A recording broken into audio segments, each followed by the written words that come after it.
Click the link and subscribe to the Shy Siren right now, because nerds are awesome.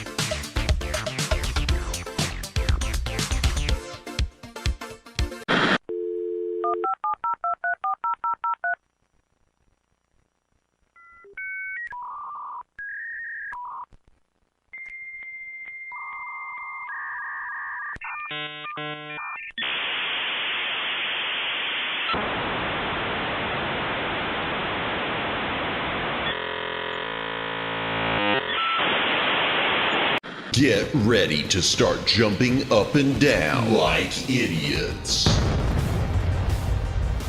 I may not be the world's greatest lover, but 17th place isn't half bad. It's Madamus of the Back Library, former Cosmic Defender turned archive curator, streaming throughout every week.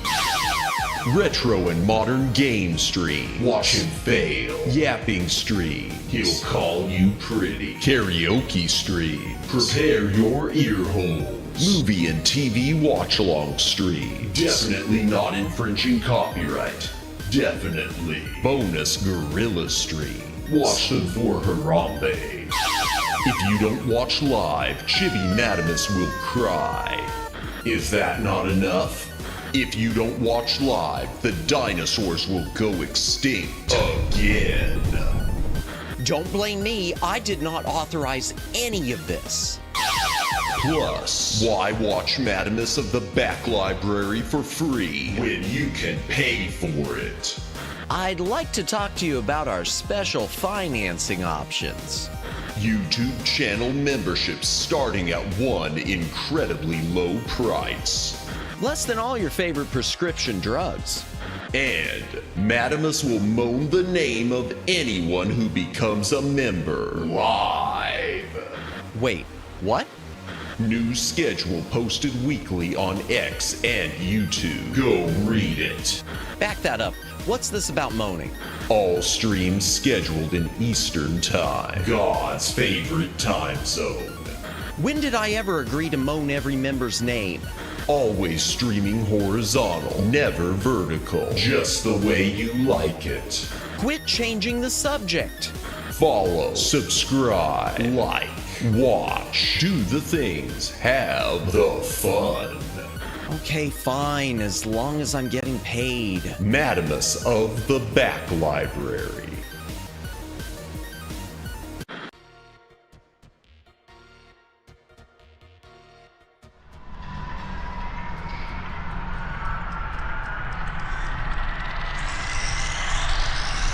Greetings, brohams, what the dillio. Welcome to the Back Library. I am Madamus, former Cosmic Defender turned archive curator. Hail to the chat. Welcome in, Daylin. Welcome in the Shy Siren, and enjoy your lurk. Appreciate it. By the way, chat, if you haven't subscribed to the Shy Siren, her link is up there. Just follow the library bot. Go there, do the thing, subscribe, and whatnot. Welcome in Twin Opinion. Welcome in Omegs.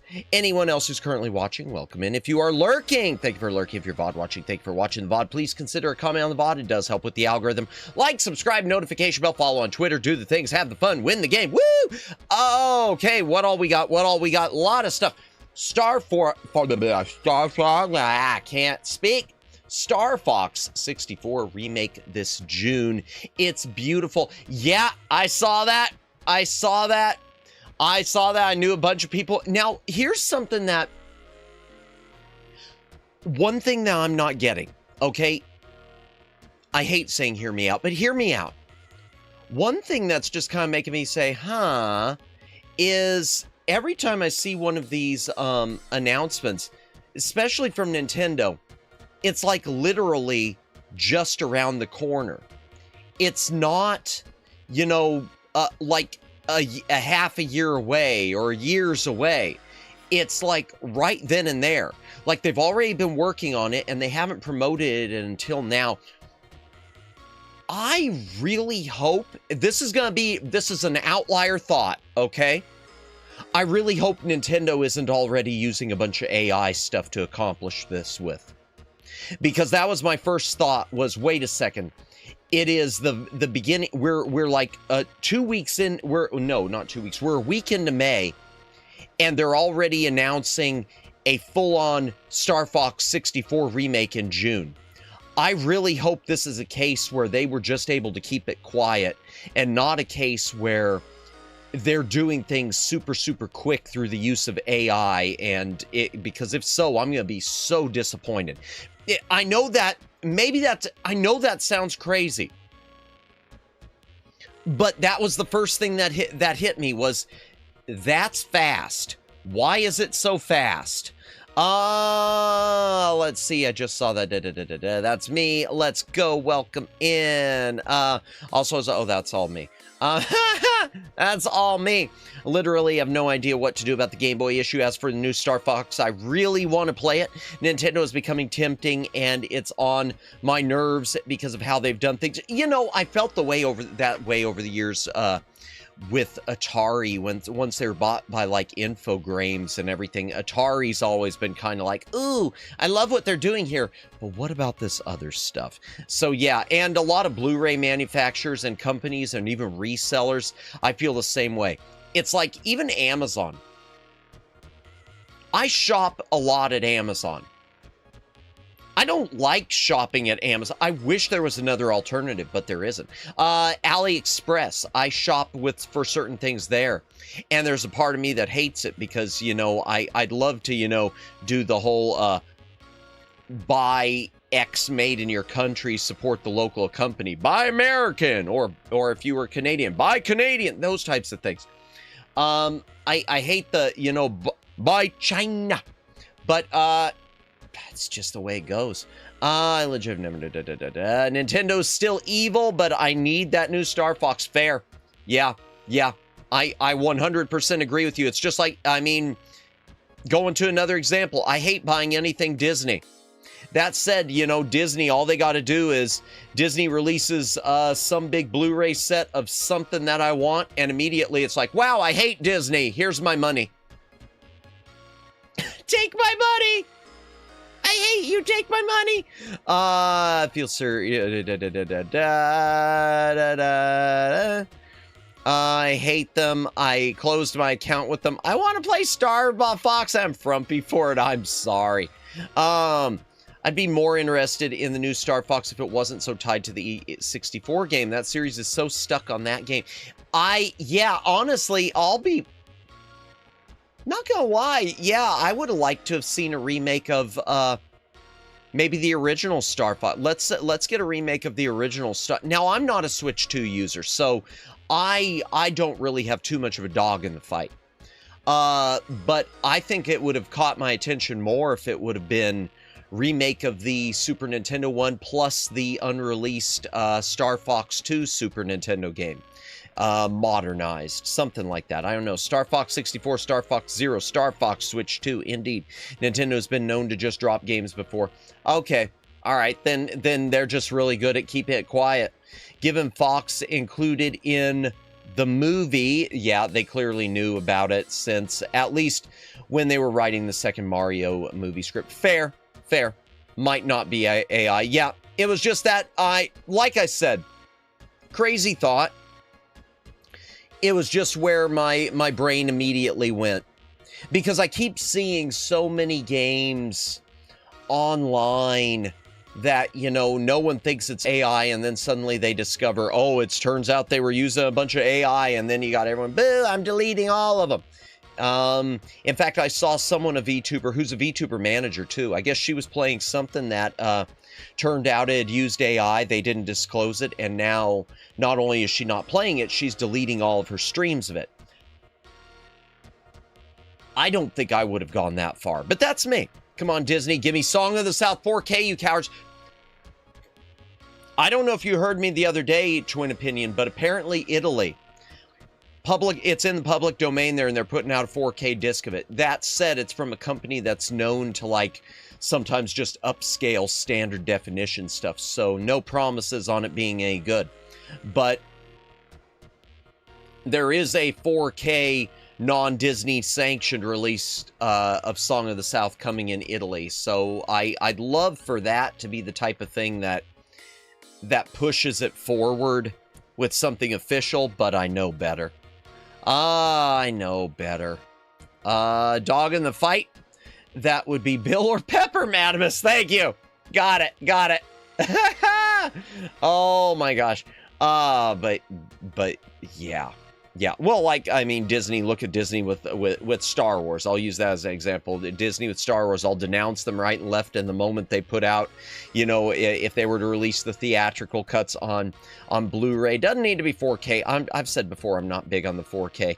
But a good solid Blu-ray of the theatrical cuts, that's fine. Take my money. Oh, you want $50 a piece like Laserdisc era? Okay, we could talk about this. Glad to see that Independence Day recreation.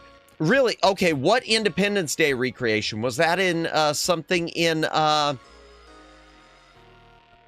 was that something in Star Fox? I don't know enough about it. I genuinely don't know enough about it. In a moment, I'm going to talk about the stuff that's with the poll. And I see a lot of people voting for just live with original hardware. I hate to say it, I don't know that I can. I feel like I've got to do something. I've got to figure out something. The UFO laser shooting the base in Star Fox. Does it? Okay. I don't even remember that. There's a level based off of Independence Day. Really? Okay.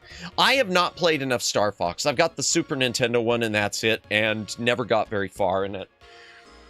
It's a good game, but I just sucked so much.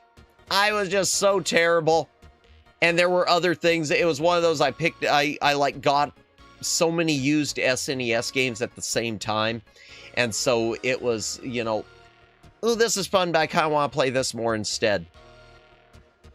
They used in the trailer. Okay, I didn't watch the trailer yet. I saw some of the screenshots and they looked great. The Nintendo Direct presentation. Yeah, I saw the live stream because a few people I know had posted it on the Twitter. I just saw a couple of screenshots of the Star Fox. But yeah, I saw a few people making the same comment you did, Twin Opinion, about it being another Star Fox 64. I mean, that said, I hope it does dynamite business for them, and I hope it's excellent. They show it there. Gotcha. I'm going to take a quick hydration break. Oh my gosh, I'm yawning already. Why? I got enough sleep. Even if I was up late, I got enough sleep. Hydration break. If you got to drink, take a drink, hydrate or dehydrate.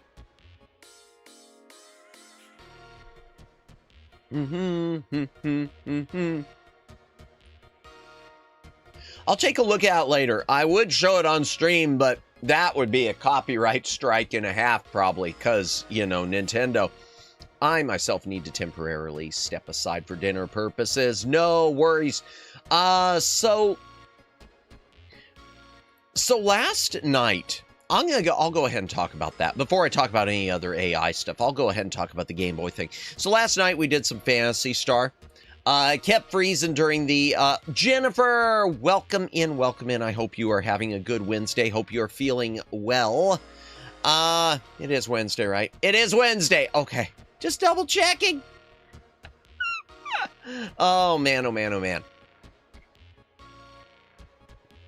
So last night we did Phantasy Star through the Game Boy Advance, through the GameCube, through the Game Boy Player Adapter. It did keep locking up during some of the game saves. Twin Opinion switched me on to let me know that apparently that glitch is tied to the looping of the music. So I guess the key is when I play it again, next time I save like in the middle of a song. Don't save if it sounds like the song's about to be repeated. Try to pick something that's really in the middle. What a strange bug to have.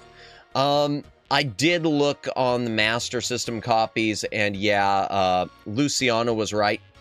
It's up there. It's like $150. That's not happening.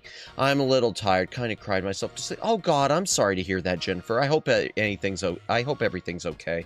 You know, not to sound parasocial or anything, but if you ever need to reach out or anything, you can find my my business email in the whatever, the link thing in the YouTube, the card link. It's never a bother, because you are an important part of this. You're an important part of this community, and really, in my opinion, of so many communities around here, in VTuber land and whatnot. So, whatever's going on, love you, Jennifer. I'll be sure to say a prayer for you, and yeah, hopefully today will be better for you. Well, this evening at least. Oh, indeed. What was I saying? Oh, I'm gonna a little bit of whiplash. I'm gonna try to steer it back into something else. The GBA.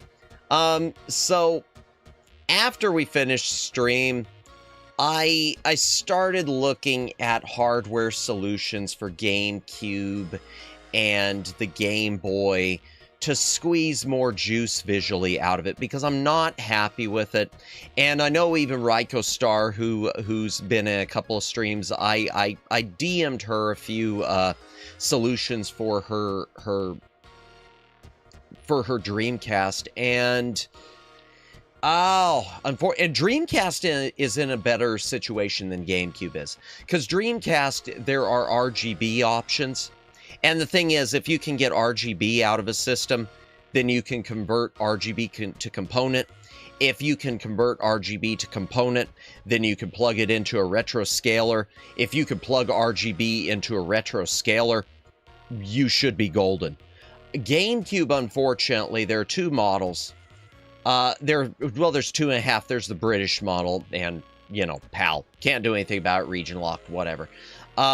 But there's two different models. One has a digital output, which allows for component video.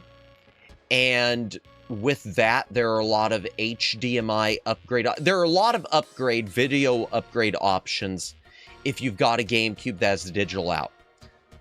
A great number, in fact, I'd say most of the GameCubes you see are like mine and do not have that. Because once Nintendo dropped the price of the GameCube down to $100, which is when they really sold, they removed the digital output. So the most it can pump out is S-Video.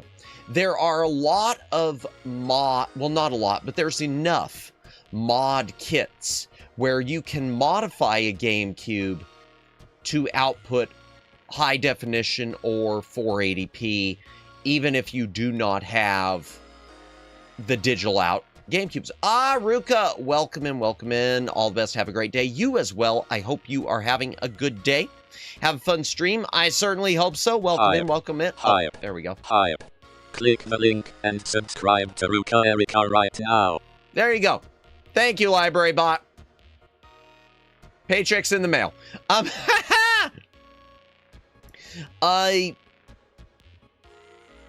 So with GameCube, there are a lot of mod options to make it higher quality video. The problem is all of those mod options require a bunch of soldering, and most of them say they're not easy. And I even started looking at a guide, and it was just like oh dear Lord, I won't be ever able to accomplish this. So that's out of the question. Of course, there's options to buy modified GameCubes, but I just don't like buying used hardware. Good news, speaking of mods, I got another controller and made the mod work. Let's go. So now have magnetic thumbsticks. Congratulations. I'm glad you're able to get that work. Yeah, I saw you'd posted on Twitter something about that, about the, like one of them not being a genuine PlayStation controller, and all the different models apparently of PlayStation controllers that you didn't realize at the time. That's very interesting. I didn't know that either. I know so little about modern systems like PlayStation. Now I have two working and a brick. Oof. Sorry about the brick. I'm glad you got 2 working though. That's better. Oh, I thought Ruka dropped the controller when I saw that picture. Oh dear. There might be maintenance shops that do console model. Indeed, Sammy, welcome in, welcome in. Indeed there are. I wouldn't ever want it done to my GameCube though. I'd want to get another GameCube and have it done. It's like I want to keep my original one cherry. I'd want to always have one that's cherry. I would, and I've seen a lot of the mod group things where you can buy them pre-modded. I am so hesitant on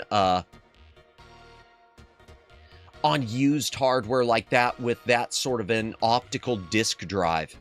If it was cartridge based, I'd feel a little more secure. You can always use a camera and film the screen. Oh boy.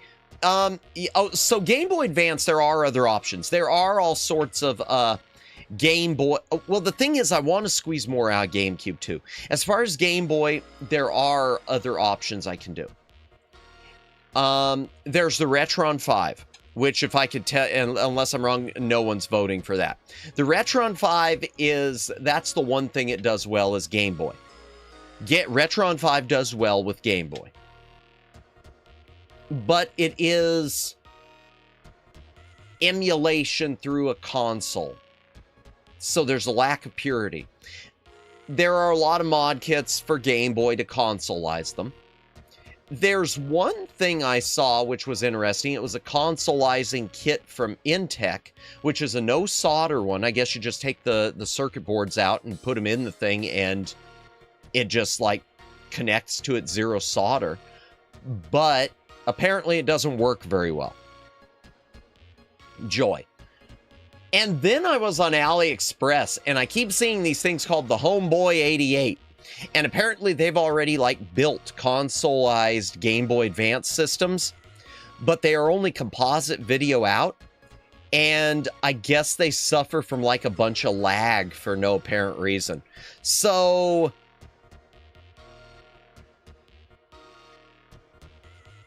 in truth, if I want to upgrade, the only solutions are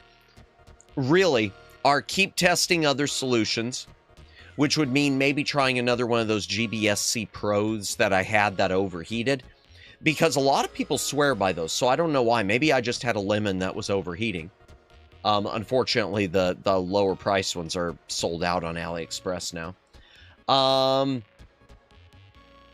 Or really doing a retro tank. And like I said before, getting a retro tank, that's, you know,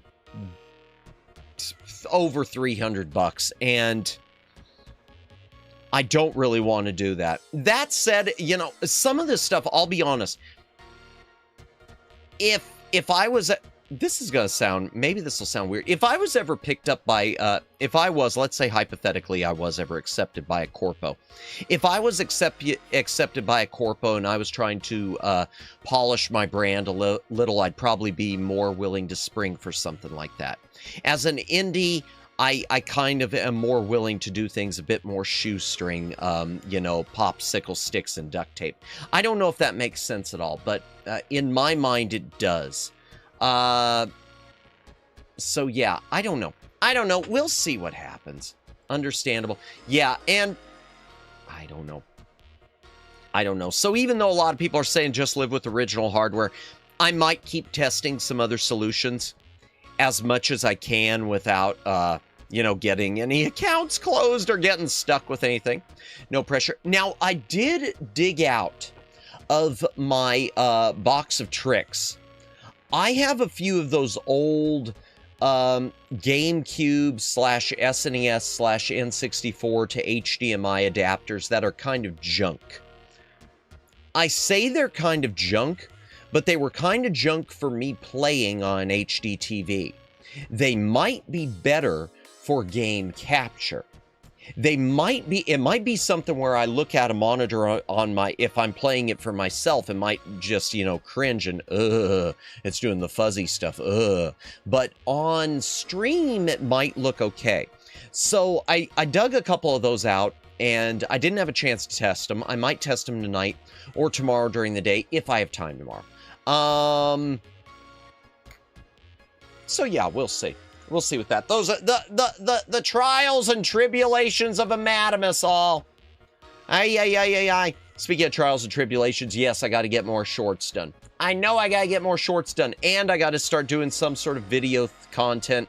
I know Luciano and Omegs both have made suggestions with that. I've said that before, so I'm going to start following up on that. Got to get some of these covers done, including Hey. What happened yesterday? First one was broken, modded. It was fake. Gotcha. Yes, I saw that. Unmodded, fixed it. Round 2, got an original, modded. Worked for 30 minutes. Round 3, went and got another modded. It works well. I guess 1 out of 3. Oof. That's too bad. That's too bad. That's all. And see, that's honestly, that is the stuff that scares me about modding. I am so afraid of, like, modding, like, let's say, hypothetically, GameCube, and 30 minutes later, it's dead. Because I remember one of my Retrons, I changed the firmware on it, and I wasn't happy, and I changed it back, and then it died. Because I had 2 Retron 5s. I now have 1 Retron 5 and 1 set of parts.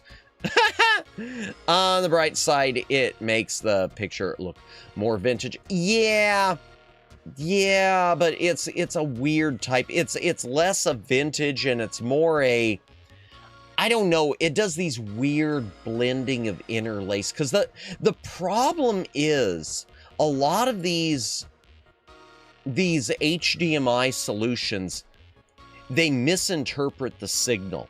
So they get a signal like, for instance, especially Super Nintendo and N64, they get a signal that's actually 240p, and they misinterpret that as 480i, and they try to then comb it to 720p.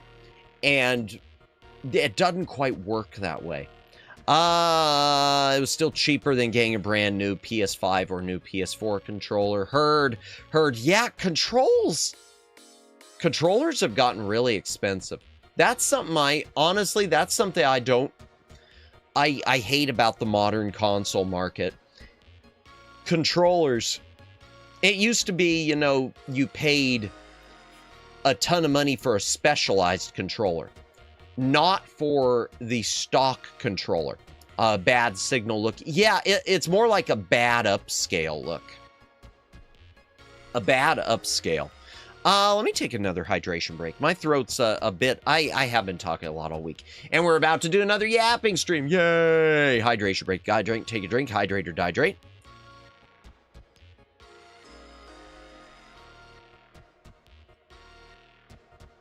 Greg Johnson, welcome in. I voted, but I have no clue what any of the things on the poll mean. Yeah, I gotta do better polls. Very true. Switch Pro controller costs around 80 USD. Jeez.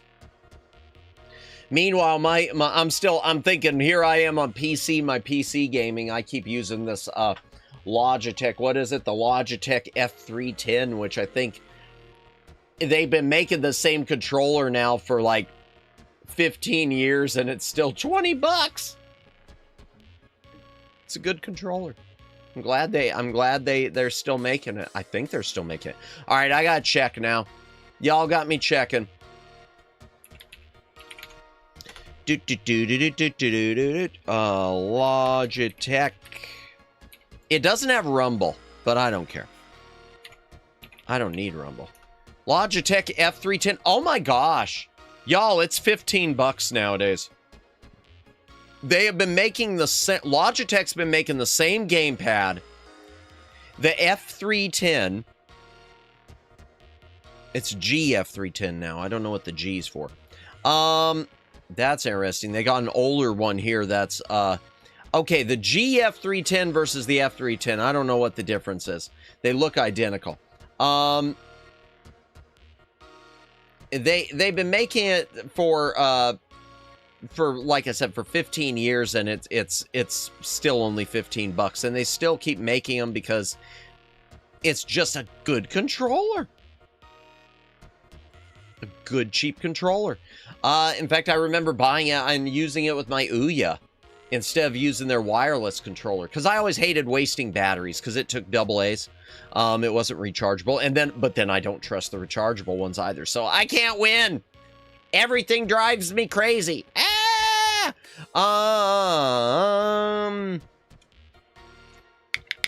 Oh, something I was gonna mention. You know, I mentioned earlier about concerns about AI with the Star Fox, and that's probably just me speculating stupidly. But something interesting on the AI front that made me just think, oh, hell no. So apparently, NVIDIA and the Pulte Group, Pulte Homes, Pulte, is a home builder in the United States. They build new homes. Apparently, they are partnering with startup Span to install mini data centers in the walls of new homes. Each unit packs 16 NVIDIA Blackwell GPUs, 4 AMD EPYC CPUs, and 3 terabytes of RAM, and taps, quote, unused home electricity capacity to run AI interference workloads. Okay, number one, if you are going to be installing some sort of an AI data center in a house I'm in, I expect you to pay me. It is not going in there for free. I expect payment for you using my home as your data center. Number two, unused electrical capacity. I'm sorry, what the hell does that mean? Does that mean you're going to be... There is no unused electrical capacity. Are you going to be... does that mean my electric bill's going up because you are going to be running your crap? Number three, if it's in my home, it's mine, and I'm taking all that RAM. That RAM is going to be going somewhere else. You put in my home. Oh, there's the key phrase right there. My home. We're gonna be selling those GPU. Yeah. Go ahead and install it. You know, moment I move in, assuming I could ever afford a,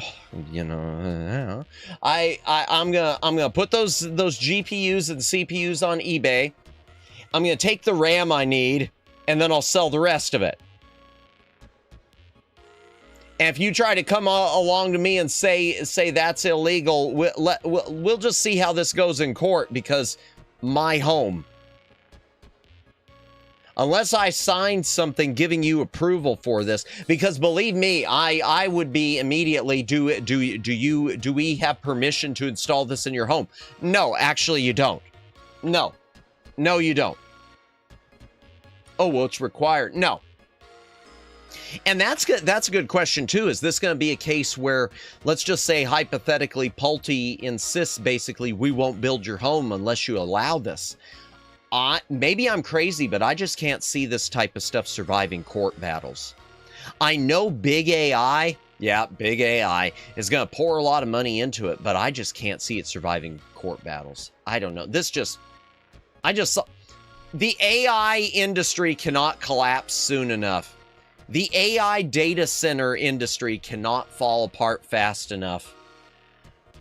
Man, we're not even talking about the bad YouTube AI tonight. What else are we going to talk about? Oh, some big news, and I need to ask her about it. Our good friend Briar Mayer, that reminds me, we still need to, I need to reach out, and maybe I'll do that tomorrow. I've just been so wiped. I hope y'all understand. I need to reach out to our friend Neko the Space Mage, and see about doing, I'd promised her about doing a collab with her. I promised her she was the next person I was going to do a collab yap with. I'd love to do one with Briar Mayer at some point. And the reason I'm bringing this up, so Briar Mayer was part of a corpo, and yesterday it was announced that she and the corpo were splitting amicably. I want to, emphasize that as much as I can. Apparently, it's a very amicable split. But she, and I believe it's pronounced vtuber, V Kaguin. I think it's V Kaguin. Let me look it up. I cannot pronounce words, but apparently they have, yeah, V Gakuin. Okay, I'm probably pronouncing that incorrectly. But yeah, she said still considers them her friends, so support them. So that would include people we've raided too, like Althea, who we raid pretty often. Well, fairly often. Yeah, she, now the department, on May the 7th, yep. She's going to be continuing as an indie, and we love Briar. Briar's continuing as an indie. We support Briar Mare. I hope she has super duper success as an indie. And if she joins another corpo, I hope she has super duper success as that, because she's a great talent. We love her. She wrote a book. I always say that. What else is there to talk about today? What else is there to talk about? Trying to remember, is there any Blu-ray news that came out? I don't know if there was any special Blu-ray news. Let me check. Let me just check real quick. There's usually something. I will say, well, there's a few, the one thing Blu-ray wise that might interest you, some of you, if some of you are looking for good movies at a good price, if you've never heard of Hamilton Book, hamiltonbook.com, they just did a new drop of some new stock.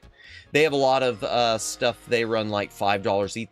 They buy things like clearanced from different manufacturers and resell them at a pretty substantial discount. They do have a flat shipping fee, but that's usually okay. What the heck is this? What the heck is that? Hold on. Oh, never mind. That's junk. But yeah, I think that's it. Just a sec. Let me make sure there wasn't anything else. I don't think there was anything really, really, really special news-wise. The Song of the South thing I mentioned earlier was probably the biggest news I had seen.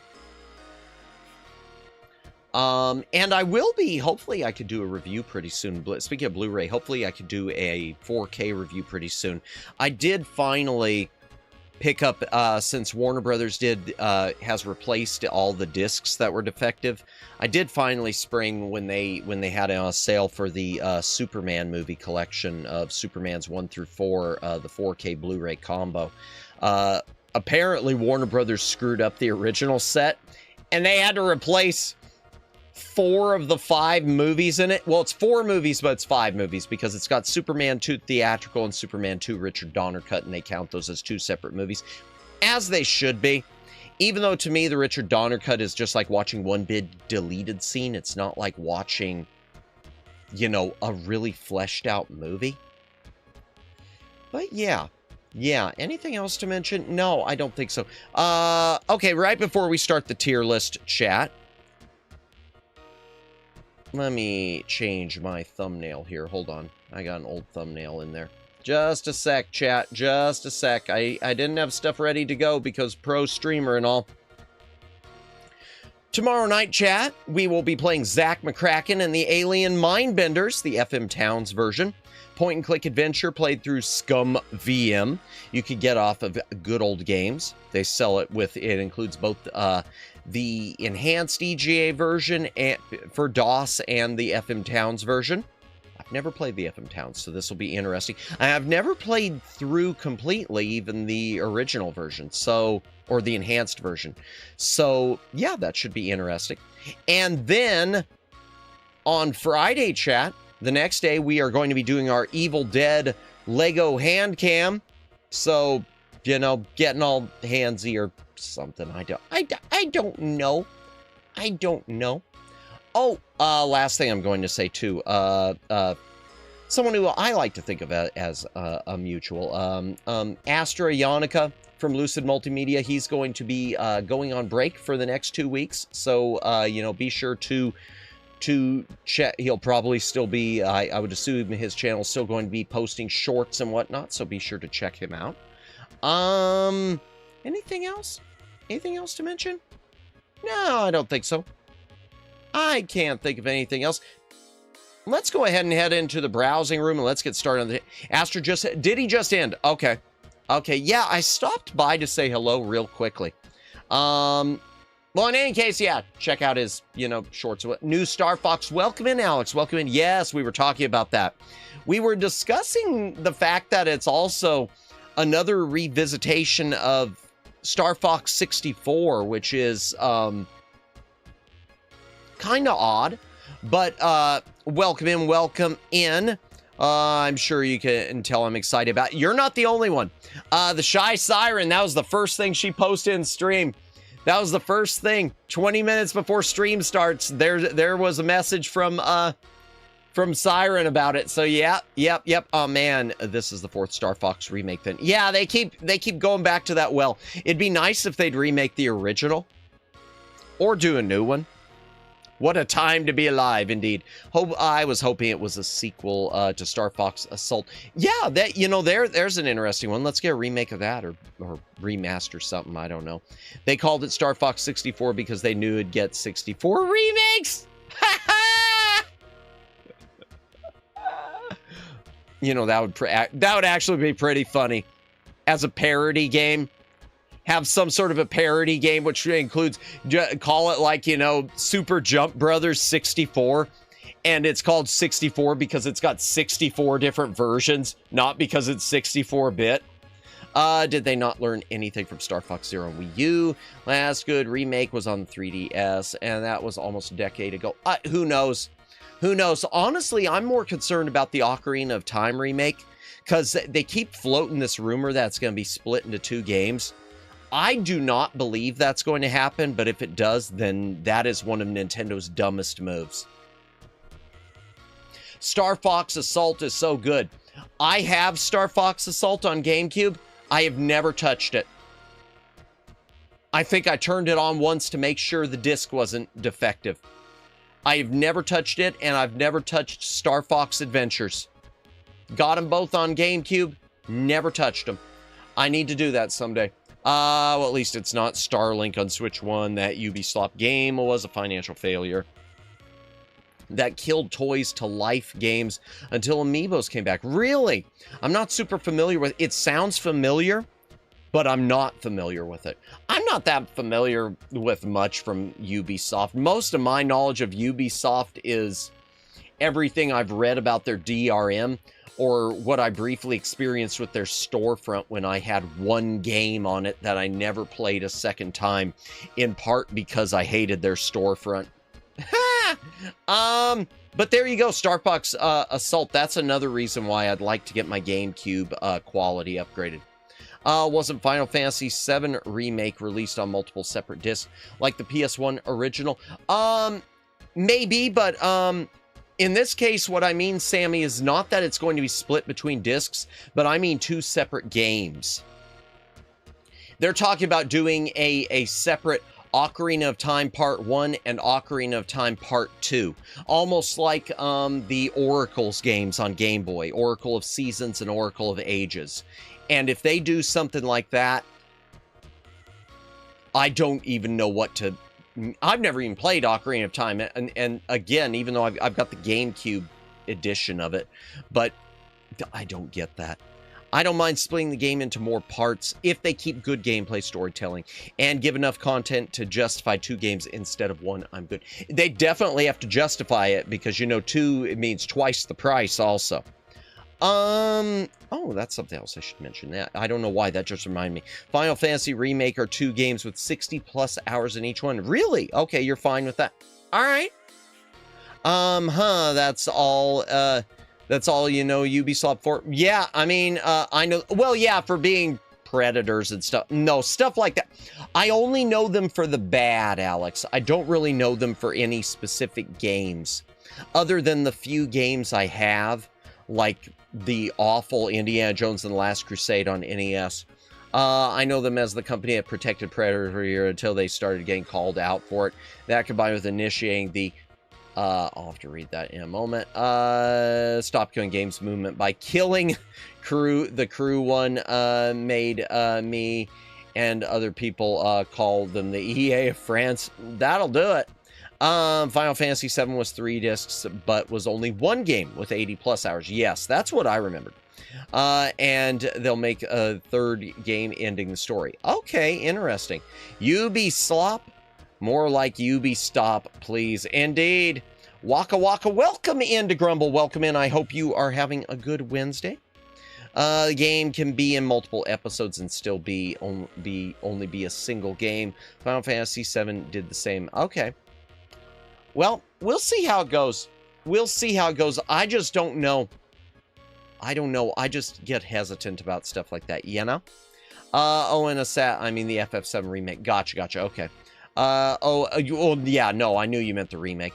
But thank you for clarifying. And Assassin's Creed and Tom Clancy, only thing keeping them alive since the 2 Prince of Persia spin-offs got ignored, and last Rayman game was a Mario Rabbids crossover. Yeah, and see, I barely played any Rayman. I played one of the Android ones that was able to sideload onto the yeah. Anyways, better get back to work. Great checking in with you, and good luck at work, Alex. Thanks for stopping by. Let me take a quick hydration break, and then I want to mention something about the Neo Geo. Hydration break, gotta drink, take a drink, hydrate or dihydrate.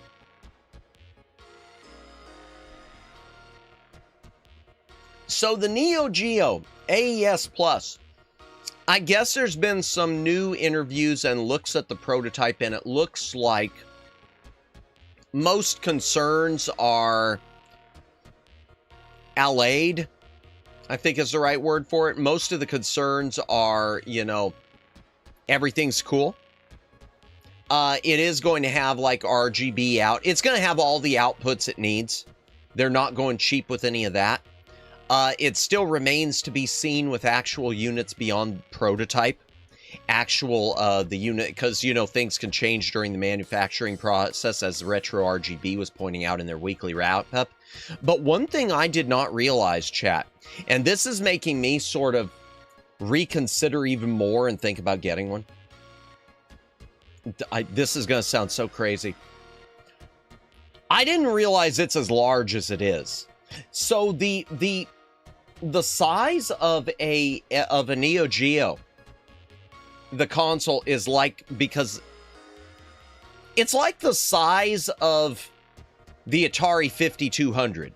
Sucker is huge, okay? It's like the size of a Laserdisc player. Less tall, but like the same shelf space. It takes up a lot of real estate.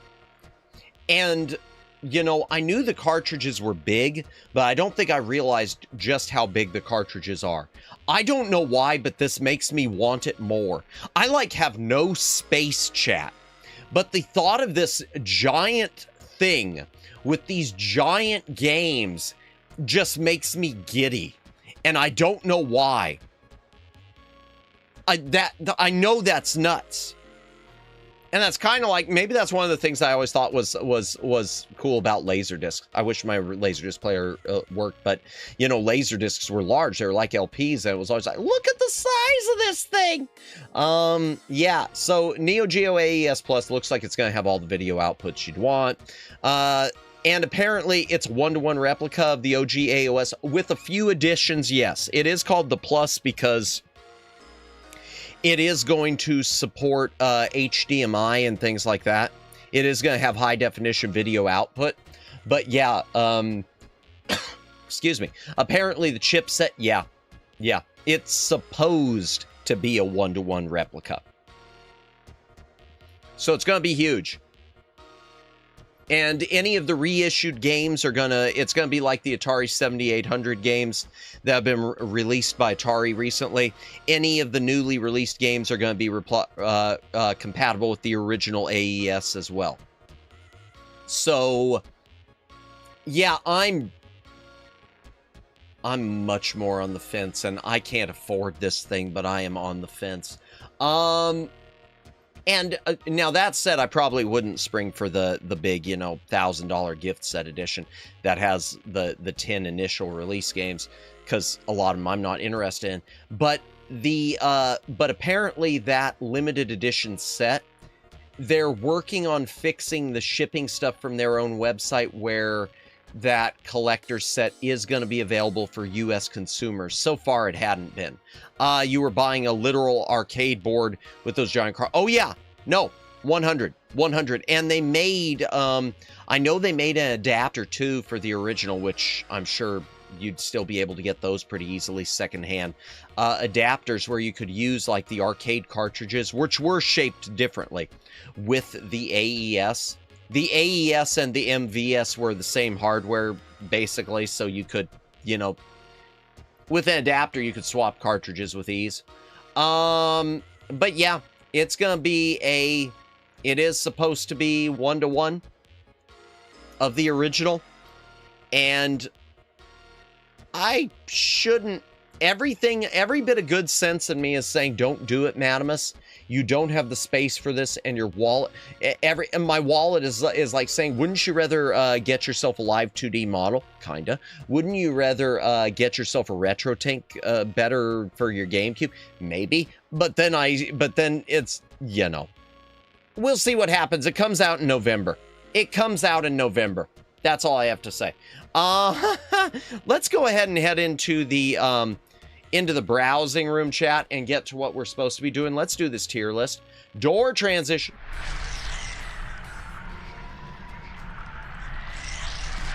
Decisions. Yeah, and there's time.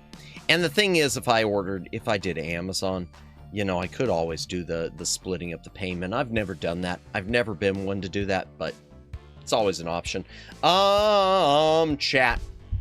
Oops, I bumped the mic twice. Oh no. Did I just kill my mic? No, I didn't. Okay. Okay.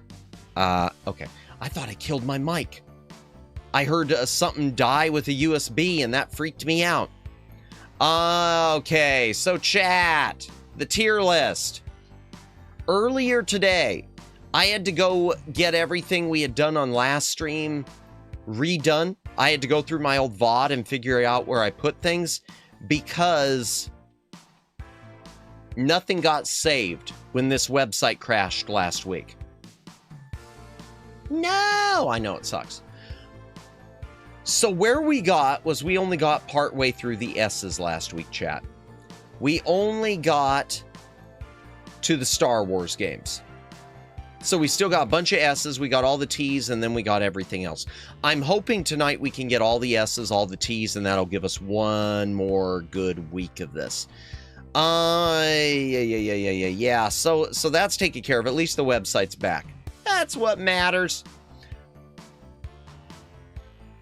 So just to recap, I'm not going to read everything, but in the S tier, all we have that I consider to be S tier are Castlevania 3, Dracula's Curse, Dr. Mario, Dragon Warrior 3, Dragon Warrior 4, both excellent JRPGs, DuckTales, woo!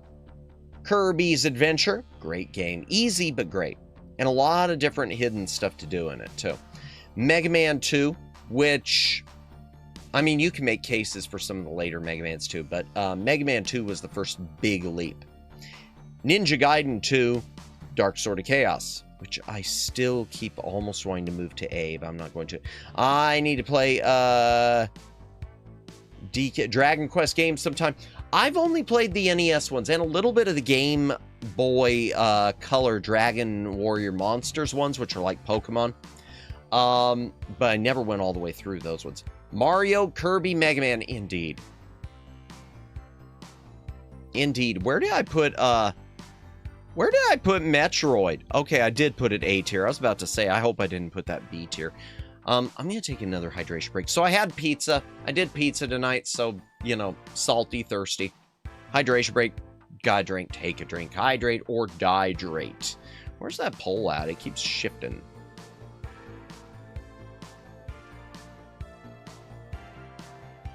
Yeah, we're going to see what happens. As far as that, I probably will just be testing some other solutions. Even though y'all are voting original hardware, which would be just to keep with my solution I've got, I'm still going to probably test stuff. Pizza, indeed. Yeah, Domino's has like 50% off menu price pizzas right now through May the 9th. So a few days. Okay, so that's all the S tier. I'm not going to go through everything else until we get through everything, but I am going to quickly touch on what is the bottom of the barrel. F tier. Again, this is all subjective.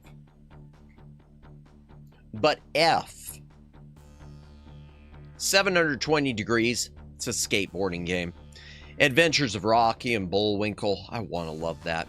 Barbie, which we will be streaming. Bible Adventures. Bill and Ted's Excellent Adventure, which would easily be a C or a B, but it is already a B for broken. It's a broken game. Annoying broken, too. I mean, it doesn't like glitch where it's unplayable, but it becomes unenjoyable. Conan, Defenders of Dinotron City, Dragon's Lair, which I love Dragon's Lair, but not the NES one. Exodus, Journey to the Promised Land. The Ubisoft, there's Ubisoft version of Indiana Jones The Last Crusade, which is also the LucasArts version, as far as I know, of their action game. Joshua, the Battle of Jericho. Karate Champ. Kid Cool, Quest for the Seven Herbs. King of Kings, The Early Years. Loops. Mad Max. Major League Baseball, Master Chew and the Drunkard Who, Mystery Quest, NES Play Action Football, Overlord, Platoon, Power Punch 2, Rambo, First Blood Part 2, RoboCop 2, Silent Assault, Silent Service, Bart versus the Space Mutants, Skate or Die, a lot of people love it, I'm sorry I'm not a lot of people, Snoopy's Silly Sports Spectacular, Spider-Man, Return of the Sinister Six, because it's just not good. And 7-Up Spot, just because I think it's a waste of an IP. LOL, Lil Sammy kind of liked Spider-Man 76. Hey, no worries. You know, honestly, Little Madamus probably tried, it probably did too. It's one of those on revisiting it, it's just like, no.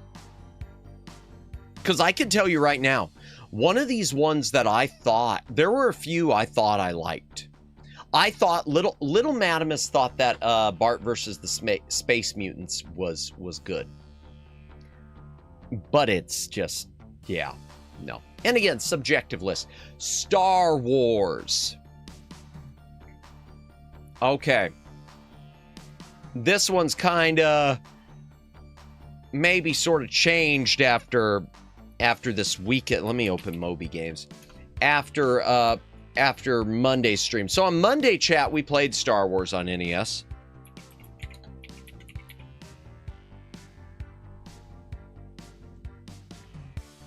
On Monday, we played the NES version of Star Wars. And there's a Game Boy version also. And it's the same game. Oh, and there's the Game Gear version. Well, the Game Gear version and the Master System version are probably the best version. Because they've got, they look so much better. And I think it's on Master System, isn't it? Yeah, the Master System version is a big leap forward. And it's got an extra level. And it's got, I think it's got different, yeah, it's got different, difficulty levels. But this is a tough game. So yeah, just to show you a comparison, this is inside the Jawas. Let me zoom in a bit. This is inside the Jawa transporter on the Master System.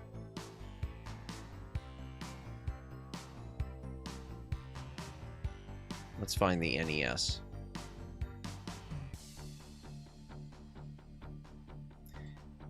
This is inside on the NES.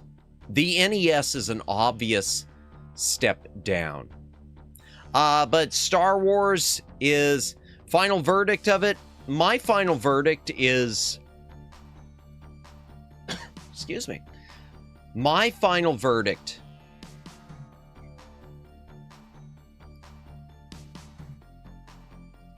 I don't think it's a bad game, but I think it has some unfair difficulty. I think the lack of... It's the type of game that needs more continues. I am putting it as a C. It is a C. Which brings us to Star Wars The Empire Strikes Back.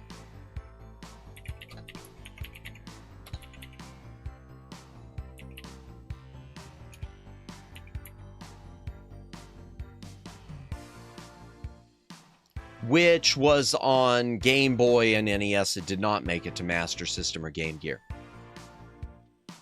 The Empire Strikes Back is a worse game.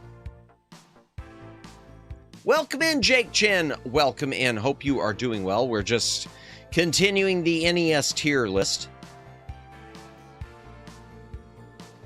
The Empire Strikes Back on NES is... visually, it is less exciting than Star Wars. I can tell you in terms of music, it's not good. It does not have as much music. Now, the music that's in it, it doesn't have any original songs. It's just cues from the movie, which is good, fine. I just had grilled fish with herbs and rice. Nice, sounds delicious. So the music's a step down. Visually, I say it's a step down. Sound effects are arguably, from what I remember, a step down, except for the digital voice effects. And the levels are much less linear. It's much more giant open world levels trying to find the ending. Itatakamatsu. I hope I'm pronouncing that correctly.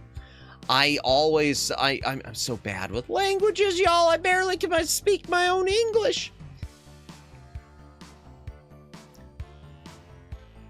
So you got long maze-like levels, heavy difficulty, not very visually interesting. It means thanks for the food in Japanese. Okay. I hear it all the time. I see other streamers using it, but okay, good to know. More exploring. Yeah, a lot of exploration plus difficulty, almost like at times a Pitfall feel. I mean, some of the visuals, the cutscenes are fine, but beyond that, it's just not great. It does introduce using the Force. That's nice. Like it says right here, most hated jumping spot. This is insane where you have to, because if you fall in the water, you're dead instantly. Flash viewer, welcome in, welcome in. I hope you are having a good day today, a good night tonight. We're doing the tier list. We're back to Star Wars, which is where we left off last time before everything crashed. All too easy.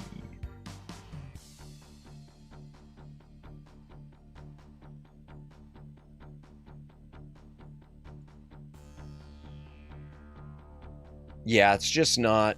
Okay, I have a lightsaber, indeed. Yeah, that pretty much sums up the game. Okay, I have a lightsaber.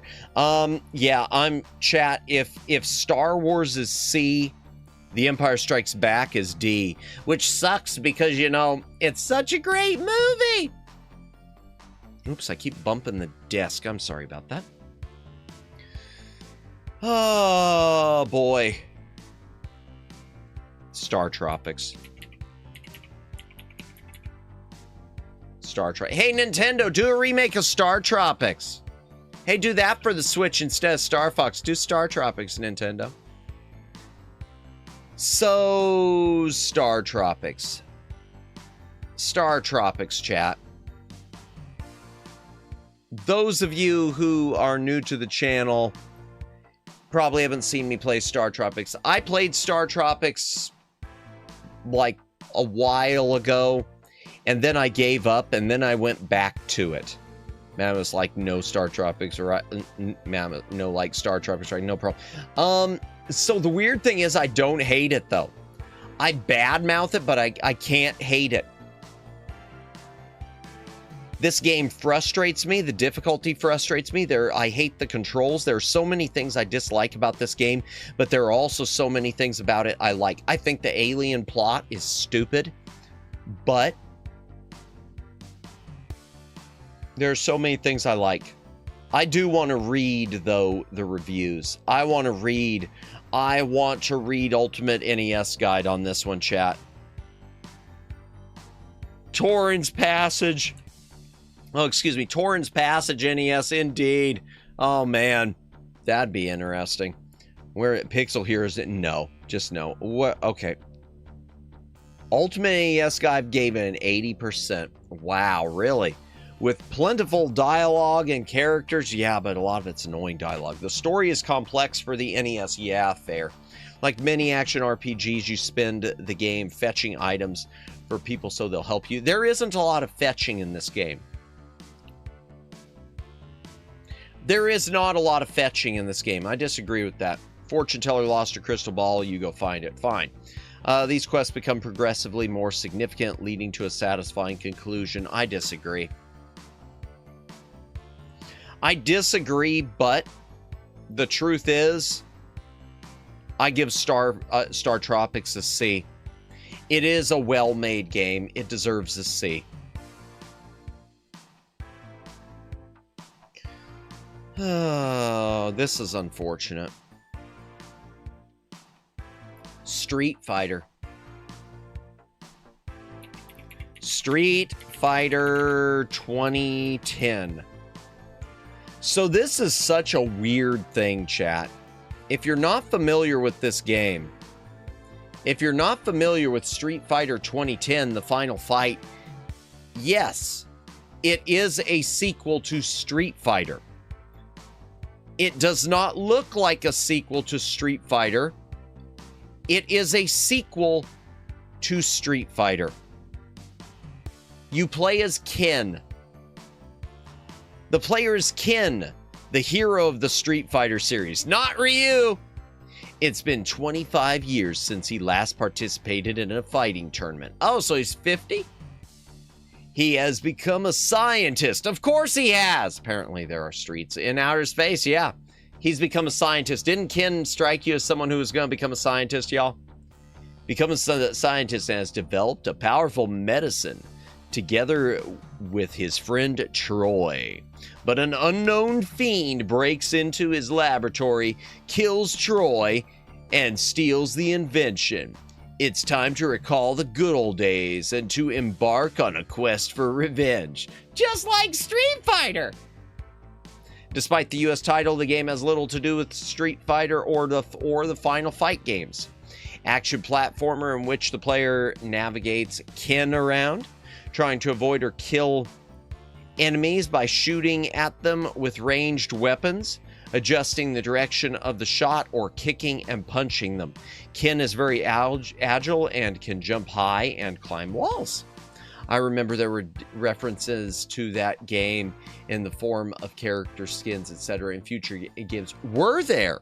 Interesting. So, what do you say about this thing? So each level, chat, is like a platformer.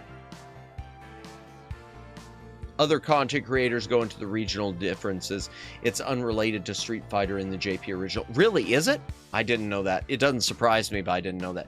Hydration break again, chat. If you got a drink, take a drink. Hydrate or dehydrate. I'll be doing this a lot tonight. I'll be doing this Man, I can't speak. A lot tonight. So my apologies in advance.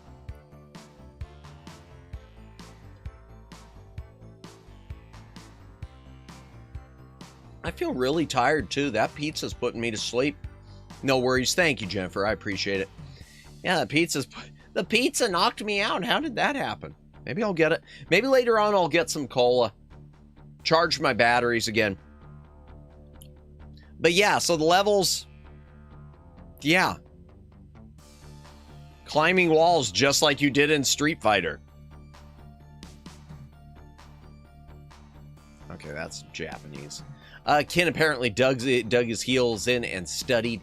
Given he became a scientist, now if Dan became a scientist, that would be a shocker. Remind me who Dan is. Was he introduced in the Alpha series? Because it sounds familiar. So yeah, this thing right here is the first boss. You go through these like platform stages, avoiding traps until you get to the boss. The boss will finally be a one-on-one fight because you're fighting a boss. The dude in the pink. Oh, yep, I remember him. Yep, because he's in the Super Nintendo Alpha too. Protagonist is called Kevin Stryker and is a bounty hunter. The game is just called 2010 in Japan. Well, I remember when all that happened in the year 2010 too. He's the not Ryu Ken Akuma. Yeah, I remember him. Second level is a closed room with the second boss. Yeah, the honestly, that fits more about a bounty hunter. I'm going to tell you, I have never beaten a single level on this game. I tried. I must have sat down and tried playing this for like 45 minutes to an hour and couldn't get past one level. Now, that was years ago. I was a younger Madamus. But that definitely helps you to you know, hate a game.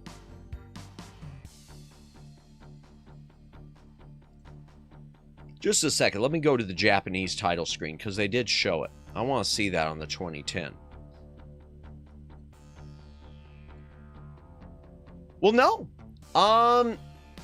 Apparently in Japan, according to the screenshot here, they called it Street Fighter 2010 also. That's weird. Huh.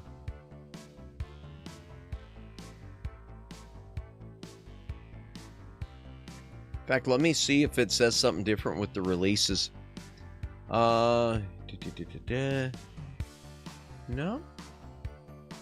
I wonder if it was a different country they just called it 2010, and that's interesting. I stand corrected. No, but I mean, what you said made sense, so... I still love the idea of intelligent Ken. Indeed. So here's the thing about this. I am having trouble here because I want to give this at least a D, because the thought of Capcom having an F tier game boggles my brain. But this game is it is beautifully made. It looks great. But is that enough? Now that needs a remake or release. Yeah, do it, Capcom. Come on, do it. I'm going to put it D. I'm going to put it D just because the production value's there, chat. All right, Strider. Oh, this is an interesting one. Here's another Capcom for you. So, Strider, here's the 411 on this. This is really the NES version of Strider's kind of an interesting thing. So, Strider, when it was released, there were already versions of Strider on the Sega Genesis, Sega Master System, a few other places, and they were ports of the arcade game. Nintendo used to have this rule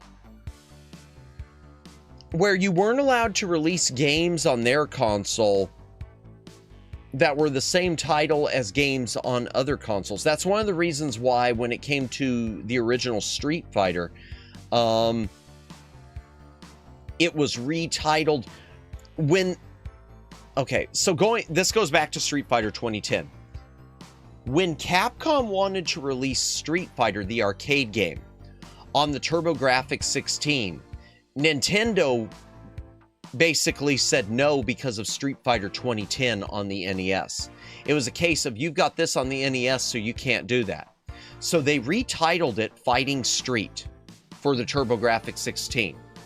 Strider is sort of another one of those cases. Nintendo had this rule, and there was already versions of Strider on other things. And I believe Capcom set on this.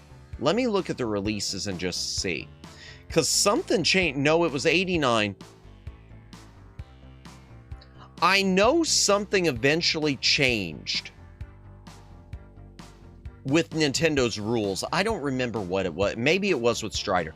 But regardless, the important thing to know about this Strider, the one on NES, is it's the same name, it's the same character as the arcade game, but it is a different game.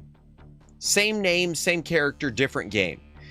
The original was an arcade platformer, whereas this is more of a Metroidvania platformer. Should have named it Fighter of Streets. Something, yeah. Yeah, because Fighting Street does not, no.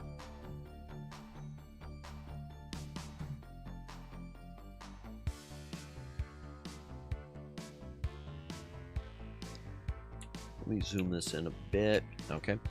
Since they once knew who he is, rescuing him is meaningless. So you're supposed to kill the guy.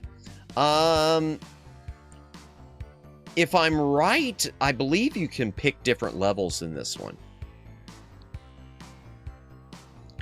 But it plays like a Metroidvania. It's a lot of exploration, chat. It really is not hardly at all like the original arcade game, other than the name and the character. Yeah, because you got a lot of stuff you can level up. So it's got a lot of sort of RPG-ish elements. NES Strider was okay, kind of jank, though. Yeah, Asphalt Puncher X3000. Indeed, gotta fight that street. The street is fighting you.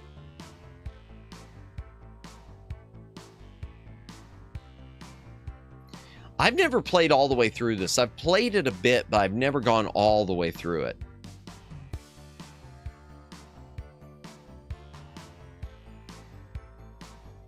And the character always runs weird.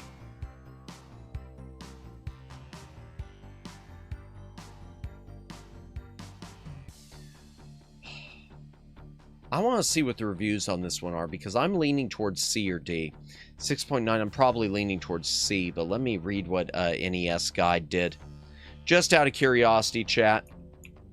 NES Guide gave it a 70. I think that's generous. Despite flickering, stiff animation, yeah, it does have a lot of flicker. I do remember that now. And some glitches. Graphics are nice and colorful. Music matches scenery. Adventurous nature of the game extremely well. One thing that would make the game better: tighter controls. Wall jumps, which are used to reach high places and climb up chimneys, are tricky to pull off. Well, that sucks. Well, there we go. The wall jumping in the game barely works. Yeah, I see that.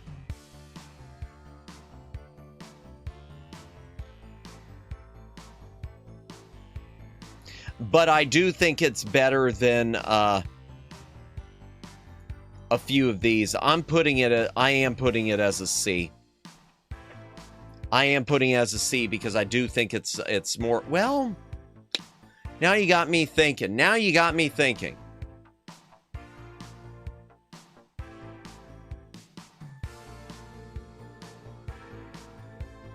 No, I did enjoy it. I did enjoy it. Okay, now we're to easy ones. Super Mario Brothers. I'm not going to run screenshots of this. Y'all know what Super Mario Brothers looks like. Let me do a quick hydration break. Hydrate, take a drink. Hydrate or dehydrate.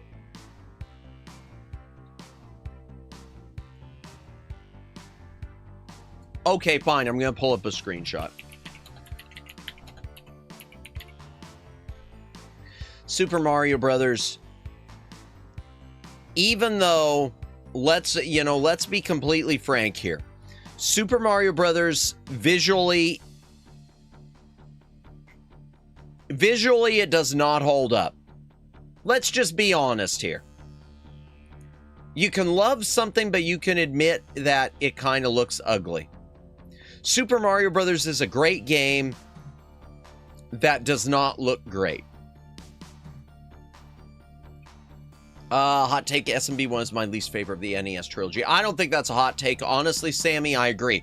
That said, I also still think it's a great game.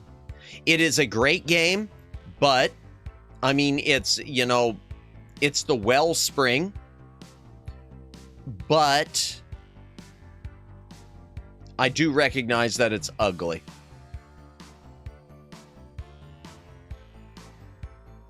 It doesn't look great, but the music was nice. Yep. And the gameplay was fun. Yeah. Yeah. No question. So even though, and this is one where it's like I can't give it lower. I can't give it lower. I have to give it But is it? Ooh, but that's a good question. But would I rather play Super Mario Brothers than Mega Man? Would I rather play it than Adventure Island? No. Nope. I'm giving it a B. I'm giving it a B. Even theoretically, I probably should with some of these, but no, I'll leave them. But I'm giving it a B. It's a great game, but it does show its age, and there are better Marios. Super Mario Brothers 2, which or the Doki Doki Panic reskin.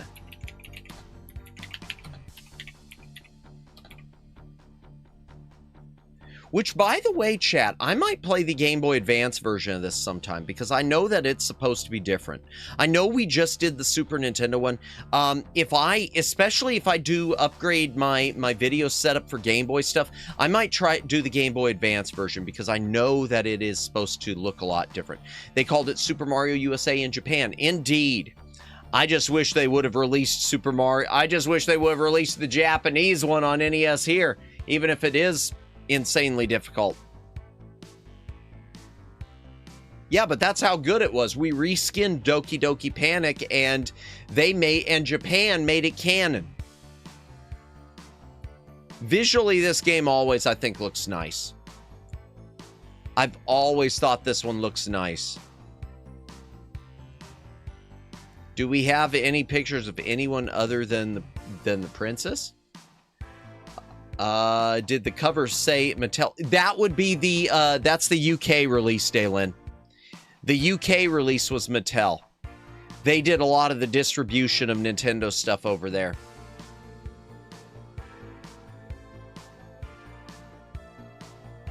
And honestly, I always thought Mario looked better in this one. His sprite looked better in this than it did in Super Mario Brothers 3.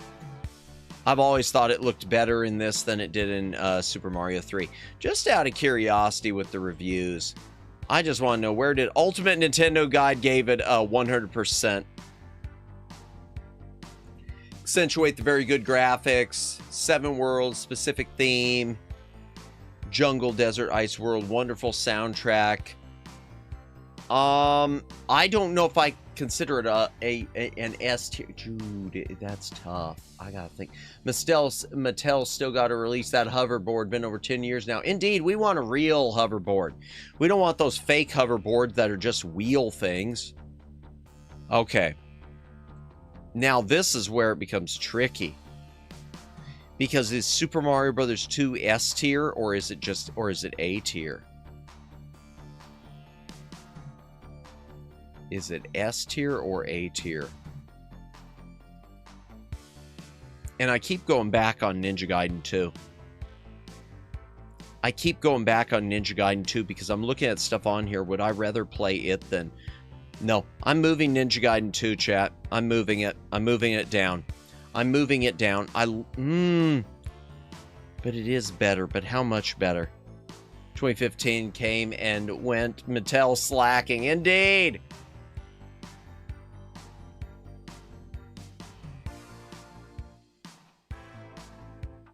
I'm leaving that. And I am moving Ninja Gaiden 2 down. I like it, but not enough for me personally.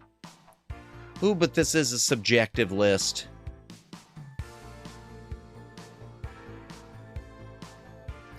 This is a subjective list. Chat, I might make a couple changes real quick.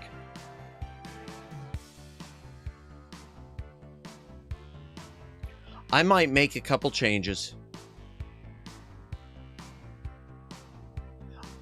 I'm moving Mega Man 3 up because I do think 2 and 3 are the best ones. But where you want your list, yeah, but I still gotta reason it out, you know? And as for Super Mario Brothers 2, I'm going to leave it here. I do think it's A tier. I don't think it's S tier. Super Mario Brothers 3.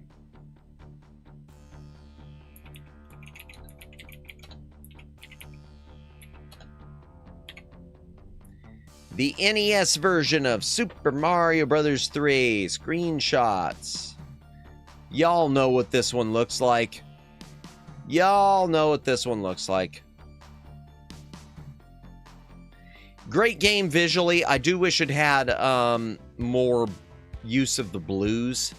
Mega Man 3 ending theme, full Proto Man theme. Oh, I love the end. Oh, yeah. And the opening. I do love the opening. My childhood. Indeed. Indeed. Indeed. This one's S tier. This one's S tier. I'm going to tell you, my only complaint about Super Mario 3, the only complaint I have, there is so much to explore in it that I think Nintendo, the two mistakes they made were, number one, not having it where you could revisit levels you'd already been to, like you could on Super Mario World. I wish they would have had that. And number two, I wish it would have had game save, like Super Mario World, because I would love to, you know, just take my time with it instead of feeling like, well, I'm up against a clock for whatever time I've got to shut off for the night and go to bed. My other hot take, Mega Man 1's personal favorite of the Hex. Really? That is interesting. The NES hexology. No, I get what you're saying. That is interesting. And see, it's my least favorite. And that the other it's the only one I put in B. Cuz it was it didn't have the giant sprites, it didn't have the passwords.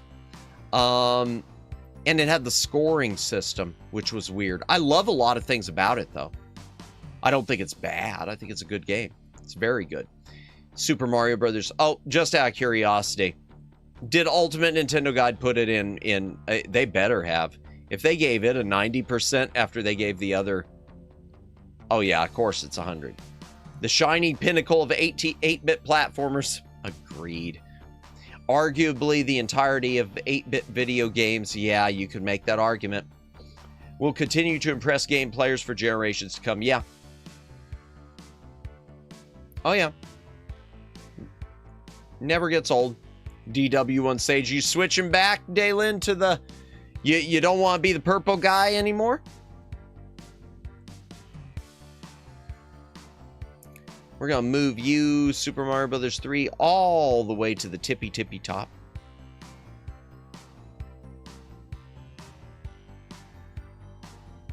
There we go. Super Mario Bros. 3, the Wizard game. I love the Power Glove. It's so bad. We should do a watch along with that someday. Jimmy, watch the mushrooms. Oh God.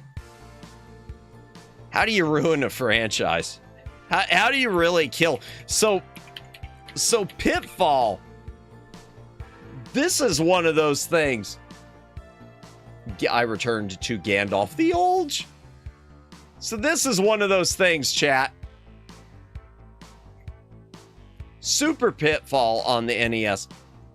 So chat, Pitfall, considered to be one of the shining stars of Atari, which by the way is one of the reasons I still don't fully like that Atari 7800 Plus. It is not compatible with Pitfall 2. Pitfall probably should have stayed on Atari. The thing is, Sammy, Pitfall can be modernized and done well. Case in point, the one people always point to Pitfall the Mayan Adventure on Super Nintendo and Sega Genesis and everything else, which I don't think is an amazing game, but it's a good game. It's proof that Pitfall still had life, that it could be made into something modern beyond the point scoring. The problem is, when they brought Pitfall to NES, they basically brought... Super Pitfall should have been on the Atari 7800. Super Pitfall would have been fantastic on the Atari 7800. This would have been really a shining star of Atari's, you know, declining age. Super Pitfall on NES is just not good. It doesn't look great. 1983, 1987, reprogrammed by Pony. It's just... Super Pitfall would probably have been more accurate SNES game. Yeah. I never tried those ones on the SNES. Just the Genesis version of it is better than the SNES, but there's a version for Windows 95. It's on Sega CD with a bunch of extra levels. There's a version for 32X, but I think it suffers some slowdown, which is weird.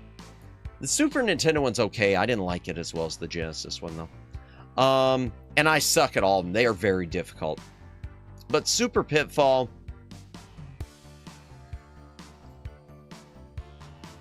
it doesn't look great. It's like Super Mario Brothers, the original, with a little better color. The music is not good. The sound effects aren't great. It is loaded with cheap deaths, including the first ladder you come to in the game chat is a trap. You go down a ladder and instantly die. I think I mentioned before, but the programming code behind this game is hilariously bad. It's needlessly inefficient and complicated at times. I don't doubt it. This game is a disaster. And I could be wrong. I think it's one of those games where a lot of the early copies were like a Famicom copy where they had to use the built-in NES adapter. Because I want to say I felt some, including maybe my own, that feel a little heavy. This is one of those games that it's super easy to find because it's one of those games that Nintendo comes out, the NES comes out, and here's an Atari classic, but it's Super now. So everyone was excited. Why Pitfall Harry have a mustache, though? I don't know. You know, probably the same reason they originally gave Mario a mustache, because it showed up better than a mouth. That's my guess. Showed up better than a mouth. Genesis does what Nintendo, but sometimes Super Nintendo had better game edition of the two occasionally. Oh, yeah. Oh, yeah. That's one thing, Daylin. I always love getting editions of games on both Super NES and Genesis because I like the comparison. In fact, all this talk about Neo Geos reminded me I want to pick up both of the King of the Monsters on Genesis because I've got the Super Nintendo. And I know King of the Monsters 2 specifically, I want to say it's a different game on Genesis than it is on Super Nintendo. And both of them are different than the arcade game. But yeah, it's game over. You'll see that screen a lot. Japanese version was 1986. Okay, yeah. Yeah, this is one of those ones that they were quick to rush out because Pitfall was a recognizable brand. Recognizable brand. F for the recognizable brand. Let me hydrate right before we finish these last few S's. Oh my gosh, we're never going to get to T's at this point. You gotta drink, take a drink. I know, I'm a broken record. Hydrate or hydrate.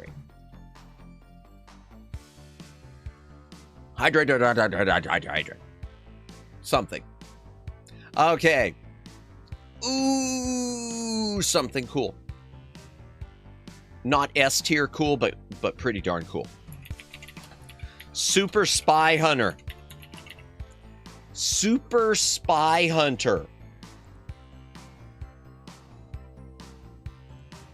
Which has a nice looking title. Super Spy Hunter was not a Spy Hunter game. This is a retitled chat. Hello, Monty. Welcome in, Agnes. Welcome in. I hope you are having a good day today. We're just doing the NES tier list. And even though I slept, I'm trying to stay awake. I don't know why. I'm going to grab a cola whenever I take a break in a bit. Yeah, I don't know what's going on. I mean, last week I had an excuse. I was coming off of Bat and Grindos. So Super Spy Hunter was not a spy. Work was meh and good, mostly good. Well, that's good. At least it was mostly good. Mostly is better than all meh. So Super Spy Hunter chat was not a Spy Hunter game. It doesn't say, does it? I don't think it says. Is there a trivia? No, there's not. But it's Wednesday must be your EP days. I guess. Maybe there's a change in the weather going on. Let me look up on Wikipedia. I don't like using Wikipedia for this stuff, but I know it was something else. I know it was not. No. Spy Hunter 2. Okay, NES sequel called Super Spy Hunter. It doesn't really say it. Okay. I want to say it was not. Hype. Oh. Hype. Click the link and subscribe to Nissa right now. Did I mention she's a duck? Thank you, Library Bot, for mentioning that. Welcome in, Nissa. Welcome in. I hope you are having a good Wednesday. EP Matt deserves a blanket. Oh, yeah, I mean, I didn't get a full 8 hours, but I slept well, so I would have thought I would have been okay. But welcome in. Good to see you. By the way, chat, be sure to check out Nissa's streams. There is a link for the YouTube. But welcome in. How is your day going? Honk, indeed. Well, let me see. Oh, welcome in, Teddy Belcher. Welcome in. Hope you are doing well as well. Tell them to play Bard's Tale on NES if they think they can hang with the big boys. I wish I owned that on NES. That's one of those ones I do. Even though I suck at RPGs like that, I wish I owned that. Man, oh man, oh man. I should look up the price of it. Maybe I'll do that in a minute. I know you mean F tier when you said F for the recognizable brand, but I'm putting an F in chat for when trusted brands were still a thing. F, that's true. Activision, yep, used to be a trusted brand. Now, oops. What I don't like is they give me an order only for said order to be replaced with a new one. Gotcha. Yeah, changes get annoying. I understand that. But welcome in, Nissa. You didn't stream today, right? I know you said you aced your final. Did you say you aced your final? Activision trusted, that's fine. So, Nissa, once upon a time, back in like the 1980s, back in the Atari era, okay, so we're going way back. Let's hop in the DeLorean and go way back. Activision was like one of, if not the premier game company for the Atari 2600. They were the company that released all of the big guns. Pitfall, River Raid, Oink, or Oink Oink, whatever it was called. All of the wild, really, really good games for Atari, that was Activision. And then the Nintendo era came along, and they had a few good things but couldn't score a hit. I've got 3 finals next week. The biggest one first. Oh no! Well, good luck. Well, at least the big one's first, so hopefully it'll be smooth sailing. Once you get that out of the way, hopefully everything will be smooth sailing. Pong, so much Pong. E.T. we don't speak of. Oh, E.T. wasn't. That was published by Atari themselves. E.T. was Atari themselves. Space Invaders, I want to say, okay, so Space Invaders was by, I think, Taito. And then it was published by Atari themselves again. Yeah, good luck. Good luck with those finals, Nissa. Activision was once a name of trusted quality. And they got a few good NES games. I can only think of one that I really like.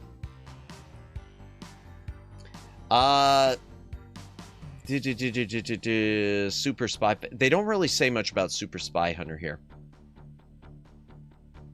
Sunsoft assigned a deal to release it outside Japan. Oh, there we go. Okay. Company created Battle Formula. So it was a game called Battle Formula. Sunsoft signed a deal with Bally Midway to release it outside Japan as Super Spy Hunter. Well, there we go. E.T. was made in-house by Atari. Blame those guys!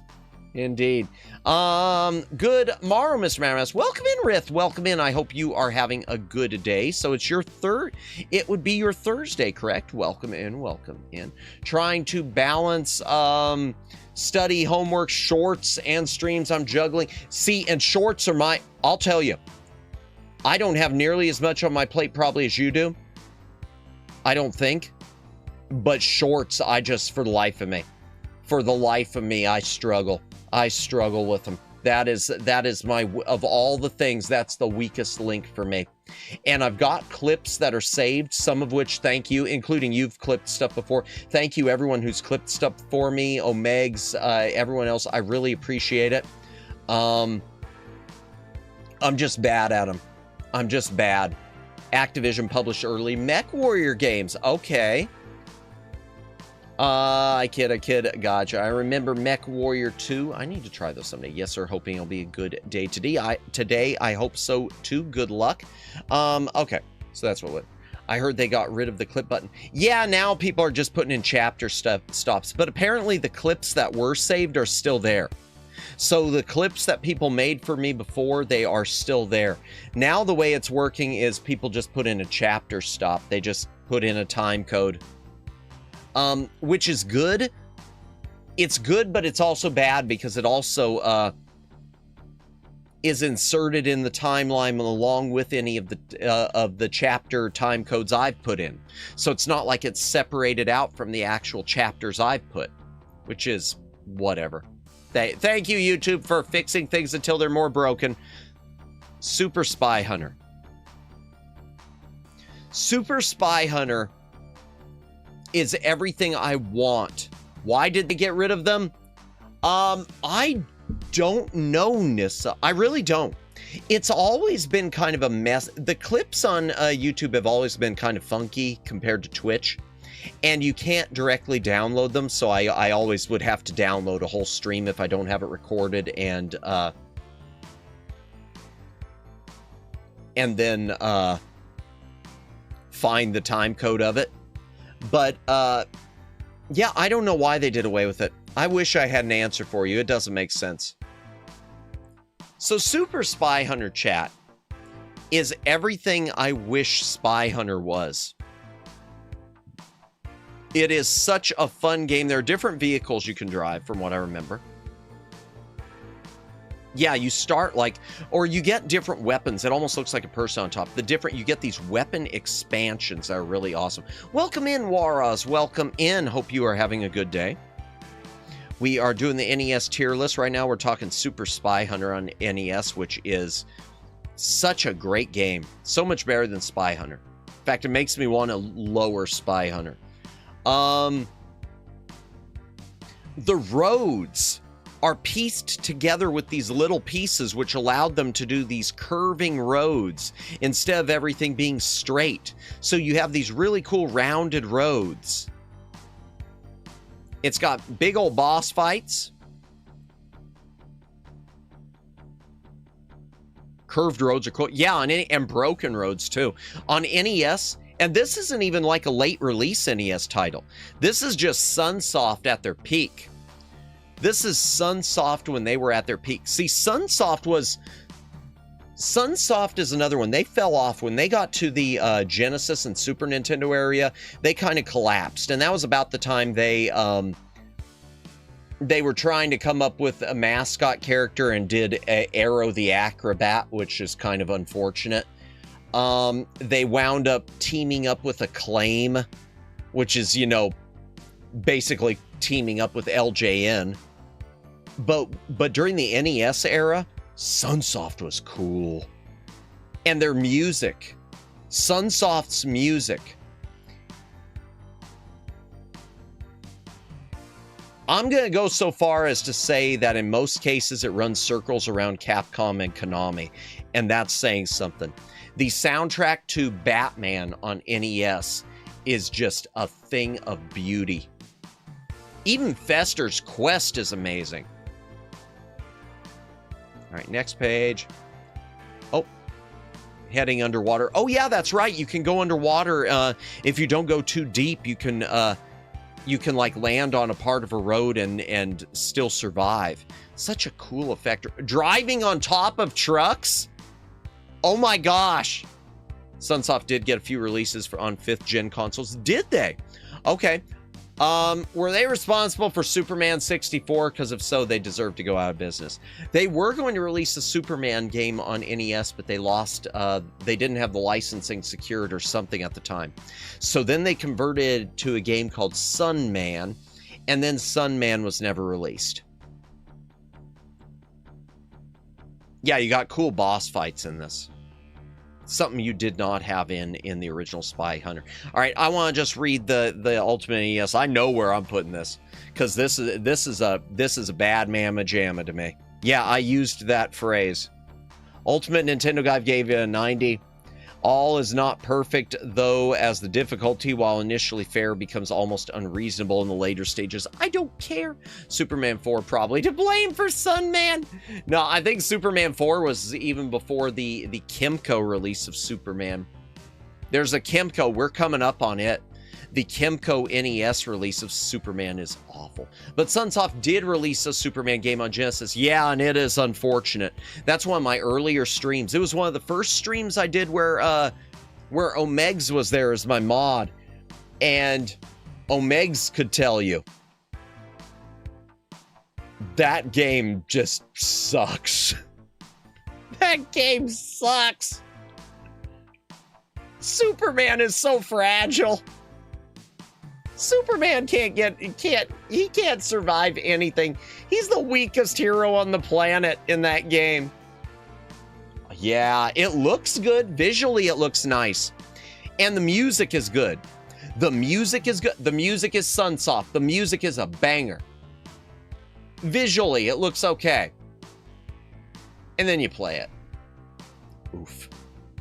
I remember when I picked that up on Genesis, too. When I picked up Superman on Genesis, I thought it was a port of the Taito arcade game.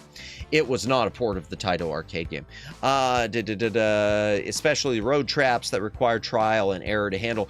Graphically, the visuals impress and the soundtrack is rocking.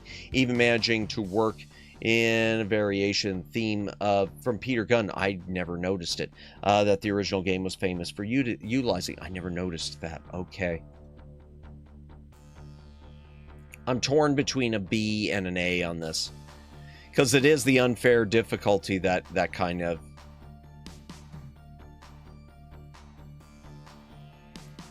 Between B and A. I'm looking at what's in A.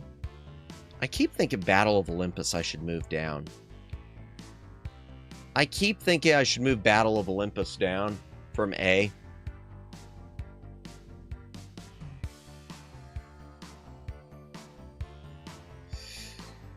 Let me think about this for a sec. That belongs there. I'm going to leave. Yeah, I'm going to leave Super Spy Hunter there. I'm wondering if Battle of Olympus belongs there. No, I'm leaving Battle of Olympus because I've never played all the way through it, but I really like Battle of Olympus. And I really want to play it on stream. Maybe my opinion will change then. But for now, I'm leaving it. And Super Spy Hunter, I'm putting as a B. Well... Yeah, because is it one, yeah, I love it, but yeah, I'm leaving it there. Oh, speaking of Superman. So there's a Superman game on, NES. And, you know, you look at the cover and you kind of get excited. Oh, it's Kimco. Okay, I don't know who Seika is. Oh, I don't know who First Star is. Oh, under license from DC Comics Inc. and First Star Software. Okay, I don't know them. But yeah, everything seems cool, right? No. This is just, this is a bad game. Cover art looks promising. Yeah, yep. And then the game comes along. This is the game. Visually, it is one of the Ugo NES games. It's almost like an open world, almost RPG-ish. It's an open world adventure. There are a lot of different things you have to do, a lot of different crimes you have to solve. Super chibi, man. Yeah. Go all over Metropolis. At times you turn into Clark Kent, especially if you're too low on energy. You jump really high even as Clark Kent.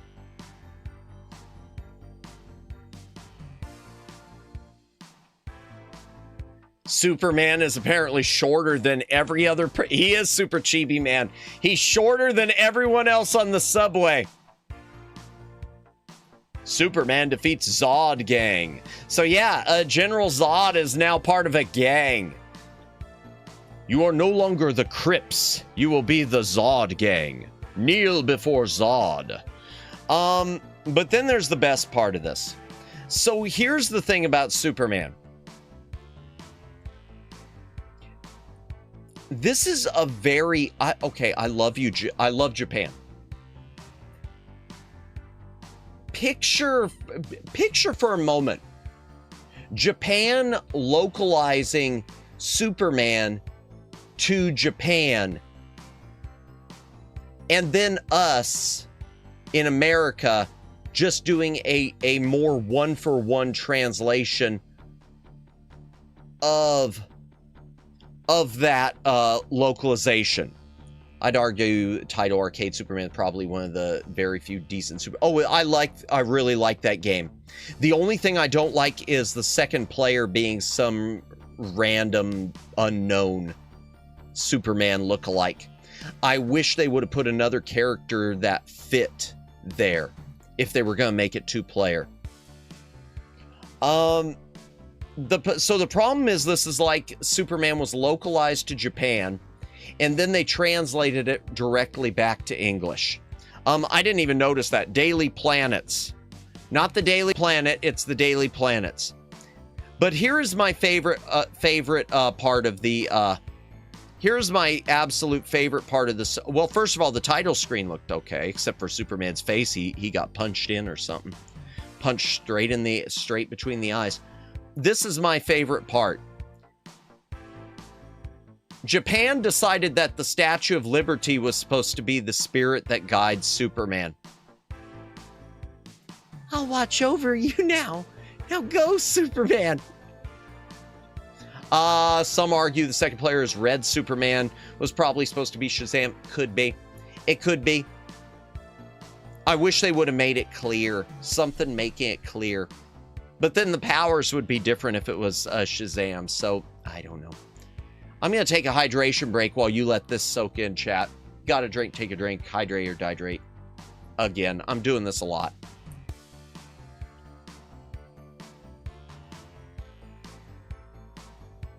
Seriously, best part of the game right there, talking to the Statue of Liberty. Talking to the chibi anime Statue of Liberty. I love this. I love it so, I love this so much.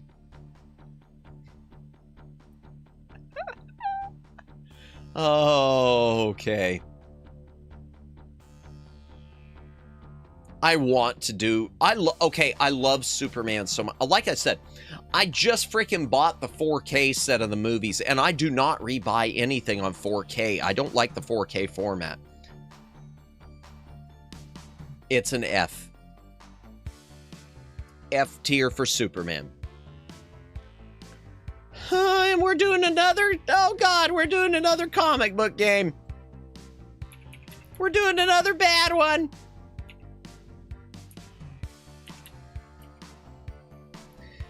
Y'all have probably seen Angry Video Game Nerd handle this one before. Wait, oh, that's the Game Boy one. That's not the right one. There it is. So Swamp Thing on NES. The title screen looks nice. Looks very nice. This was released by THQ. THQ only has a handful of NES games. One of the THQ NES games is The Adventures of Rocky and Bullwinkle. So maybe you can figure out how this is going to go.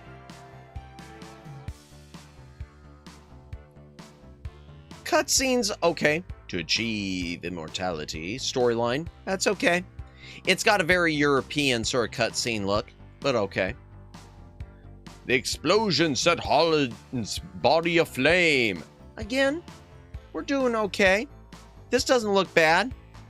Oh, good, we're in the game. Level 1, down by the swamp. Cans rain down on our hero from unknown origin. Yeah, things throw cans at him, and the cans apparently are like, you know, a third the size of his body. This game just does not look great. The controls are not good. It doesn't sound special.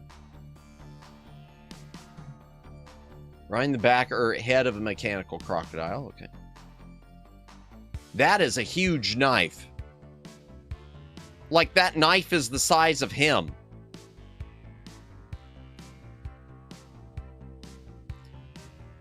But this is a very, very absolute proof that this is a platform game. Yeah. Don't tell me water kills you. I believe it does. You are Swamp Thing and you can't survive the water, if I remember. Giant Skull is never a good sign. I never even made it that far. This game is insanely difficult. It is not a good game. This is a bad game. It is... What's the review on it? I gotta see. I forgot to check the review on that Superman. I wonder what they said with Ultimate Nintendo Guide, just out curious. Ultimate Nintendo NES Library gave this 20%. While just shy of completely broken. Yep. That makes sense, because it didn't feel very playable. It felt very Color Dreams. The choices made when designing the game do a fair job of draining any enjoyment one might get from the experience. It's playable, but barely. Yeah, that squares. And let me go back to the Superman. I do want to see what they had to say about that. Just out of curiosity, because now I'll tell you, the Superman is better than this. I'm sorry I've been bumping the mic so much too tonight, chat. I don't know why I keep doing that. Just out of curiosity with it. They gave it a 50. That is very, very generous. Average graphics and music. Sounds don't help. The non-linear exploratory nature of the game is something very different. Yeah, it is very non-linear, but to me it doesn't help. Even if the missions themselves all seem somewhat similar. Yeah. Whatever. I can't hear you bumping the mic. Really? Oh, that's good. Okay, then I must... Man, I wonder if it's... So I've got a shock absorber of... I've got a shock absorber on the mic itself, but I thought when I hit the mic stand it would be heard. Maybe my noise reduction filter takes care of it. Interesting. JP version received the movie OST. Oh, of Superman? Not Swamp Thing, I assume. I know the Taito arcade game had the movie soundtrack. I know that the Taito arcade game did, even from when I played it in arcades. Swamp Thing is obvious. F. And now we get to little Capcom Redemption. Sword Master. This is a rare game. This is a game I didn't know was rare when I got it. I knew it was one that I was having trouble getting my hands on. It was one I always wanted because I thought it looked really, really cool. Because it always looked really... the Swordmaster looks really 16-bit. I don't know if it's the 1993 one or 1990. Let me try 93. No, it is not. 1990. To me, this game always looks very 16-bit for the time. 6.7. Okay, we'll see.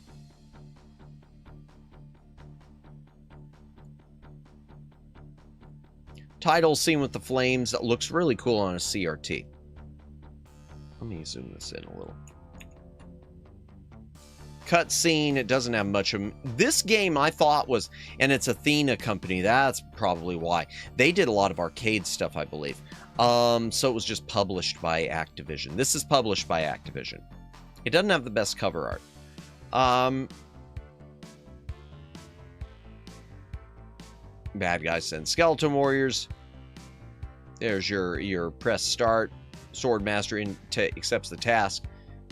It's got a it's very much like a side-scrolling, not a platformer, but a side-scrolling action game that feels very arcadey. It's got incredible parallax scrolling. Very detailed for 8-bit. Yeah, and if you look with all that dithering, if you're playing this on a CRT, that looks fantastic because it blurs those. That's the thing about dithering. Dithering, you look at it like this and it just looks, you know, little chunky little blocks. You're playing that on a CRT, the blurring makes it blur into transparencies and into other colors. So this has like all different nuances with the browns and the greens. Forest wolf. Strong monster. There's your first boss. I mean, the sprites are still small, but not super small. They feel bigger. Between levels, you're showing your progress. Okay. Not familiar with this game. Looks neat. Yeah, and unfortunately,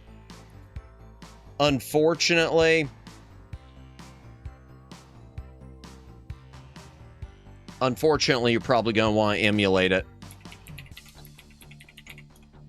Or get the Famicom version. Swordmaster. Oh, fine. NES. Because there you go. Loose copy right there. 300.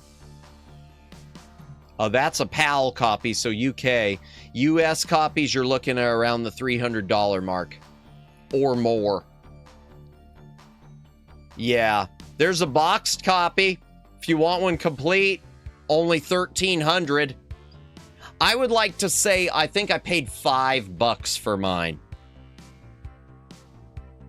Back when video game stores used to have, when I was a younger Madamus, and gaming stores used to have all the NES stuff, you know, except for Dragon Warrior and Tengen Tetris. Everything used to be like $5 a pop. Jeezy peasy. I wonder, how much is Famicom? Is there a Famicom? Let's see. Even the Famicom ones are a lot. Any NES game released after 1991? Well, this is before that. This is 1990. It just didn't have a lot of copies made. No, not any of them. Because trust me, I can think of a few that were after that that are not going to be like that. Including some of the later Simpsons games. I think Bart vs. the World was after 91, and it's not. It's not like that. What's a good example of one? Let me think of a good example of a post-1999 one. That wouldn't be like that. I don't know on, I don't know on Dream Master. But you're pretty close, because they are more. You are right. The ones after 1991 are more.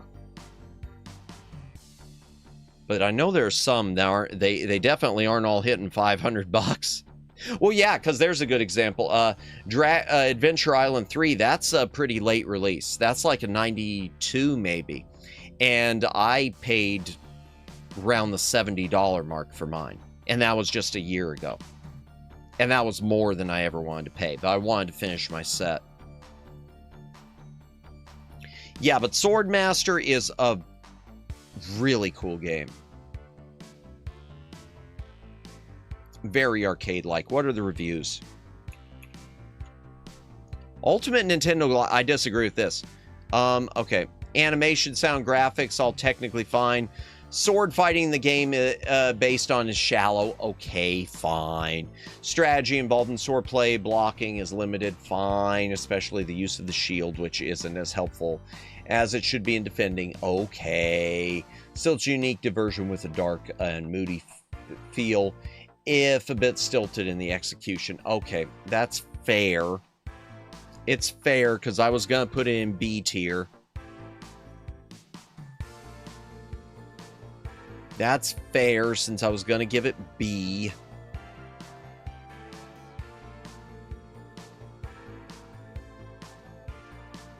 Okay, and the last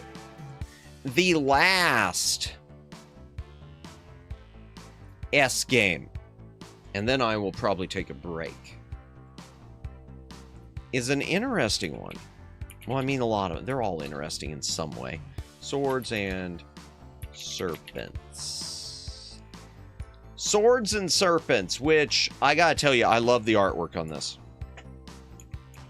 I do love the artwork on this. That is very Frank Frazetta right there. That is very Frank Frazetta. Yes, this game does use the 4-player adapter. It does not need to. So, Swords and Serpents is an RPG, a 4-player RPG. I do not believe, though, it has game save. I think it's playing, I think you play it all at once. It is a first-person dungeon crawler RPG. 4 characters. If you are playing in 4-player mode, each person, one single person controls the movement, Epic Sword. And, oh yeah, the artwork is fantastic.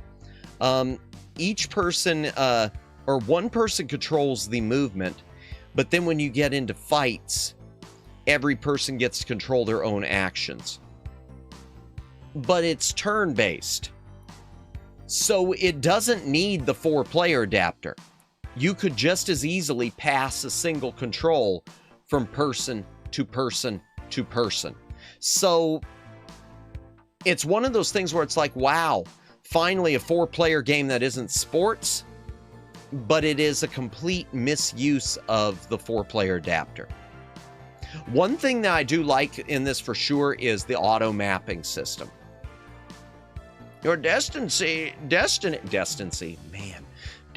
is to slay the dragon. You must collect the 7 ruby treasures. Okay, old man. It says old man. I'm allowed to say that. Ah, spider. Ah, zombie.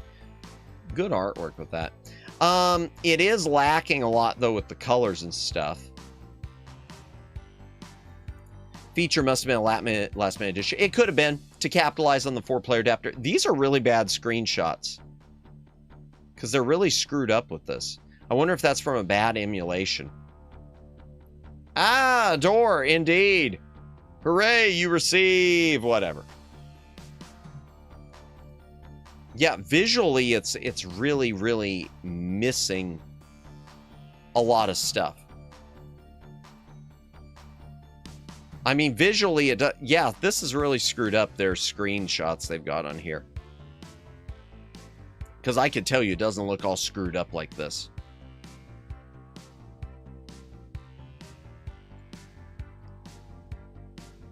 Interplay also. This one, and by the way, chat, this one is not horribly expensive. You can pick this one up pretty easily for like 25 bucks. Last time I checked. I think it's good, but it's not great. One of the things, I don't remember it having game save at all. I don't remember it even having a password feature, which is weird. Let me check the reviews. Okay, I disagree with them. They gave a 40%. While the music and graphics are substandard, monsters themselves are colorful and well drawn. Well, I agree with that. However, the map is sketchy. Passwords, okay, so it is password. Password system is needlessly complex. Well, typical. With no less than 5 passwords, 1 for each character. Oh, wow. Plus a 5th for overall progress. Interesting. Required to continue the game. All of this amounts to a strikingly below average RPG. I don't think it's top tier, but I think it's better than that. I do think it's better than that. Where did I put Dungeon Master? Because that's where it should be. If I put it C, this should be C also. It must be C, because they're on the same level for me. Yeah, Dungeon of Magic, excuse me. Dungeon Magic, not Dungeon of Magic. Wow, wow, wow, wow. So 25 character passwords. No, 5. So it'll be a 5-line password. So 1 line for each of the characters, and the last line for the overall progress. So it'll be a total of 5 passwords, not 25. Okay, that is the end of the S's. We're going to be starting with Taboo. Okay, let me get Taboo out of the way. Taboo is one of these things that I am going to do on stream. Taboo, the Sixth Sense, I have never really played. I've been saving it to stream with. So because of that, even though it's got a low rating, I'm going to remove this from the tier list. Taboo is rareware. Yeah, but it's also a rareware that probably shouldn't exist. So Taboo, the Sixth Sense isn't actually a game, chat. It is a digital tarot card reader. It is digital tarot cards. Shuffles the decks, deals the cards, and then it tells you final outcome, the card, the 5 of staffs. Conclusion of the issue is labor, struggle or strife with little result. It's not even a game. It's just a digital tarot card reader. Digital fortune teller. Gives you your lottery numbers. Maybe I should use that. Maybe I would win. Maybe I should use that. Maybe I would win. I do not know why Rare ever made this. Seeing Rare on this is so weird, y'all.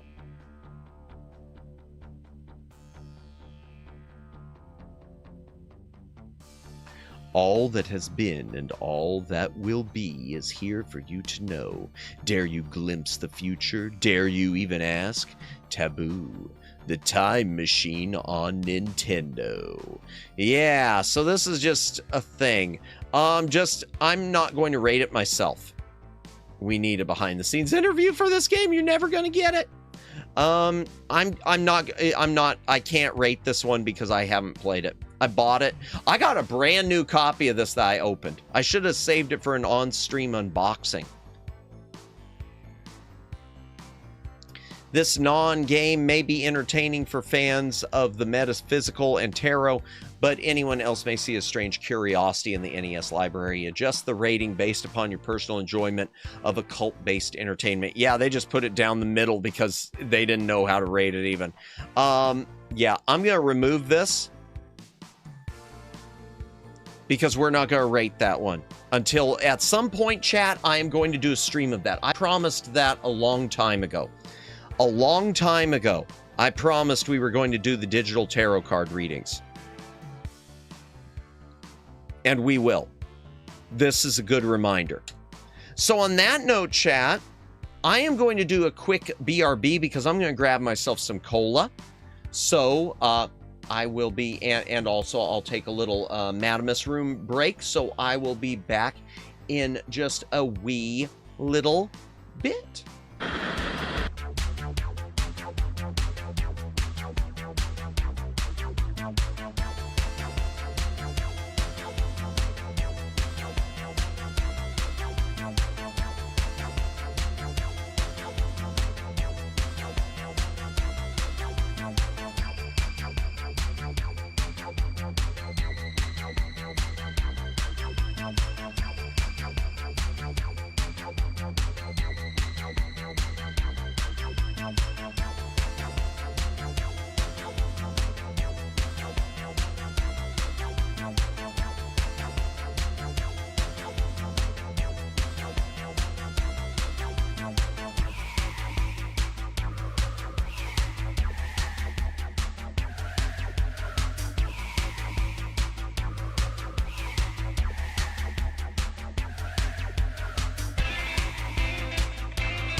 Okay, sorry about that.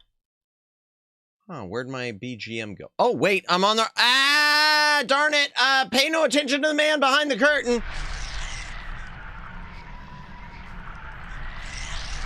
Oops, wrong room. I brought into the wrong room. Oh, pro streamer. Welcome back. Wait, yeah. Oh, boy. Oh, dear. Yeah, I've got cola. Okay, I've got caffeine. Everything's cool now. Ay. Oh, good, we're coming back to more bad also. Oh, time for some of the worst. Oh, by the way, everyone who's watching tonight, thank you everyone who's watching. Lurkers, thank you for lurking. VOD watchers, thank you for watching. If you haven't commented on the VOD, please consider doing so, VOD watchers. It does help with the algorithm. Likewise, if you have not liked the stream and you do like the stream, please consider liking the stream. It does help me out a ton. Tag team wrestling. Tag team wrestling. Boy, with a creative name like that, tag team wrestling, that sounds fancy. This is one of those Data East ones. Early Data East arcade hit. So you know it has to be good, right? I mean, you know it has to be. It says arcade hit. Why would it not be?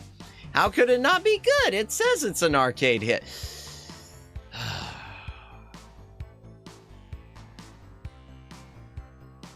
Well, let's just say that the arcade looks halfway okay. Let's zoom that in. The arcade looks pretty decent. Okay. The NES, to me, just looks funkified. I mean, I guess it's okay. You got the clone army out in the crowds. Honestly, I think this one, the controls on this one to me just suck. It's just not good. It's just a very boring, generic wrestling game. It is a very, very boring. It's got some out of ring stuff. That's kind of nifty. That looks weird with the giant announcers there and the cameraman amidst the sea of heads.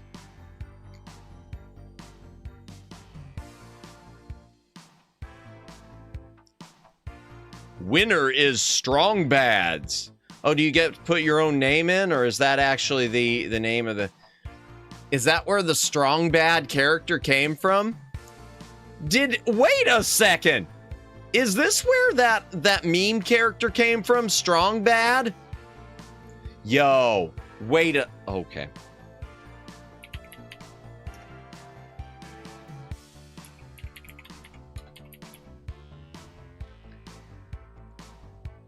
Strong Bad. Yep. Oh my gosh. Oh my gosh. Homestar Runner, the strong bad came from this game. This game is the wellspring. I never saw that coming tonight. Nope, never saw it coming. That said, this game sucks. I'm gonna pull up the review real quick, but this is not good. And we are finding some deep lore. Yeah, the dark magic. Ultimate NES library. Yeah, that's about right. 30%. Okay, yeah. It's all extremely basic, and the part real-time, part menu-driven gameplay is boring and has absolutely no flow or momentum. Yep. Interesting for introducing the tag team mechanic to wrestling video games. Has a few neat touches like being able to call one's partner when close to submission. But basically any other game with the word wrestling in the title is more worthwhile. That's pretty bad. Look for any other wrestling game. Which one? Any of them. But is there any of them? Oh boy, yeah. I'm sorry, Strong Bad. But you are not a cool game for attractive people this time.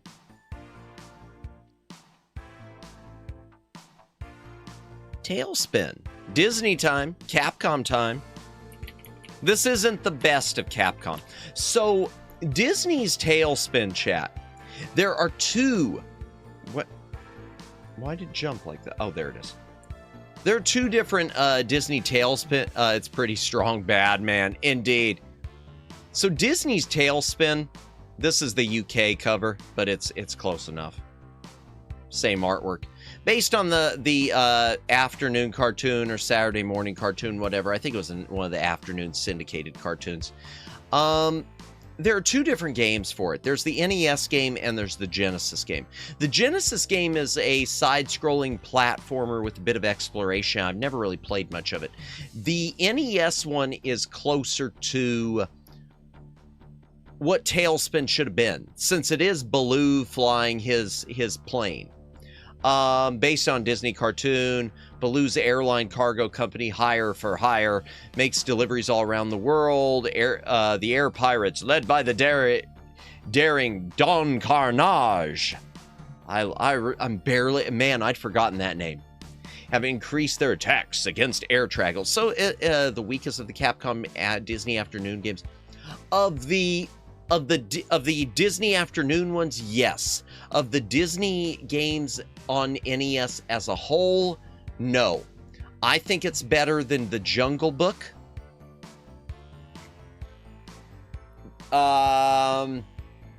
You might be able to make a case for better than Mickey Mousecapade. And it's hard for me to say on Adventures in the Magic Kingdom because I've got such a soft spot for it. I've got such a soft spot for that. But this one is, it's a shooter. And one of the interesting things about this shooter is that you can turn your ship around. You can turn around, and it's kind of stupid when you do, because when you turn around, you fly upside down. Instead of just turning around, you fly upside down. That is just kind of dumb. But wake up, Baloo. We've got lots of work today. I've lined up 8. Okay. 8. Come on, give me another screenshot, baby. Moby Games is doing its thing. Yeah, so there we go. Upside down. It's a shooter. It looks kind of funky. It is kind of like chibi characters in tiny planes. The bullets are really large, too.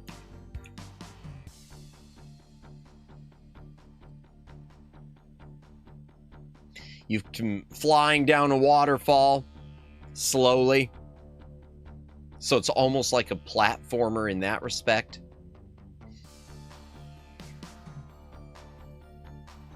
I guess I must have died if it says nasty helicopters.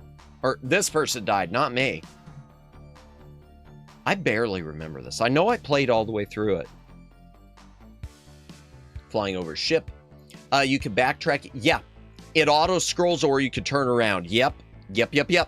Which is an interesting mechanic. It is an interesting mechanic. I don't know if you could go back to the beginning, but you can go back pretty far, like to collect all of the stuff if you really wanted to. You do have boss battles? Yeah, okay.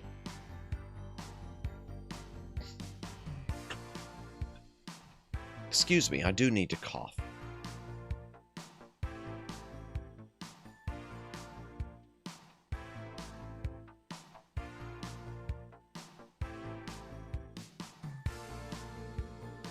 Yowzers.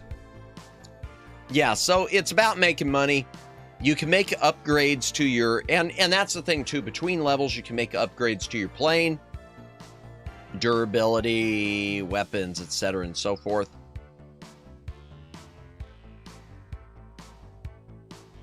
I think it's a good game.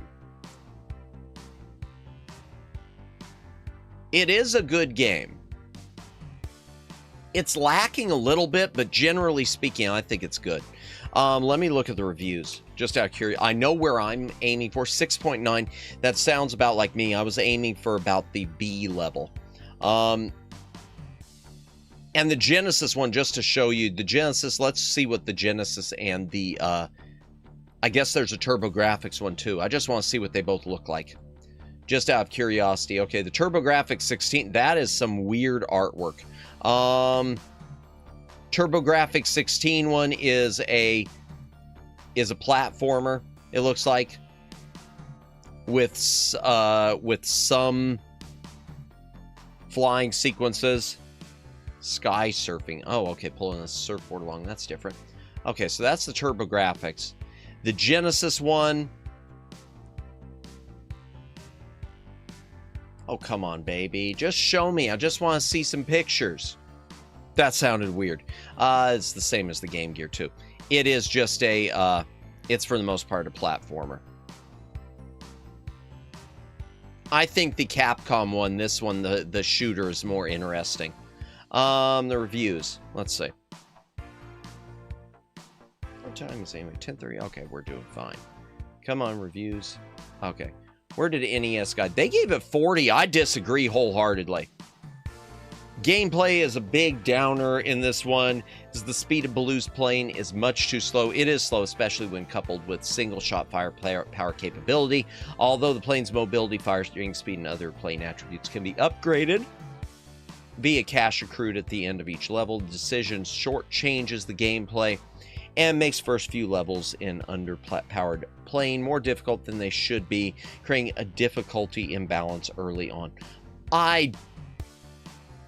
I see that point, but I don't agree. I see that point, but I do not agree. I think Tailspin is a... Is it a B or a C? I gotta think about this now. No, I think it's a B. No, maybe? But I got Fantasy Zone there, but that's a bad port of Fantasy Zone. And I got Kid Icarus down there, even though that probably should have been a B. And Kung Fu, which is good. Ooh, this is tough. And Metal Gear, even. I am going to make it a C. I'm going to put it on par. Yeah. Yeah, because I don't... That's a tough one. It's somewhere in between, so I'm going to lean towards C. Target Renegade. Or we could call it Double Dragon 4. It's not Double Dragon 4. I'll explain just a second. So Target Renegade, chat, is a sequel to Renegade. It's a secret to did I say a secret to? Oh my gosh. Wow. It's a sequel to Renegade. Oh my gosh. Yep. Brain is gone. The brain is gone. It's a sequel to Renegade, chat. Target Renegade has a banger OST. I don't remember the OST too much. It is a sequel to Renegade. If you don't know Renegade, it's part of the same group as, I can't remember the name of the series, but the same group as River City Ransom. It is a brawler. Target Renegade is, in a lot of ways, we have Double Dragon at home.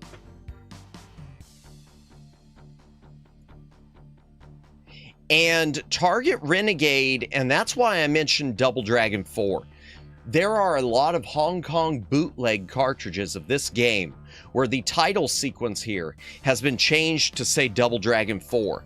If you go and you look up Double Dragon 4, you pop it in, you start playing, it is Target Renegade. It is Target Renegade, they just changed the title.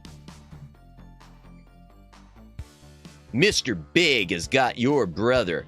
Go get him! Good luck, kid. That's a heck of a story right there. Press fire to rumble. I don't have a fire. I got an A and a B. But as you can see, it looks like Double Dragon. It looks a lot like the first one. Doesn't look as good as the second and third. Now, this right here, though, is the biggest problem with the game. Bikers in brawlers are historically annoying. Motorcyclists, things like that in brawlers are historically annoying because you have to like do a jump kick to knock them off their vehicle. Press fire. Was this on PC? Well, I think there was a Commodore version, but this is the NES one. So yeah, they must have carried that over. So bikers are notoriously annoying to deal with in brawler games. This game, the start of level 1, before you face any other enemies, you are stuck dealing with bikers. So you might lose a life just during the opening minute of this game. It is a very bad design decision. Once that's done, it's fine. I mean, it's generic looking, but it's fine.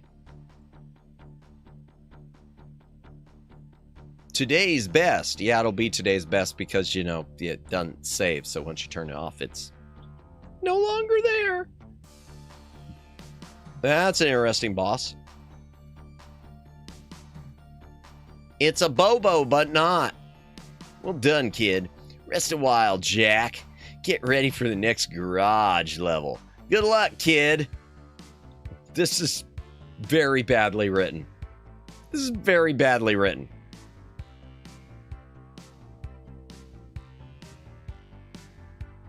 Okay, that's interesting.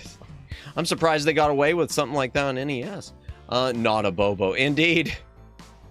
And not Linda.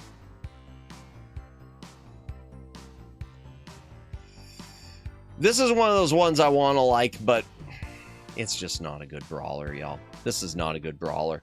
I think the first Renegade is better, if only slightly.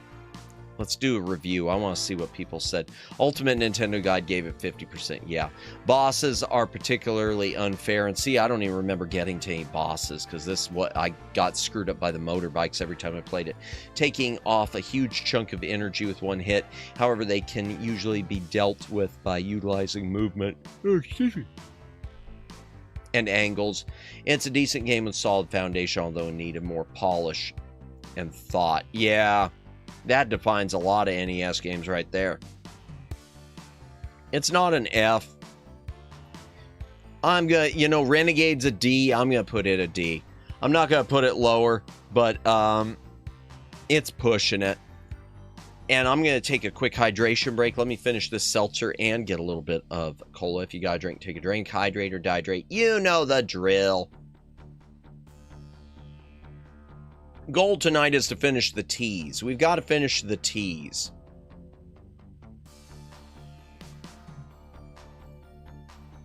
Then tomorrow night, Zach McCracken. Friday night, we'll do the Lego Hand Cam Evil Dead. And next week, we'll be doing, we'll finish up the tier list. And some more Phantasy Star. I'm really loving Phantasy Star. And we'll be playing the Ryko Star, VTuber Ryko Star's GBA game. Hopefully my poor man's EverDrive will be here by then so we can play it on original hardware. Even though that wouldn't look as, you know, good as doing an emulator. I'm just kind of down on the look of my Game Boy and GameCube stuff right now, you know. Ooh, it's not tag team. You can't see because okay. Yeah, I see which one it is. One of the best wrestling games, if not the best wrestling game on the NES. Tecmo World Wrestling.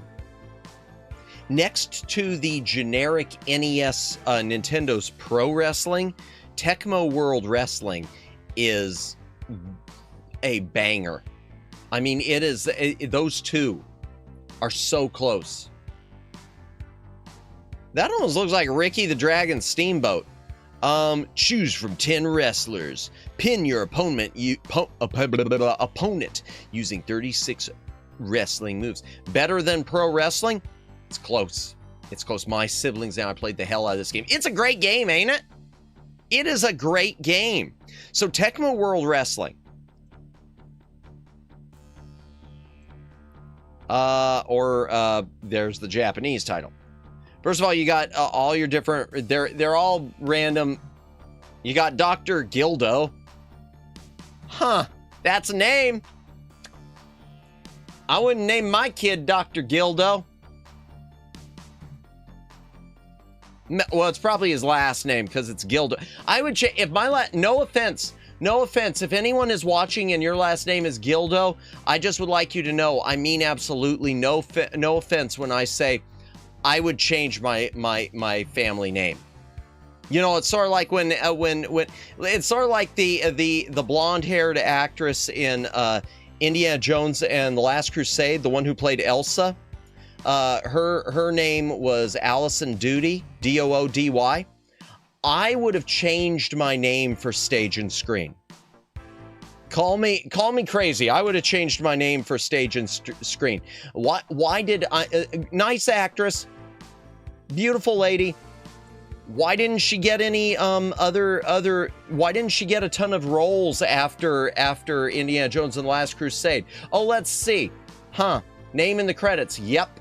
I'm sorry. I mean, I know it's childish, it's juvenile, but you know I'm right. You know I'm right. Epic name. Indeed. Randy Gomez, Dr. Gildo, who's a fan of the giant swing.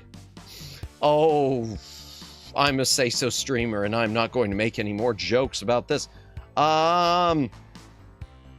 There's Mark Rose, who looks like he's wearing makeup. Okay. Julio Falcon. You could change your names, okay. Athletic Gym. Oh, and I love this too. It's got the anime look. It's got so much of the preserved anime look. So this game, you do training. You do training to level up a bit. The pretty boy type, indeed. So you do training to level yourself up. That's a nice touch. Go get him, big boy. Oh, I will. Thanks, baby. Versus the Samurai A Dragon. And here's something else that this game has that no other NES game that I know of this type has. Color commentary. Which you can't even pay attention to because you're too busy playing the game. And so this just serves as a distraction. But it is an awesome distraction. Oh, look, we went from game that never ends to the tier list that never ends. Welcome in, Neko. Welcome in. I hope you're doing... Oh. Hi. Click the link and subscribe to Neko the Space Mage right now. Thank you, Library Bot. Welcome in, Neko. Welcome in. I hope you are having a good Wednesday, a good day off. The commentary is cool. Indeed, yeah, this list is never going to end. We're in the T's. Yeah, that's a Library Bot. Yeah. You like that? It's the little things. It's the little touches.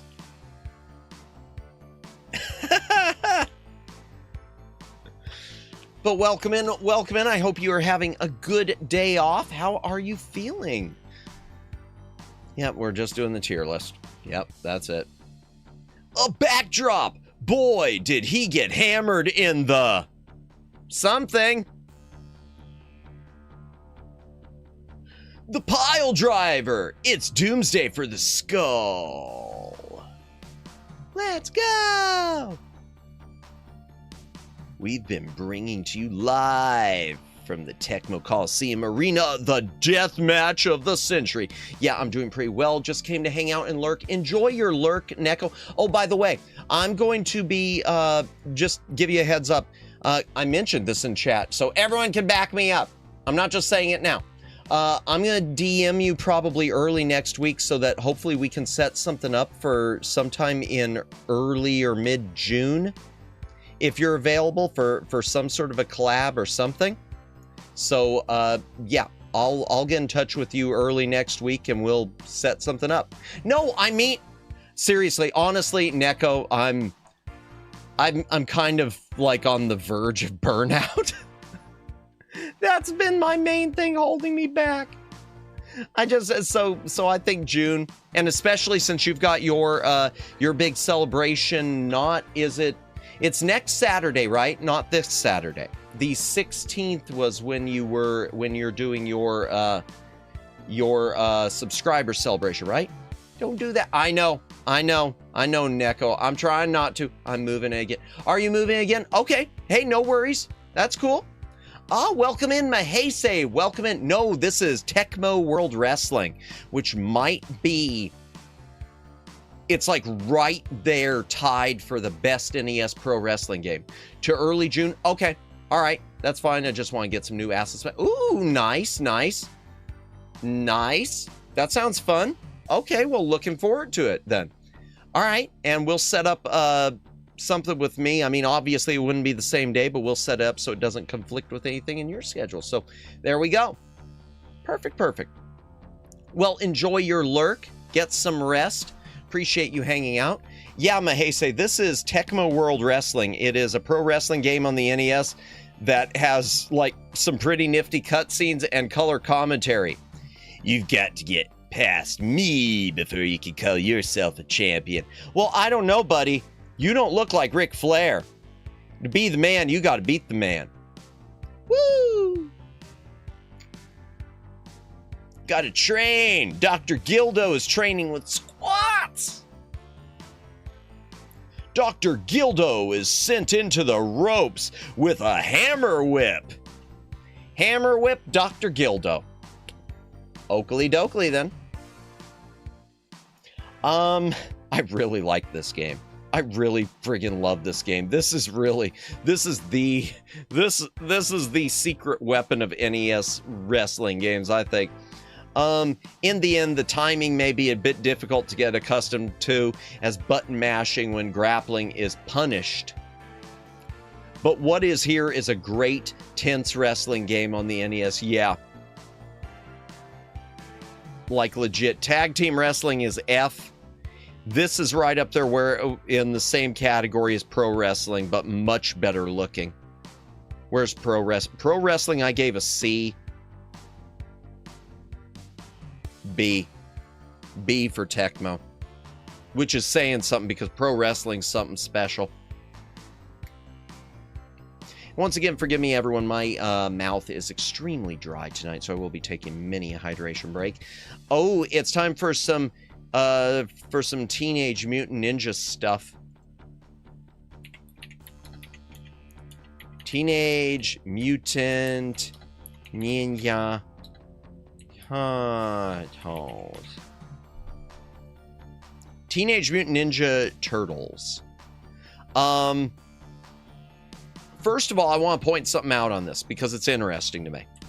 This Nintendo game was made at the time when the cartoon was first like gaining steam, but it was also at the time when you still had the comic book art. So the comic books always portrayed the Ninja Turtles as having the same color headband because the Ninja Turtles comic books were black and white. The original Ninja Turtles comic books were black and white. They didn't have different color headbands until, or masks, excuse me, until the cartoon happened. So the cover art for this is more comic book based because when you get the comic books, the artwork on the cover would be colored and it would show them all in red. But in game, there's an Amiga version? Really? Okay. I wonder if it's broken. But in game, the characters have their proper, oh wait, this is DOS. That's the wrong one. That is definitely wrong. In game, they've got the different colors for their headbands. Blue, red, orange, and purple. The map shows your position on the ground. This is a sort of exploration-y platformer. There's a lot of hunting for like certain items and keys and weapons you need, like something called the scroll weapon in the third level. This is a difficult game. It's not necessarily bad looking, but it's not the best of Konami/Ultra games. There is a lot of screen flicker. There's a lot of screen flicker. Also, the color palette is sometimes kind of wonky, like with the Mousers right here, where instead of looking like silver, as you can see, they're red and blue. It's kind of odd. It does some interesting things in that when you go down into sewer level, it'll change out the enemies. So you go down now and it'll be the mousers. If you were to go up and then go back down again, they might be some sort of flying bat thing. They might be like those. And there are just some weird characters too you come across, like weird firemen. It's like Zelda 2. Did Zelda 2 do that? I don't remember that. Visual, but the type of game, yeah. But there's but this is all designed for one play. It's not like an RPG. You don't really level up.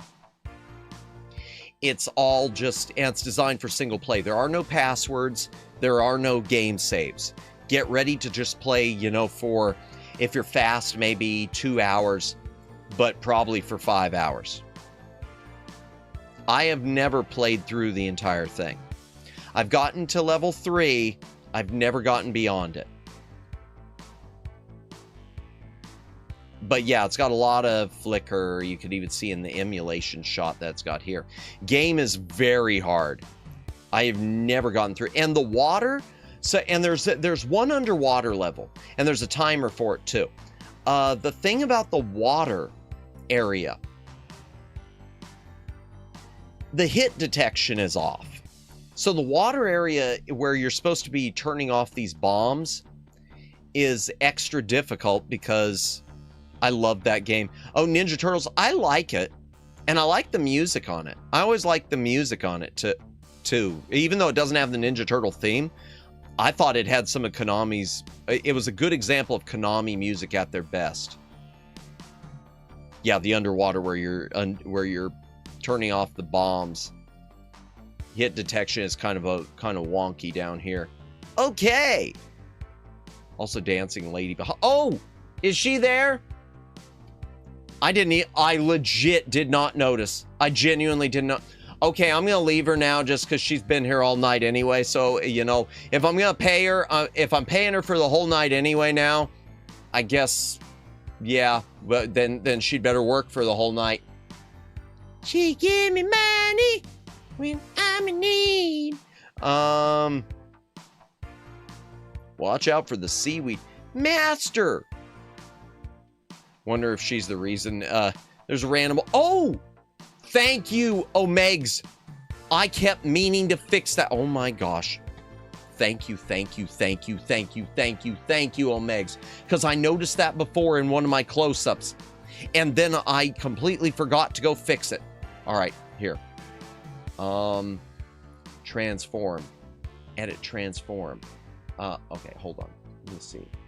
Let me try to remember the buttons.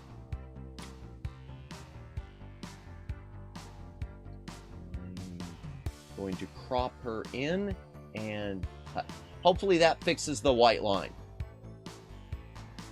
Because I've cropped her in a little bit. Let me make sure. Let me zoom this in and take a look.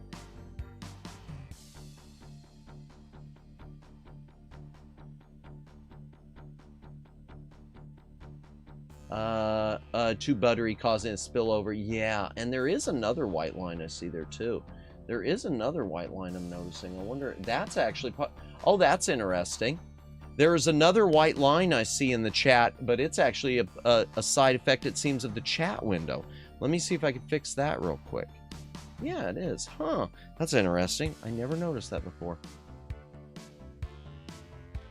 I'll just crop it ever so slightly.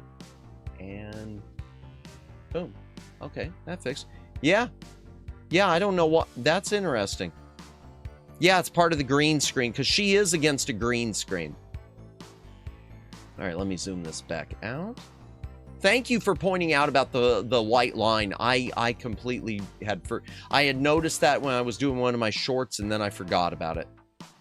Scale the window. Okay, there we go. Boom. Master! Area 3 intro. Splinter gets kidnapped. No, they broke up my house. Screw Splinter. They ruined our pad, man. Look at all the cleanup we got to do. Let me see what the review on this one is. I know where I'm putting it. I do know where I'm putting it. I like the game, but I'm not in love with it. Okay, let's see. 6.6 Ultimate Nintendo Guide. I feel like it's going to have some nostalgia. 70%. Gameplay is very difficult in spots due to the high volume of enemies encountered. Yeah. Enclosed areas, enemies can respawn. Yeah. When traveling back over or when re-entering the same areas. Yep. Controls are not fine-tuned. No, they are not. Difficulty, it's got competent experience, but not outstanding. You know, and my answer for it is a C. My answer for it is C. I like it, but I'm not in love with it. Teenage Mutant Ninja Turtles 2, the arcade game. Yay, that's the one we like. Okay, where is it? Including, okay, arcade. There we go.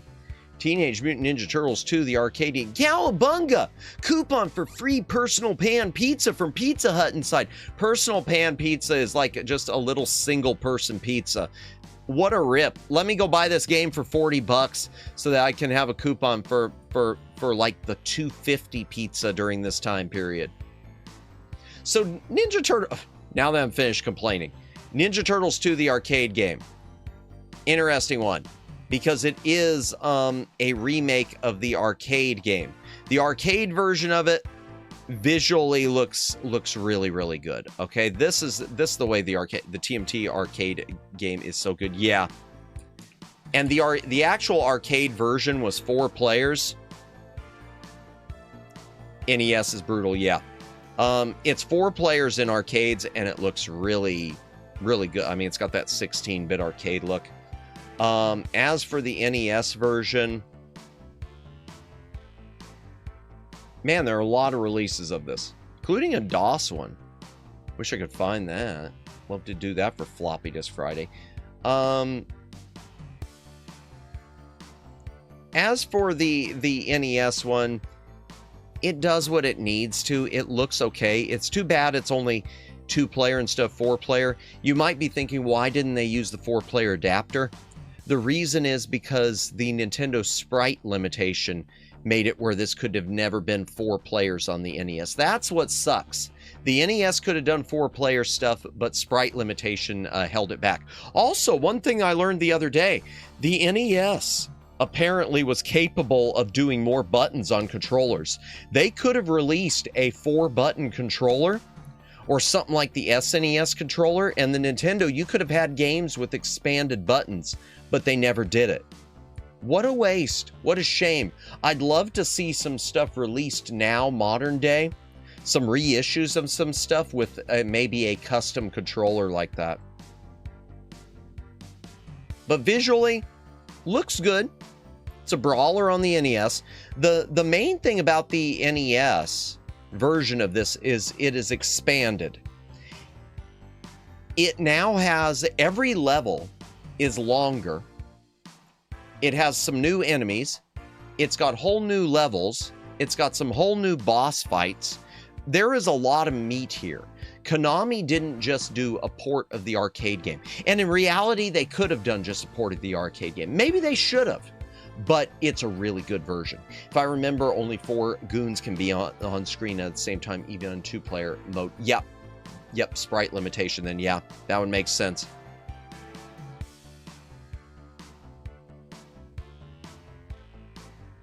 Help!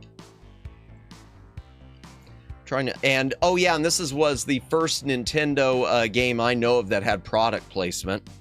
It had Pizza Hut signs. Pizza Hut paid a bunch to have their logo there in the game. And let me just point out the classic Pizza Hut logo too. You know, back when the restaurants were really cool. You know, that's kind of a missed opportunity when you think about it. You know, because Pizza Hut was always known for the tabletop Pac-Man game in the 80s. They should have put a bunch of Ninja Turtles arcade games or some sort of setups of this in Pizza Hut to coincide with the NES release of the game. Bebop. Sewers level 3. This was, I believe that was in the other, I believe that was in the arcade version. Cutscene in between levels. This might have been exclusive. Because I want to say the Fly version of Baxter Stockman was exclusive to the NES version. Yeah, because the snow level, this is not in the arcades. The frozen over level is not in arcades. So no snowmen in the arcade. And no apparently Death Star, you know, torture droid. Truckload of foot soldiers.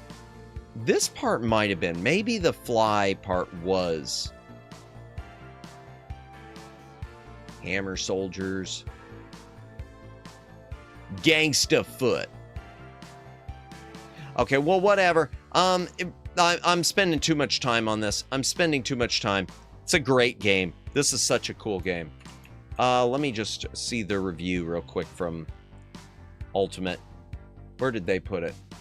70% really. Okay. Well, not as smooth or varied as it could be. Home version adds a whole new level, changes some segments and bosses, make it fun enough brawler in its own right, certainly with the second player. Yeah, it's hard if you're doing one.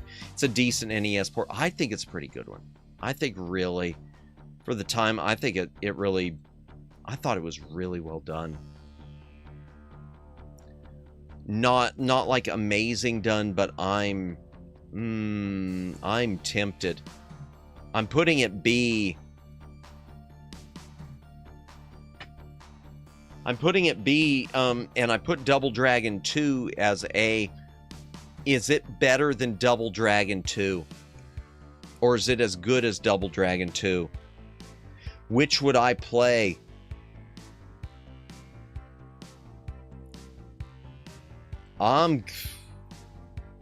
It's a subjective list, chat. Where did I put Double Dragon 2? Did I put it A? This is a subjective list. You know, actually, no. I'm putting it B because the next one we're coming to is the one that I feel really strongly about. The next one we're coming to is Double Dragon 2 is on A. Yeah, I put it on A. And I don't know if I should have. I don't know if I should have. I don't know if I should have. I'm looking at that now. I'm looking at that on A.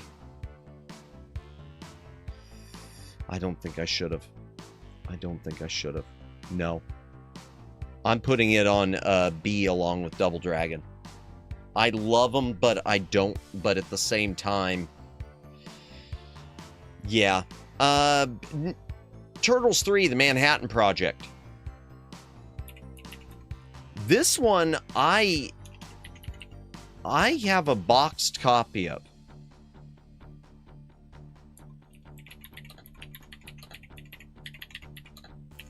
Because I had a loose cartridge copy, chat, and then I was in a Kmart that was going out of business. And they had pulled a bunch of Turtles game, not Turtles, but a bunch of NES games from their back room. And all of them were still marked super high. They were marked still like $40 on their supposed going out of business sale. Except for Turtles 3 was like $10. So, heck yeah, I'll take a boxed copy for $10 and trade my other one in. Turtles 3, The Manhattan Project is a really, really good game. It's another... Well, first of all, it's got the classic Ninja Turtles arcade style, TV style opening cutscene. It is another. It's arcade style brawler, similar to the arcade game. I need to try out TMNT 3 on NES. It's good. One of the big changes for it is that, well, first of all, one thing that kind of sucks is down here with your health bar, everyone is orange face mask. This is another one of my siblings and I played the hell out of. Got to do another playthrough soon. It's been years. I've never played all the way through it, I don't think, unless I used a Game Genie, but I really loved it, or a cheat code. I really like this one. Some of the stuff that sets it apart, each character now has their own signature special move, whereas in the arcade game, they just did this, they all did the same sort of weapon whip thing, jump, swing. In the arcade game, it didn't take off any of your HP to do it, so you could just spam it. In Turtles 3, it will take off, it does like most brawlers, where when you do a special move, it's like a desperation move. It takes away from your health. So there's that. Visually, it looks a little bit better. I can't say it looks a lot better, but it does look a little bit better than Turtles 2. Bosses are monochromatic in this game, as they were in Team 2. Are they all monochromatic? Well, Rocksteady's just supposed to look that way. I guess we'll see. We'll see as we go on. I think it's just Rocksteady, so that was kind of weird. Some interesting little tricks there, like being caught in a barrel. There's Bebop in a truck. A little bit of screen flicker. Zap, laser beams, okay. Oh, you could get squished. Okay, yeah, it's got some new little visual tricks. That's nifty. And the cutscenes, of course. Some good cutscenes. Decent looking cutscenes. Foot Clan has all the latest weaponry and action figure playsets. Yeah. I really do like this one. I think this one, oh man. Hanging off the side of a building? That's interesting. I don't even remember that. I don't remember that.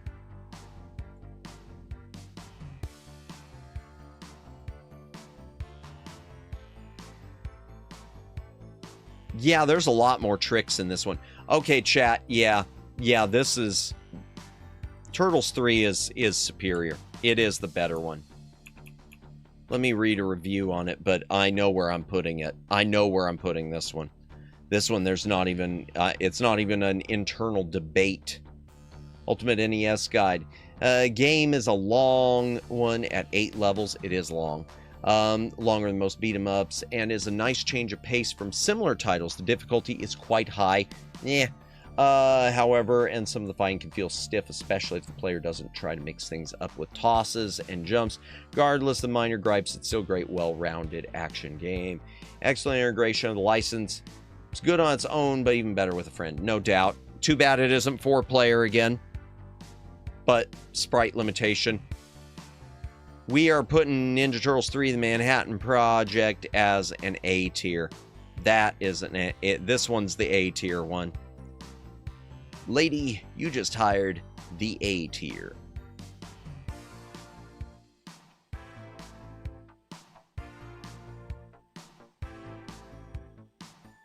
And on that, I'm going to take another hydration break. If you got a drink, take a drink, hydrate, or dihydrate.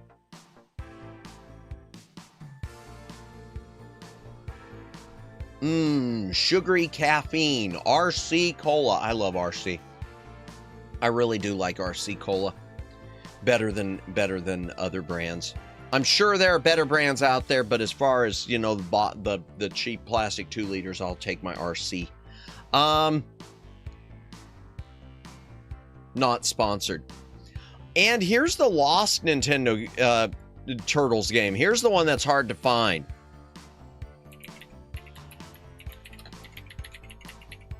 And it's a very unique game on the NES. If I can find the right one for it. I think this is it. Yeah. It doesn't even have a picture of the cover. The box, I've never seen a boxed copy. I'm lucky enough to have the cartridge. I did not. I don't know. This is a late release, and it's sad that it's as rare as it is. Because Teenage Mutant Ninja Turtles Tournament Fighters on the NES... outside of your... Oh, wrong one. Outside of your pirated one-on-one fighting games, like your bootleg of one of the very few 1v1 NES fighting games, and the only one, Sammy, that's an arcade-style 1v1. I mean like a Street Fighter arcade style. You've got things like Karate Champ. Karate Champ is not like Street Fighter. It's not. Urban Champion is not like Street Fighter. This plays like a Street Fighter game. This is the only one that I know of. I have not, if someone wants to try to correct me outside of like bootlegs, like, you know, your fan-made Hong Kong port of Street Fighter 2 or Mortal Kombat, this is the only legit one-on-one fighting game. And it's another case for Nintendo would have, if Nintendo would have put out a special 4-button controller for this, I think that would have been interesting. But they were trying to sell the Super Nintendo at the time. If anything, Nintendo probably did not want stuff like this on the NES because they wanted people buying the Super Nintendo. Rented this game back in the day, wish I'd bought it. Bought this game, wish I'd bought more of them. Wish I would have found more of them to buy. This is another one I got lucky with Twin Opinion. There used to be a game store in my town. It was a rental store / game store. And they used to just, with the exception of like the Dragon Warrior, well, not even all the Dragon Warriors, really with the exception of Tengen Tetris, they used to sell all their NES games for $5 a pop. So when they got this thing in at $5, I mean, I didn't have to think about it. That's where I got my Power Blade 2 for $5 too that I resold. And I don't regret reselling because it's a great game, but you know, $800 in the pocket is pretty great too.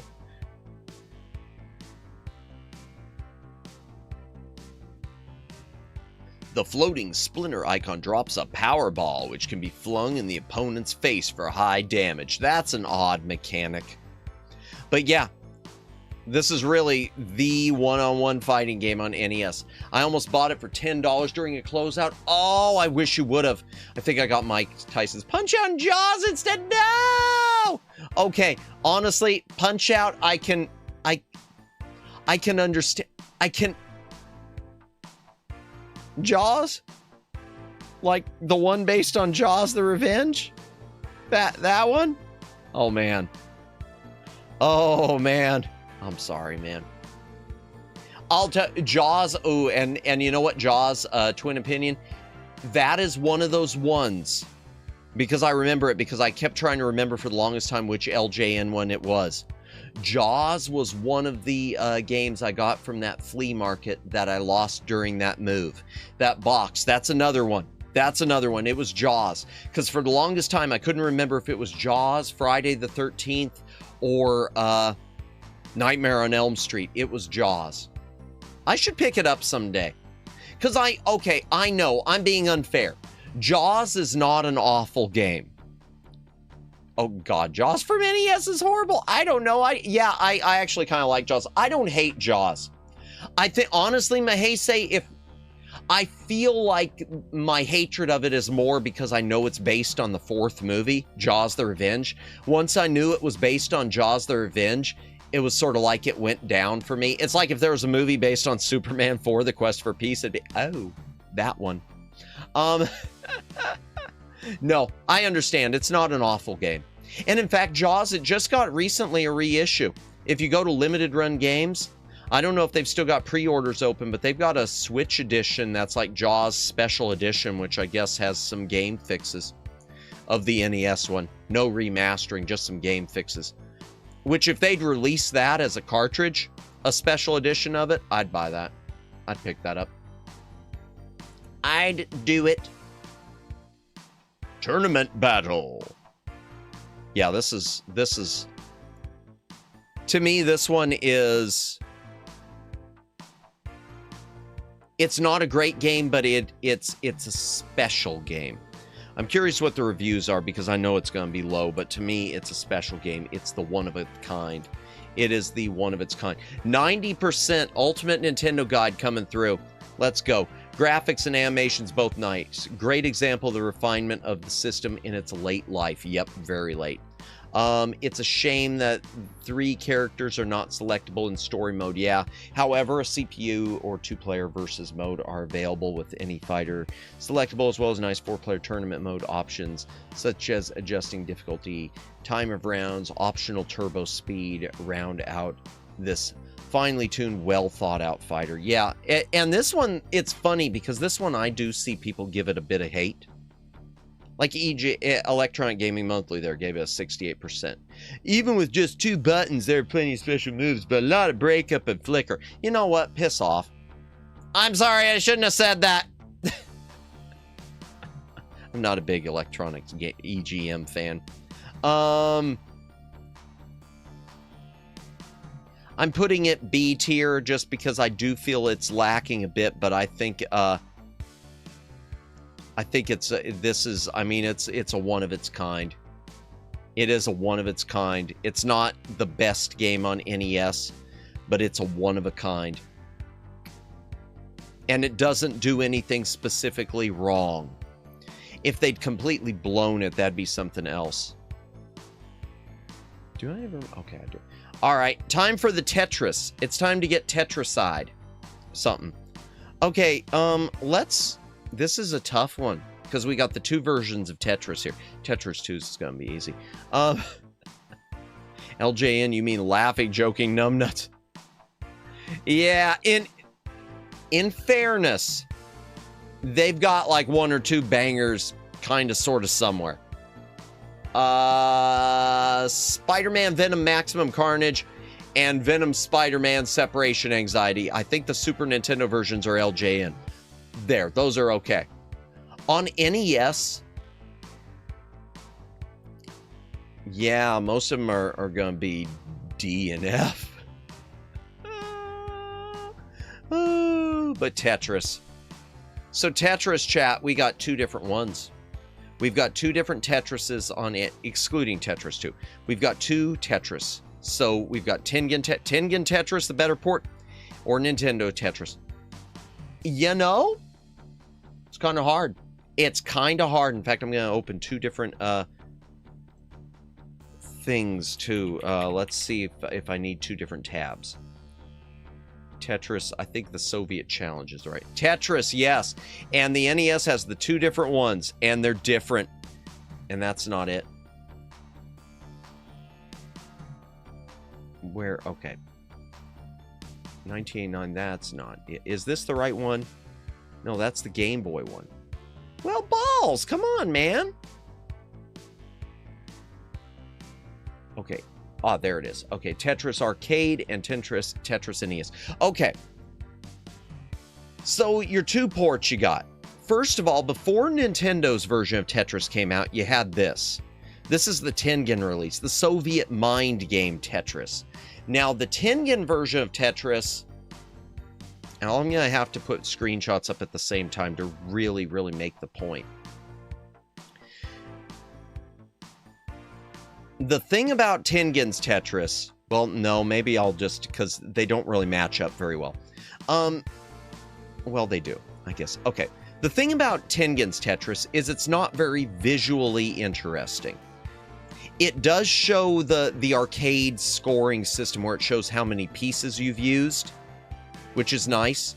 It's got much better on-screen scoring with that. I don't remember if the Tetris thing ever lights up or if that's just a logo. Versus the Nintendo one, look, a Soviet mind game is a crazy name. Well, because at the time, Mahese, this was being released when we were still at the very end of the Cold War. And so Tetris was developed with Russia still being Soviet Russia, and part of the lore behind Tetris was this is the secret game that Soviet Russia is using to train their troops. Now it's an arcade hit in the United States. So it was that sort of a thing. In fact, that kind of came into play. There was even a parody of it. An awful parody, but a parody. There was Police Academy 7, Mission to Moscow, sort of centered, from what I remember, around a Russian video game developed by their military that was just called The Game. Which, Yeah, okay. So this is the way the Tengen Tetris looks. And this is the way the Nintendo one is. Let's, be frank. The Nintendo one looks better. It looks better. Yeah? I mean, that movie plot. Yeah, I don't remember it very well. It was not good. I haven't seen the Police Academies in so long. The first, the first 3, maybe 4 were good. 5 was okay. 6 was okay. 7 was just a disaster. But yeah, the Tengen one does not look good. For whatever reason, Tengen, even though they had the full Nintendo development kit, Tengen did for an unlicensed company, their stuff always lacked a little bit of polish, which is sad because Tengen is Atari. But what the Tengen one really adds that makes up for it is game modes. Where is it? The Tengen version of Tetris compared to the Nintendo. The Nintendo version of Tetris is one player. Tengen version has 2-player competitive. It has 2-player cooperative. You've got versus computer, or you've got cooperative with the computer. For real, though, the name makes me think the reason why the parents didn't buy Tengen Tetris was the name of it. No, but the truth is, Mahei, it did sell well. So the history of the Tengen version, Tengen and Nintendo, just a brief version, is they were locked in Mortal Kombat. Tengen said that they had the rights, which is Atari. Atari said they had the rights. Nintendo said, nuh-uh, we got the rights. And so there was a legal back and forth, and eventually the courts decided, no, Atari has the rights for the arcade. They do not have the home rights. Nintendo has the rights for the home port. Okay, fine. While all this is going on, Tengen basically says, we might lose this case. Let's get it into stores as quickly as we can. So they put their Tetris into stores. It was on store shelves for 1 month before it was recalled, and all of the copies that were recalled from stores were destroyed. It sold well enough that it is not nearly the most expensive game on the NES. Here you've got a game that was recalled after being in stores for only 1 month, and yet it is not the most rare game on the NES because they sold a lot. Because there were a lot of people out there who wanted Tetris. They knew what Tetris was, they'd seen it on computers, they'd played the arcade version. So it was, very sneaky and scummy of Atari. Not really. I can't blame Atari, Sammy. So part of the problem was it wasn't all Atari. There was some other third party who Atari had licensed it from. And that other company basically was selling rights they didn't have. The rights that they had negotiated with whatever the Russian company was that owned it.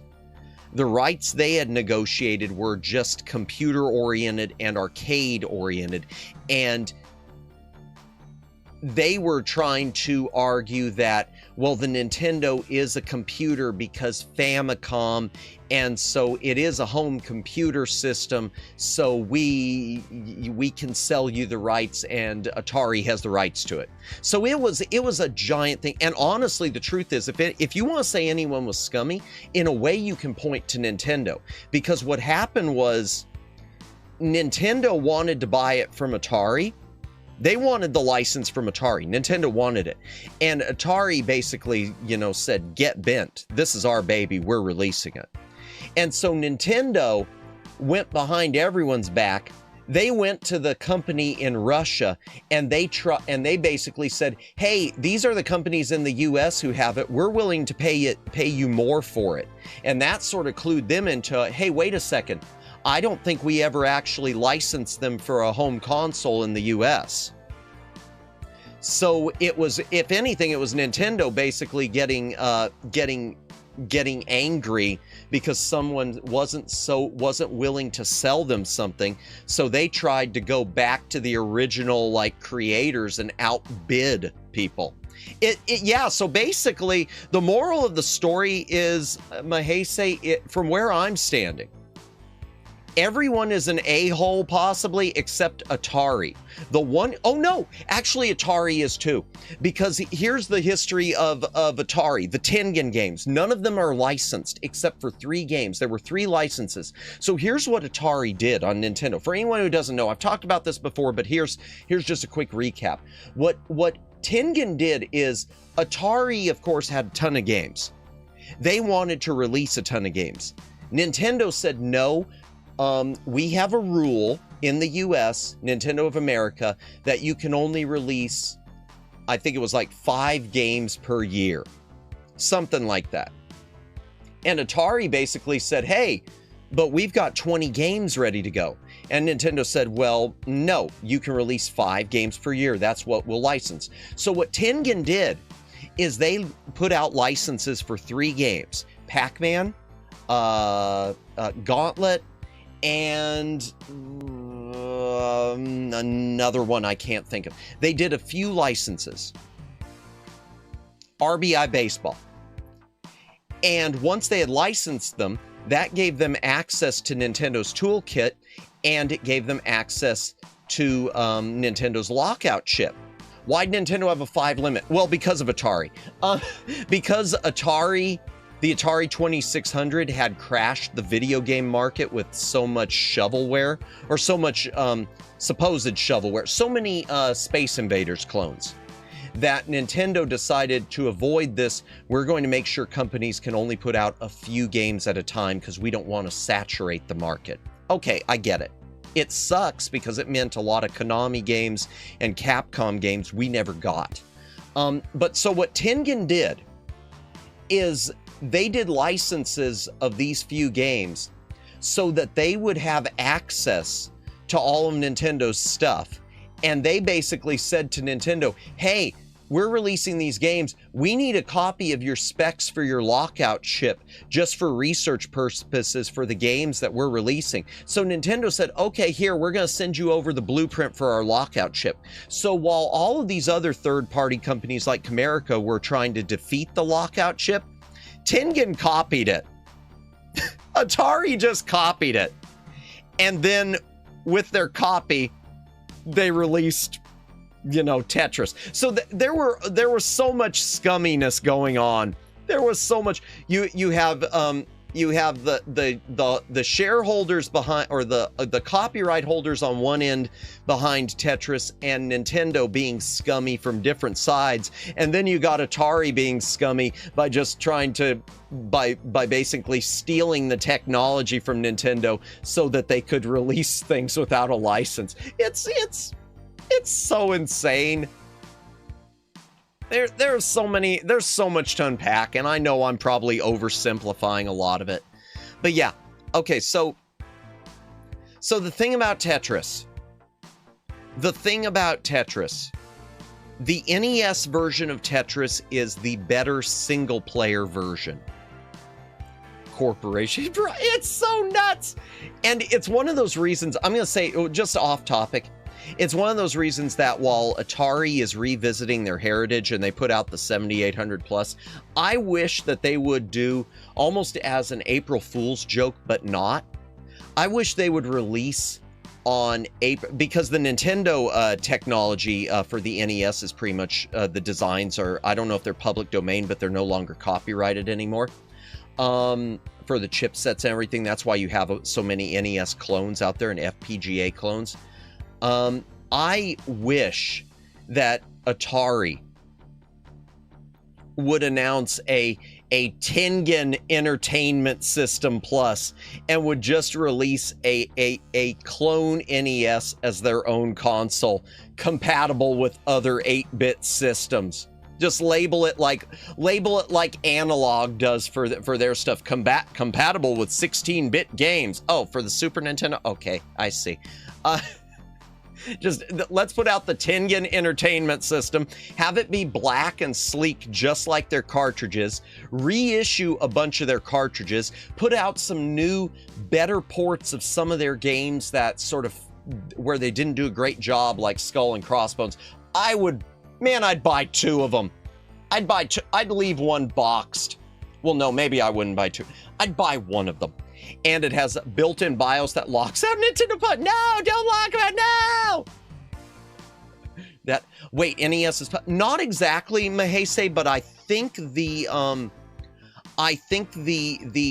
trademark on some of the tech, like on the processor chips, has expired, and that's why you're seeing a lot of these third-party NES clones so easily. I think. I could be wrong on all of this, but I want to say there's something where they did not renew the technology trademark after a time for the NES.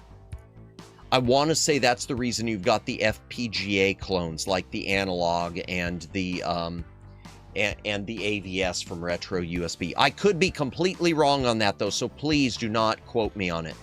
But it kind of makes sense, though, too, because you'd think that Nintendo would be trying to crack down on some of these clone systems if they were able to do so. Those licensed NES repro cards. So a lot of the repro cards you get, the ones like from Retrobit, they are not licensed. They aren't licensed by Nintendo, but they are licensed by the original makers of the game. Whatever company owns the game is the one licensing them. So like the stuff you get from, like the Battletoads Double Dragon reissue from Retrobit, is it licensed by Nintendo? No, it doesn't have to be. I do want to say the license on their lockout chip is, the lockout chip for sure is kind of null and void now, from what I understand. So yeah, all of those games you get that are, they're licensed, they're just not licensed by Nintendo. It's just like the Tengen games. They're not illegal. They were all licensed by Tengen. You've got games by Namco, like Rolling Thunder, that were released by Nintendo. They were, I mean, by Tengen. They were not licensed by Nintendo. They were fully licensed by Namco. Licensed to Tengen. Tengen made the cartridges. So yeah, I think that's a little bit of a misunderstanding. There's a difference between like the bootleg cartridges and just the unlicensed games. The unlicensed NES games, yeah, it was just that they didn't pay for the lockout chip. So yeah, where were we? Tetris. The Nintendo brand version of Tetris is the better single-player version, hands down. The Tengen version of Tetris is the better arcade version if you want like two-player mode and stuff. It's got the neat things that you've got in modern Tetris games today. Competitive, cooperative, things like that. It doesn't look as good, but it looks fine. Does it look bad? No. Does it grab your attention? No. Does this grab your attention? More so. So when it comes to the tier list, I'm going to read the reviews in a moment. The Tengen version of Tetris, even though I love the two-player stuff, it is going to be an A rank. The Nintendo version of Tetris, it's better, and I don't want it to be. I know that doesn't make sense. I want the Tengen version to be the big one. I want it to be the big banger, but it isn't. The banger is the Nintendo one. But Tetris is Tetris. Well, polish. I'm putting that as an S tier. Hydration break chat before we get into the nightmare that is Tetris 2. If you got a drink, take a drink. Hydrate or dihydrate.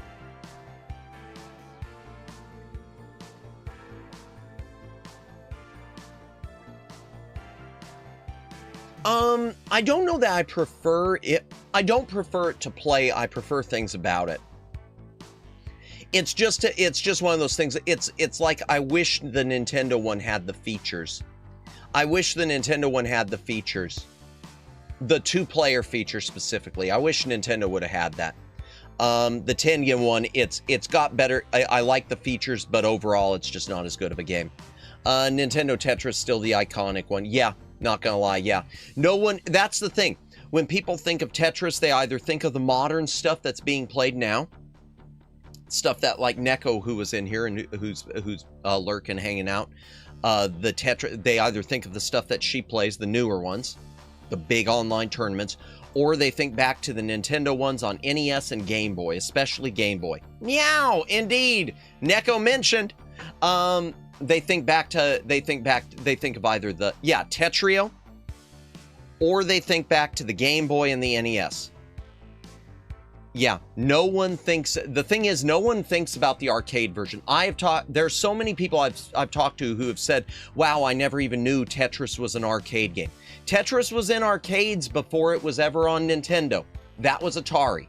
There is a Sega port, and that's the thing too. There were going to be Sega releases of Tetris. There is a Sega Genesis port of Tetris, which we would have gotten from Tengen. Actually, I think it was Sega did it themselves, and they were licensing it from Tengen, and we never got it because of the Nintendo thing. Nintendo is the iconic thing. You know what? Honestly, Sammy, I think that theme is on the Tengen one too. I think it was part of the arcade version. It just doesn't sound as good. I'd have to look that up. Let me check. Okay, I hope I don't get audio bonked. Okay, let's see. NES OST soundtracks. Let me see if there's the Zophar domain. Okay, Zophar domain music. Here we go. Let's find out. Stand correct. I want to check. I really don't know, so I'm gonna check. Okay, let's see. 10. Star Wars. I was going through this just the other day to download some stuff, and it was missing a few things, and it really annoyed me.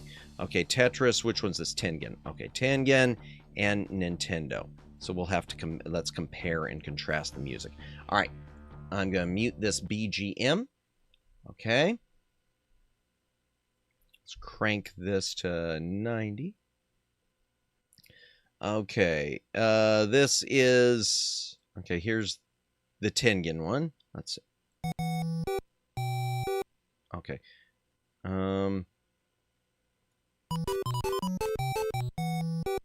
Okay, no, that's definitely not. No, that's not.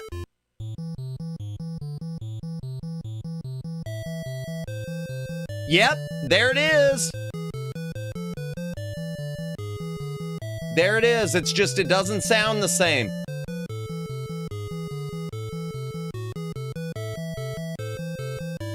So there's your Tengen version.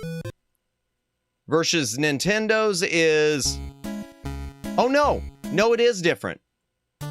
No, I stand corrected. I stand corrected. I'm wrong. Nope, I'm wrong. I'm wrong. I'm completely wrong, Omegs. I am wrong. Because that's Nintendo's. Wait, but it's the Game Boy one. That's the one from the Game Boy. Okay. Where is it? Come on, Game Boy. All right, we got to compare all the Tetrises now. Darn it. All right. Come on. Because I think the NES one has different music than the Game Boy. A music. Okay. Nope. That's not the right music.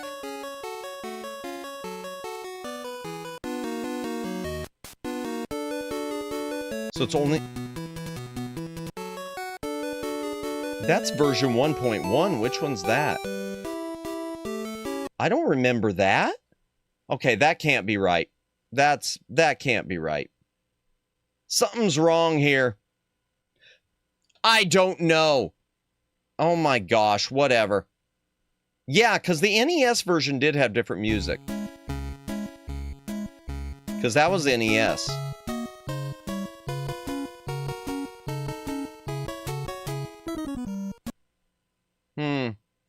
Interesting. So yeah, it's the Game Boy one. Yeah, it's the Game Boy. Oh, don't tell me. This is some... No, well, it's the Game Boy one. It's the version that's on Game Boy is what it is. So the Tengen version of Tetris has the song that's on the Game Boy version of Tetris, but the Game Boy version is not on the Nintendo version on NES of Tetris. Hello, Detective Reeds. Welcome in. We're debating Tetris music. Welcome in, welcome in. Hope you are having a good night. What time is it? Oh, wow, it's almost midnight my time. Yeah, there's the answer. It's not Mandela effect.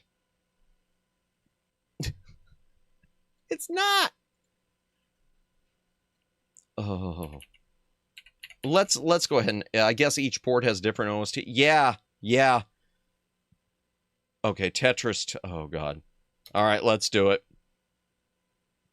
So in Japan, this was Tetris Flash, but we called it Tetris 2 here. This is a late release on the NES. That said, this late release is really common. You can get Tetris 2 on NES really, really easily. You can get this really easily, I'm pretty sure. Let's check. How much is it? How much is the Giant Nightmare? You can get it brand new sealed. Chat. This is how much no one wants Tetris 2. You can get, even though that's banged up, you can get that brand new. Oh, is that H-Theme? Yeah, that is H-Theme. You could get brand new but banged up for $70. No one wants Tetris 2. $15 loose cartridge. Boxed copy. There's the bid.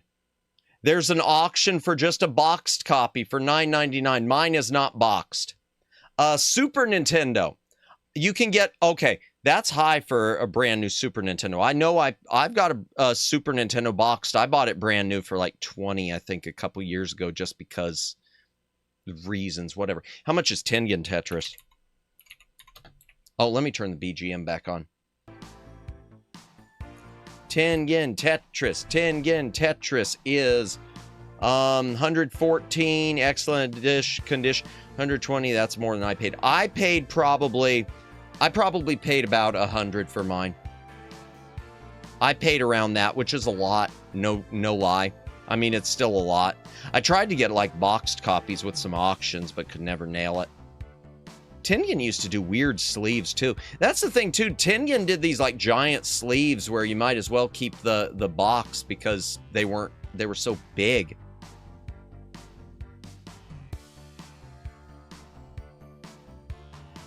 But Tetris 2, chat. 7.3, that is BS. I'm sorry. I'm crawling BS on that. I don't know anyone who likes Tetris 2. I don't know of anyone who in this world who likes Tetris 2. I'm sure there's someone. Tetris 2 on NES. It adds 2-player, which is nice. Tetris Flash in Japan. But it's weird. It's got like bombs and weird shaped pieces like this and blowing away different. And I don't understand what the colors all meant.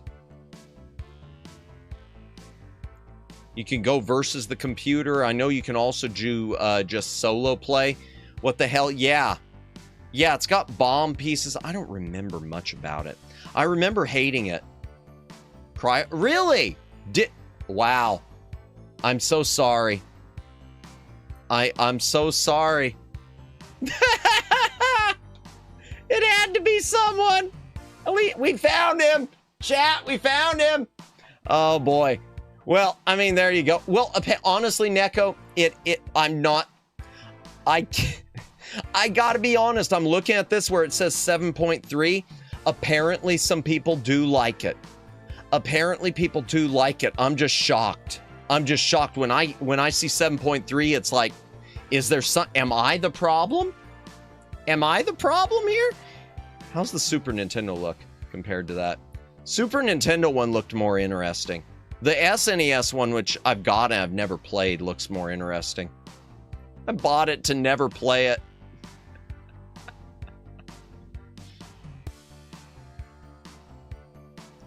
More interesting, but odd. Very odd. but it looks a lot better. I mean, really, look at that on SNES. The NES version looks really, really plain. Considering this was late, when you consider this is, he's also strange and likes Puyo Puyo. Okay, I do, so Neko, I enjoy Puyo Puyo because I've got a few of the different, like the older console versions. What ruins it for me, I hate having to fight against the computer. I just want to play it as a solitaire mode, like Tetris. If Puyo Puyo, the old I don't know about the modern ones, but the old consoles, every version I've got, the GameCube, the Super Nintendo one, which is like Kirby's Avalanche, I think, the Genesis one, which is Dr. Robotnik's Mean Bean Machine. I love them, but I hate having to fight a computer opponent. I just want to play the puzzle game and lose like I'm going to lose anyway. Oh, by the way, if you ever get the chance... Oh, welcome in, Briar! Hi. Welcome in! Hi. Oh, hold on. Hi. Click the link and subscribe to Briar right now. Did I mention she wrote a book? You did? With words and pages and everything. That's incredible. Thank you, Library Bot. Welcome in, Briar. Welcome in. Welcome in, I guess I should say, indie VTuber, Briar Mare. That, yeah, hopefully someday you could... Yeah, new shout out. Yeah, it's the little things. We got Stephen Hawking. I should yoink. Hey, I'll show... honestly, okay. I'll tell you how it's, for anyone, it's the easiest thing. All it is for you, for Neko, for anyone, all I use the Streamlabs chat bot, not the cloud bot, but the downloadable one, the chat bot, the old one that they say don't use anymore. I set up events so that it'll do the typed shout out for you, posting your link, and it gives the option to attach a sound effect to it. So I went to a website, which I can give y'all sometime if you want. But the name of it, the website I went to is lingojam.com. And they've got all of these TTS voices where you could just type a sentence and you can download it as a WAV file. I used a Stephen Hawking one. And then convert the WAV to an MP3, and there you go. I have Mix It Up. Ooh, but I'm fairly certain I know how to do a similar thing. Yeah, probably. Might need some tweaking though. Nice. What? It's just the voice thing for the shout outs. Yeah, I guess I should say indie VTuber, Briar Mare. I didn't see that coming. Hopefully you can tell me about it sometime. But congratulations, I guess. But yeah, chat, subscribe to Briar. Yeah, Tetris 2. Considering this is a late release on the NES, and yet it looks so bland. It looks so bland. I don't get that. Unless it was a case where they were trying to push people to buy the Super Nintendo version, which is possible, because they were both out at the same time. So it could have been Nintendo purposely wanting the NES version to look like crap. Because again, you look at that versus the SNES version right here, and there's just miles apart. That's beyond just 16-bit differences. That is miles apart. They could have easily put a background on that NES version. So I don't know. I can't understand that. I want to see the reviews. 100% for the SNES version. Game Pro, I don't know what you are smoking. NES, there. Oh, what's Ultimate Nintendo? There, that's more like it. Ultimate Nintendo Guide gave 40%. Exactly what I was saying. The graphics are surprisingly drab for a title released as late as this was on the NES. Yeah, 93. This is tail end. While the tunes are okay, I don't remember them. They won't be getting stuck in anyone's head. Well, then, two-player competitive mode versus humorous CPU players included, but it makes this one even messier. It's a playable title, but isn't fun. It just never clicks with the pieces and the goal mixing like oil and water. Yeah, I do not like Tetris 2. I do not like Tetris 2. Do I think it's F?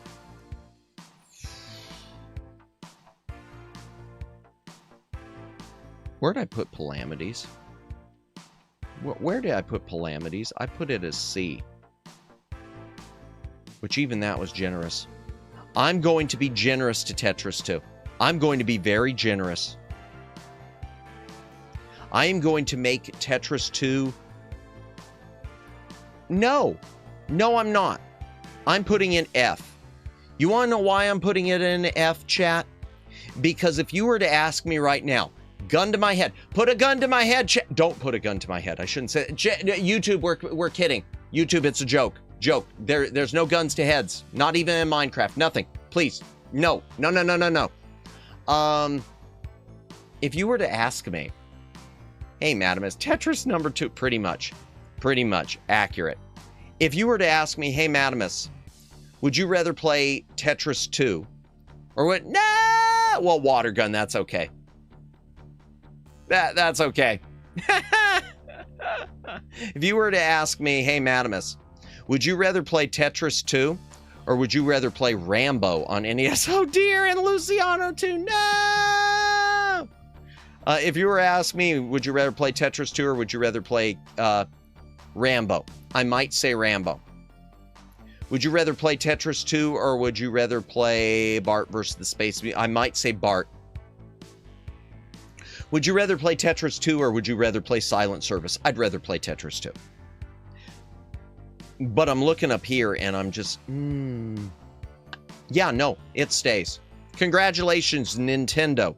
Nintendo of America, the company behind the Switch 2. You got an F. You're welcome. Oh boy, Activision. And this is Cinemaware and Activision. The Three Stooges. This is an odd duck. This is an odd duck, chat. The Three Stooges, chat, is on everything. I mean, everything. Well, no, it wasn't on everything, but it's on a lot. It was on DOS. It was on Amiga, Commodore 64, NES, Apple II, Game Boy Advance, which I do have, PlayStation. Really? Okay. It's a game of mini games that has cutscenes that don't make sense. Visually on the NES, it looks good. This game was ported to GBA. It's a yes. And by the way, Limited Run Games recently repressed this one and sold it. You can find a brand new copy of the Limited Run Games release if you really want it on NES and probably GBA. Pretty cheap on eBay, I think. In fact, I'm going to check. Let's see. Three Stooges Limited Run. Yeah, brand new. $50 plus shipping for the NES version, reissue. GBA version, the reissue you can get there 63 new. It sounds like a lot, but I'm telling you that that's not enough. That's not a lot for like a Limited Run Games edition of stuff. This was an odd thing for them to reissue. I do not understand what of all the things Limited Run reissues, this is one of those ones that I genuinely do not get because it wasn't rare anyway on NES. This game, unless I'm mistaken, it's pretty easy to get. Yeah, there. I mean, maybe not a boxed copy. Well, yeah, there you go. Boxed copy, $100. Okay, that's more expensive. Boxed copy there for $50, and that's the original. That's not the Limited Run. Loose cartridge, $10. It's not hard to get this game. It's not a sought-after game. The game itself, first of all, I got to give them credit for the opening. The opening to this has voice effects, and it's pretty well done. It's a nice little joke. It starts off with the Ghostbusters 2 logo. Then they walk in and with digital voice effects says, "Hey, I think we're in the wrong game. Yeah, looks like a kid's game." So they go through a little tiff like that, saying they're in the wrong game before they wind up on, you know, the Three Stooges. Visually, looks good for NES. A digitized picture like that on NES looks pretty good. Some of the graphics are a little lacking. The story is that the orphanage is going bankrupt and you got to help them pay their debts. We don't have money to repair the house. Yeah, I know. So it's, like I said, it's mini games. You have a hand that lands on whatever you're going to do. That's basically like the tax man's going to take all your money. The mouse traps, if you land on 4 mouse traps, you lose all your fingers and can't play more. Guy, welcome in, Colonel Madamus, Sanders Sussimus. I'm nuts. I like Three Stooges video game. I don't hate it. There's a lot of things I like about it. I think it's interesting. And there's a lot to like about it, but there are a lot of places it goes wrong. Then you got the cracker eating contest to make money. It's kind of awkward. The boxing area is not actually boxing. Got released quite a few times. Oh yeah, we were just talking about that. Amiga and Apple and Game Boy and DOS and yada and yada and yada. Yep. Cinemaware milked this one. The boxing isn't boxing. It's like a side scroller where you're racing to get a radio for Larry so that he can play music. Pop goes the weasel so that Curly will win a boxing match because his Stradivarius has been broken. It's taken directly from a Three Stooges short, but there's no real explanation. That's a problem with this. Yes, many of the mini games are based on Three Stooges shorts, all of them. Except for the one where you're just slapping each other, all of them. And even the plot line of saving the orphanage, I swear, is from one of the Three Stooges, either shorts or one of the movies. The problem is, for the mini games that are the shorts, there's no setup. They're all missing the explanation and the setup. That's where it kind of loses it. It's especially like the boxing. Okay, so he's getting a radio. Why is he doing that? Oh, well, if you'd seen the short, you'd know it's because for Curly to win at boxing, Larry would play Pop Goes the Weasel on his violin, and that would make him, go nuts. And now his violin's broken, so he's going to get a radio to play it, because, of course, they're going to play that on the radio.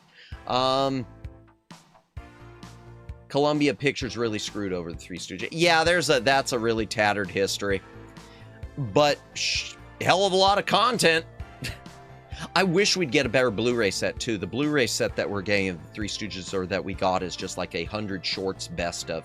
No context, you just start playing. Yeah, other than the story sequence, other than the cutscene at the beginning and at the end, comparatively at the end with the orphanage, nothing else has much of an explanation. And your hand gradually gets faster, too, on the cards, unless you do a mini game where you fight each other, and you have to fight each other. You basically, Mo needs to beat the hell out of everyone to slow everything down. Because reasons. The Waiters is a pie throwing contest. You earn money for every pie you hit them with. The controls are really awkward on this one. I never was able to do it. I used to just spin my thumb around on the D-pad and keep mashing buttons. I have the collection of every film Laurel and Hardy did. Nice! Nice! I used to have the Three Stooges ones on DVD, and I got rid of them. I wish I wouldn't have. Nice, though. I haven't seen nearly enough Laurel and Hardy. Visually, again, this looks pretty good on NES. His Stradivarius is broken. I still have to do a Laurel and Hardy deep dive. So good. I need to. I haven't seen nearly enough Laurel and Hardy. I'll say one thing. This is random, but new Scooby-Doo movies, the 2 Laurel and Hardy episodes are better than the 2 Three Stooges episodes.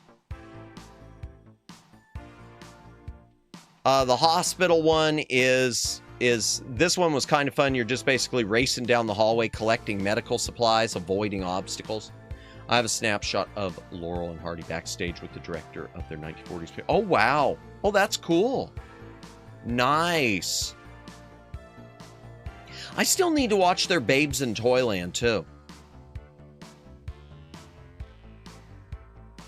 Outside the radios. The trivia questions. The trivia is I mean, you want to make money quick. The trivia is the best way to do it. Or finding money in the middle of... You can also find money in the middle of an alley, as one does. That is awesome, yeah. Yay. And then you get the modern day check. Someone tried to tell me it was worth 10 cents years ago. Yeah, sure, 10 cents. Yeah, I'll buy that for $1. The cracker eating contest, which is an episode where Curly was fighting against a crab. This, again, the controls on this are really awkward. You basically, you have to eat all the crackers before the clams can get them in the clam chowder or something. Oh no, we lost a finger. $2,310 is not enough. The orphanage is mine. I'm going to see what the reviews on this one were. I do happen to like this one. Nintendo Power gave it a 90%. Really?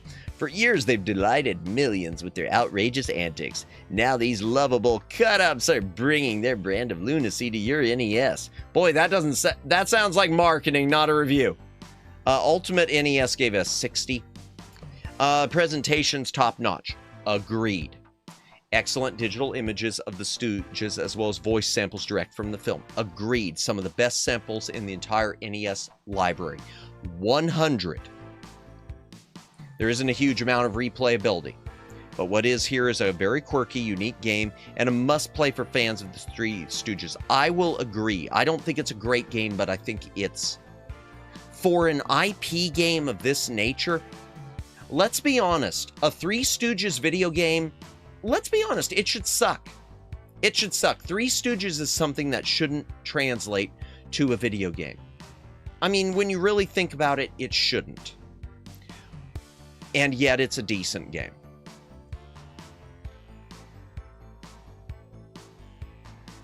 Is it better, though, than... Is it better than Ninja Turtles? No. Is it better than Snake's Revenge? No. Is it better than Rock? No. But I think it belongs in the C category, at least. That's pretty good. See, hydration break. If you gotta drink, take a drink, hydrate, or dehydrate.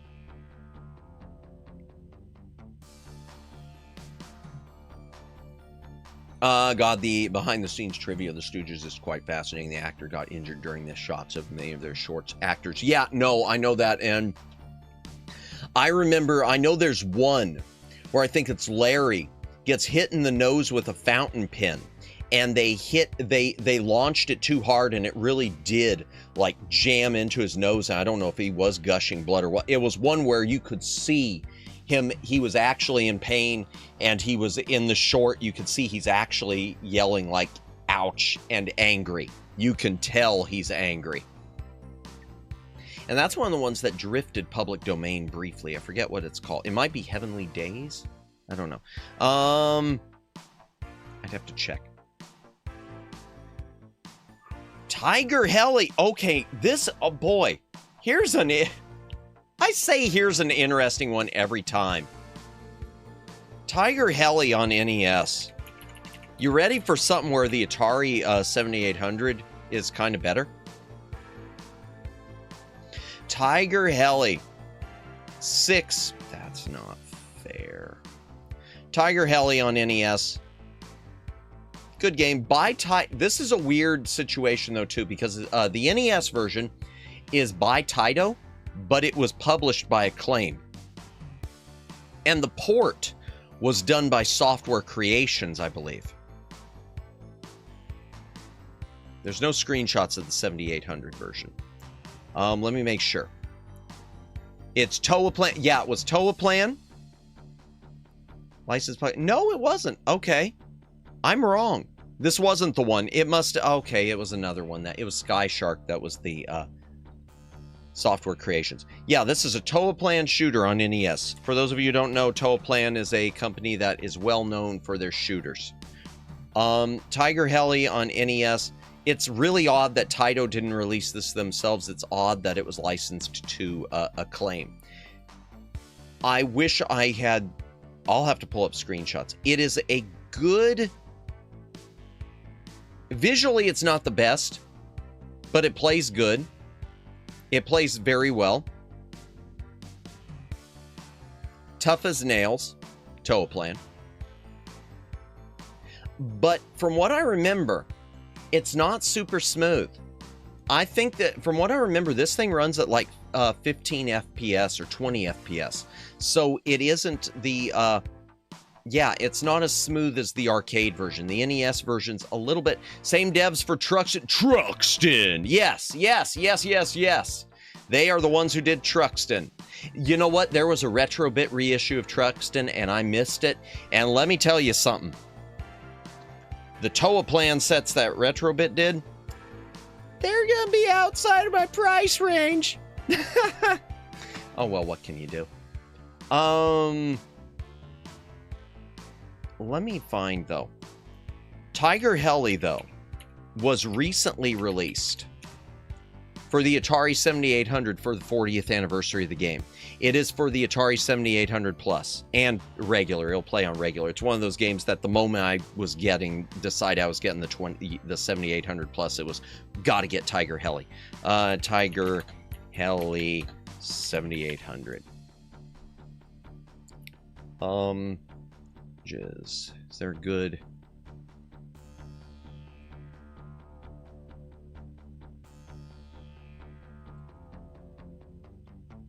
I can't really find a good, let me see, maybe Atari themselves. Yeah, there we go. Let's go to Atari's website. Atari's website, they have it on there. Yeah, so the version on Atari 7800, it does not look quite as good in terms of resolution. The resolution is lower. There's a lot more blockiness to this, okay? A lot more pixelation. But I do think, well, no, I can't say the colors are better either. But I will tell you in terms of gameplay, it does play better. The 7800 version from Atari does play better. They're not bad prices either. 33 bucks. Not bad. The stuff you get for the 7800. So I will say that the Atari version is better than the NES, but it's a good game. Let's check the reviews real quick. It's not a great game, but it's a good game. What'd they say? Ultimate Nintendo Guide gave it 50. What'd they say? There's nothing horribly wrong with the game. Choppy scrolling. Yep, the FPS. And sluggish pace don't do it any favors. Maybe it's not as good as I remember. Let me see. What all did I put here in... I still think it's a C rank. Unless I put a shooter here that... No. Okay. Again, subjective. It's always subjective. I like Tiger Heli. I suck at Tiger Heli, and I like Tiger Heli. I'm going to put it in C. I think it's a C. But, no, it's a C. It's a C. It's a C, chat. It's a C. Time Lord, we're almost done with, no, we're not. Oh my gosh, we're not almost done. We will be done with it before 1 o'clock. Time Lord. Time Lord. Okay, Time Lord is really cheap if you want it. I mean, not really, really cheap. It's like a $10 game, though. I know you can find this one for $10. Time Lord is one of the games released by Milton Bradley, and it is by Rare. Time Lord is from Rare, I believe. Yep, Rare. That does not make Time Lord good. Time Lord is an awkward...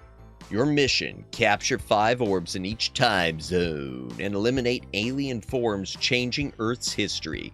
Good luck, Time Lord. Oh, wait, wrong Time Lord. It is an awkward... isometric brawler slash platformer. Thank you, Jennifer. It's a very awkward isometric platformer / brawler. Visually, it doesn't look bad. It doesn't sound bad, but I think this game plays like a nightmare.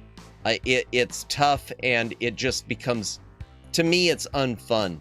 It's like there are a lot of rare games, rareware, I mean.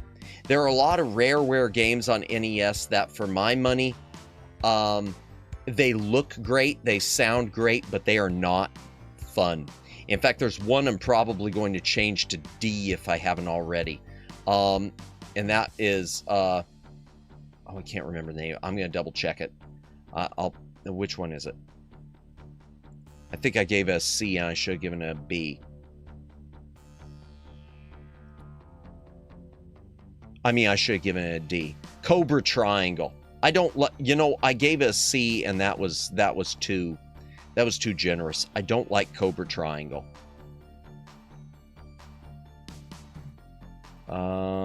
Cybernoid, Alancer, Turbo Race.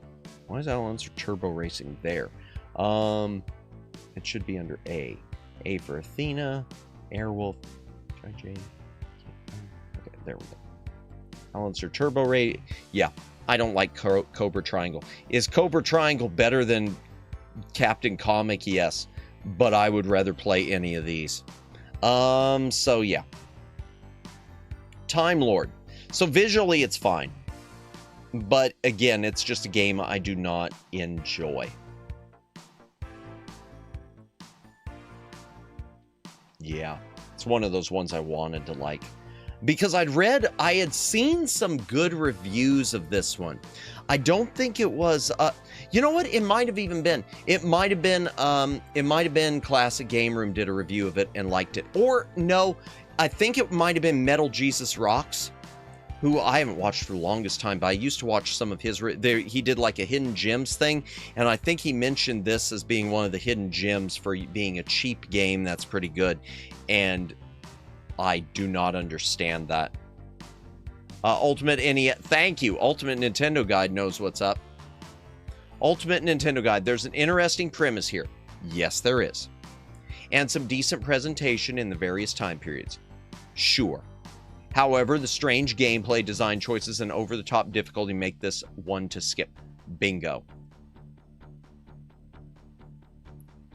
Is it a, the question is it a D? The question is, do I consider it a D or an F?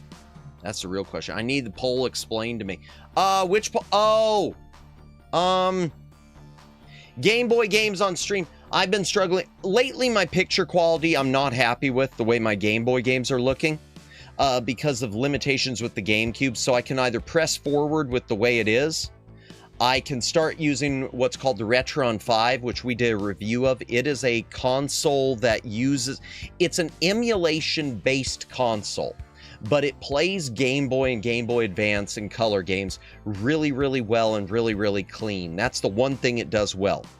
I can look for, I can keep trying a lot of these other cheap solutions. I should have done a better poll. I could keep looking for other solutions that are inexpensive, but I don't know. I could just keep running the gamut. Or I can spring for a RetroTink. A RetroTink is a piece of hardware that it's a utility knife for high quality output out of older game consoles. It does a really great job of converting video, but they are very expensive. And when I say very expensive, I mean like between $300, $400 expensive. It's not a great poll. In fact, I might go ahead and end the poll because of that. I'm going to go ahead and end the poll because of that, I think. Not a great poll. Retron 5 seems like it would work. Yeah, I've wondered 300, 400, maybe more. They're RetroTink. I hate saying you get what you pay for quality. It is a you get what you pay for. It's one of those things, like I said, it's one of those, boy, if I won the lottery. Or it's one of those, if I'd been hired by someone and I knew I needed better video quality, then it would be okay, let me go ahead and do it. It's something yeah, it's one of those things. It's one of those love to haves, you know, one of those things you look at and it's like, wow, that'd be so cool, but it'll never happen. Because again, if I'm going to spend the money, I'd rather spend it on getting a live 2D model from vtango or something, you know? Yeah, I'm going to end the poll there. Let me do another real quick poll.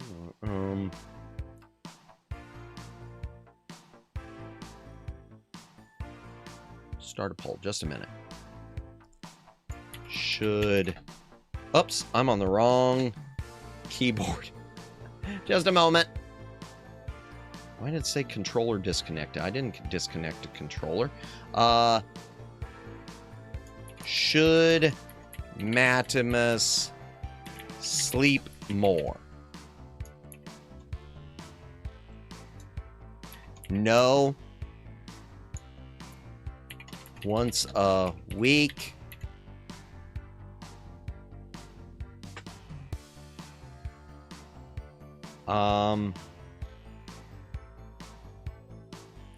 What is sleep? And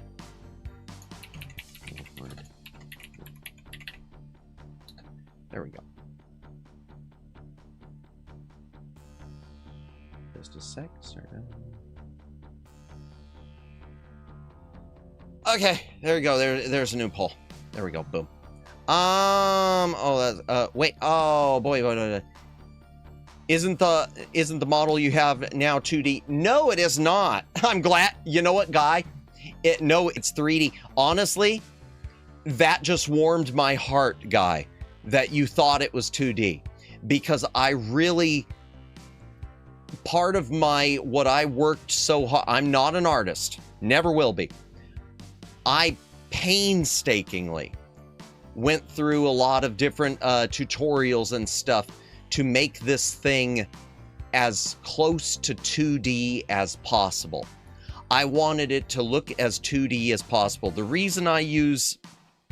main reason I use the software VC Face instead of using something like Warado is because Warado, even with something cell shaded, looks much more 3D, whereas VC Face, you can get it looking much more flat.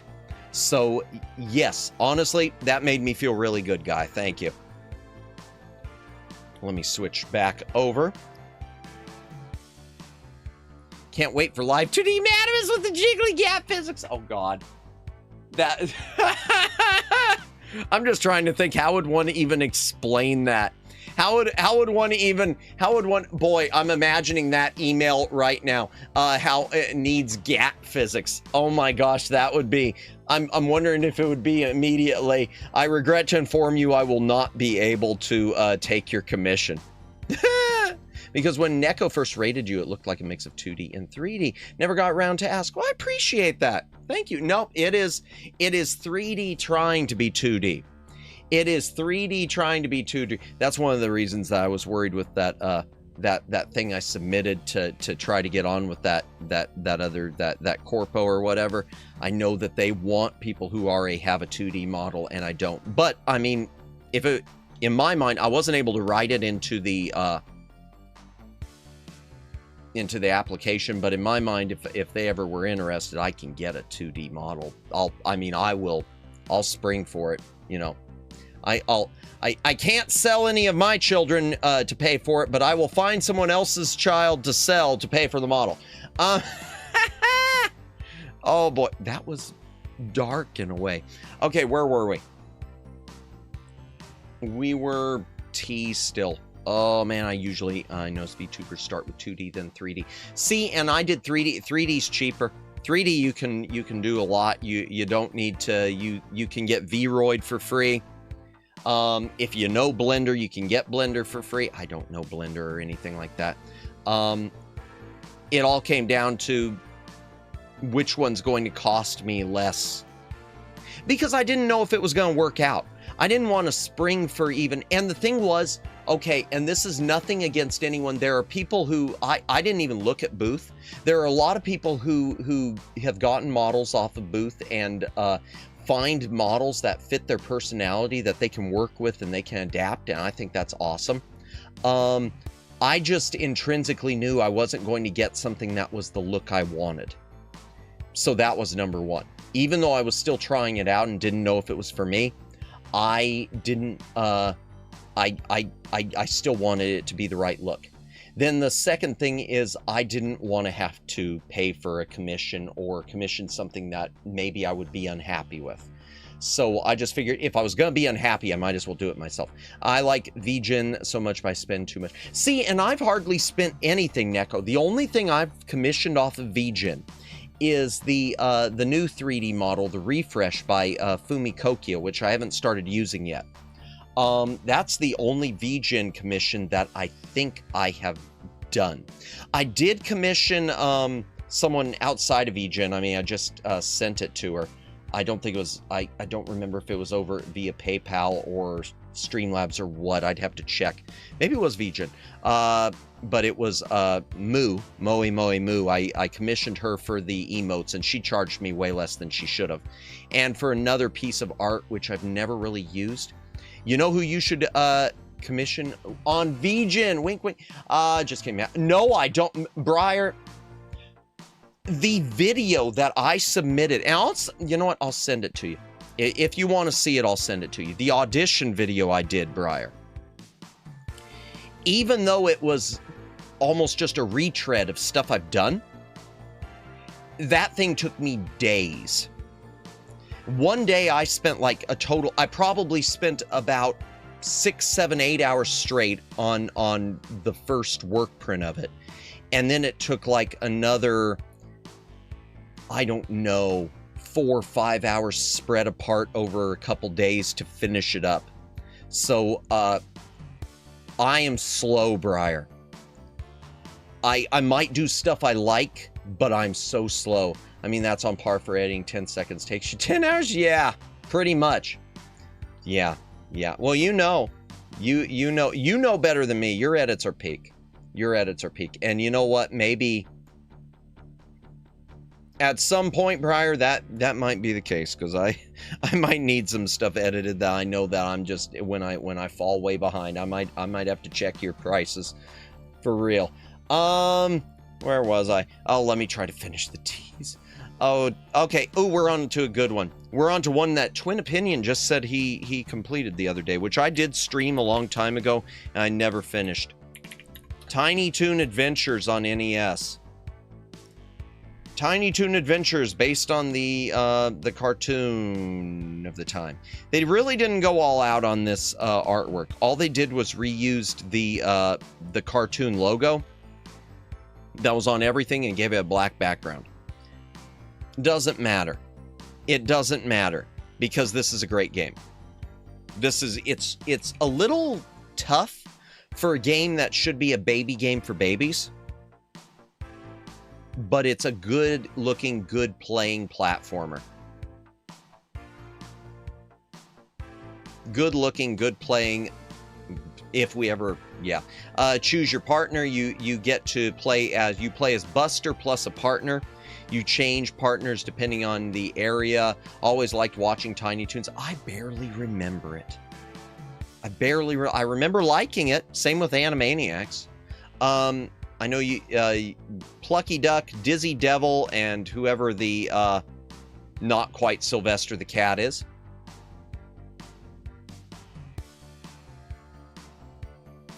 I don't remember if you press a button to switch between the characters or what. But yeah, it's pretty much just a platformer, but it's a good-looking platformer. It could use a little more, it'd be nice if they had added like a black border around the characters to maybe punch them out a little bit. Because they did on the villains, but on the main characters you're playing, they could have used something to punch them out a little bit. Well, they did with him, with the cat, but they didn't, Furball. Okay. They did with Furball, but they didn't with And it looks like they did with Dizzy, but they didn't with Plucky or Buster for whatever reason. I like this game, but it is tough. 7.5. Let's see. What do we what are the reviews? I'm curious. What did Pat the NES Punk say? Ultimate Nintendo Guide 80%. Yeah. Summation of the experience is that it really feels as if you're running through the cartoon. That's pushing it. Fans of the show get a great themed title, which is quite the feat in and of itself. Yeah, because, you know, IP-based games on NES and Genesis and everything, I don't know about now, but during this time period, they usually weren't great. Especially movie-based ones. But they were hit or miss. I mean, there are some good ones. Capcom usually did good. Well, and Konami, so I guess it squares. Feat in itself, but even those who could not care. It is not who could care less. Oh, I hate that. It's who could not care less or couldn't care less about these pint-sized tunes. Have a game worth playing. Agreed.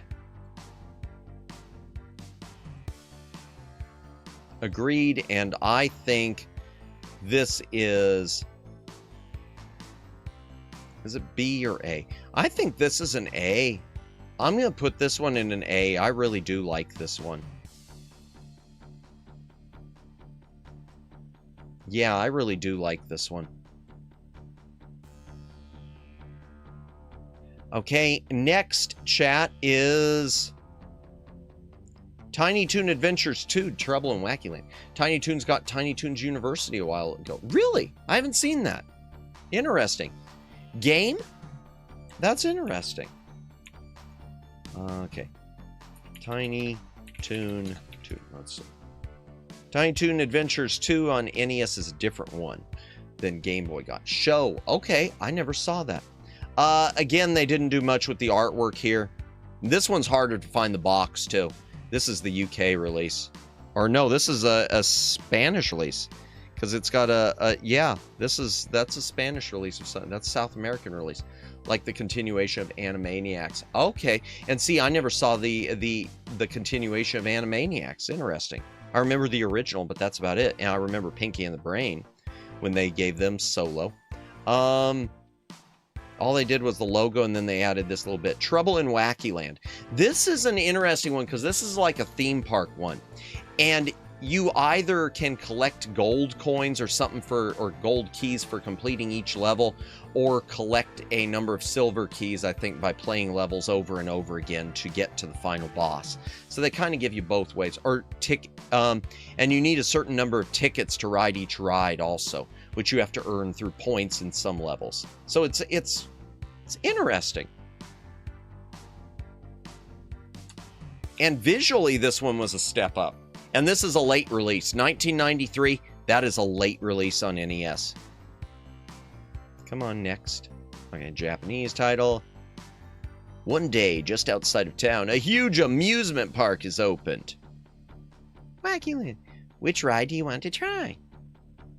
I like that. I love games. That's something I love. I love games that are centered in theme parks where the levels are based on rides. I've always thought that was cool. That's something like I mentioned before.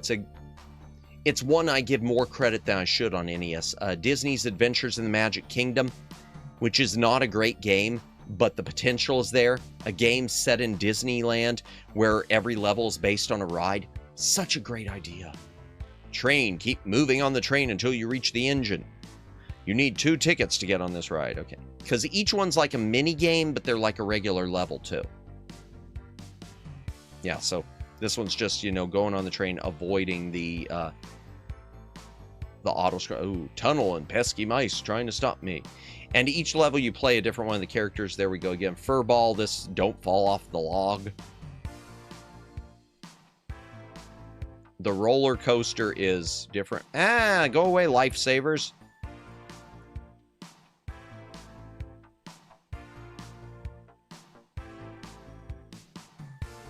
And bumper cars. There's a lot to this one, but it is mini games. I am going to say that's sort of the negative to it, is they do feel It would be better if each of the rides felt like a level, but they do feel more like mini games.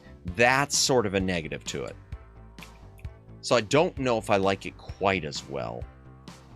It's almost on par, but it's missing a little. Yeah, Ultimate Nintendo Guide says 50%. I think that's a bit unfair. Game has wonderful graphics, decent sound, okay controls, but the grinding for tickets can be frustrating. Yeah, sure. I understand. Players can die at the trickiest final segments. Yeah, only to have to start fresh each time. Fair.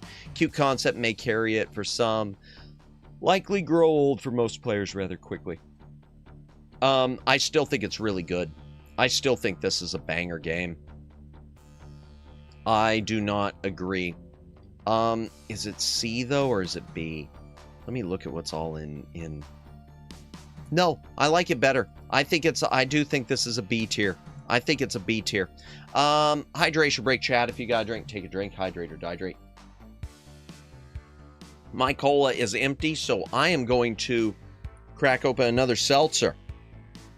So here's your ASMR for the night. You're welcome, ladies. No!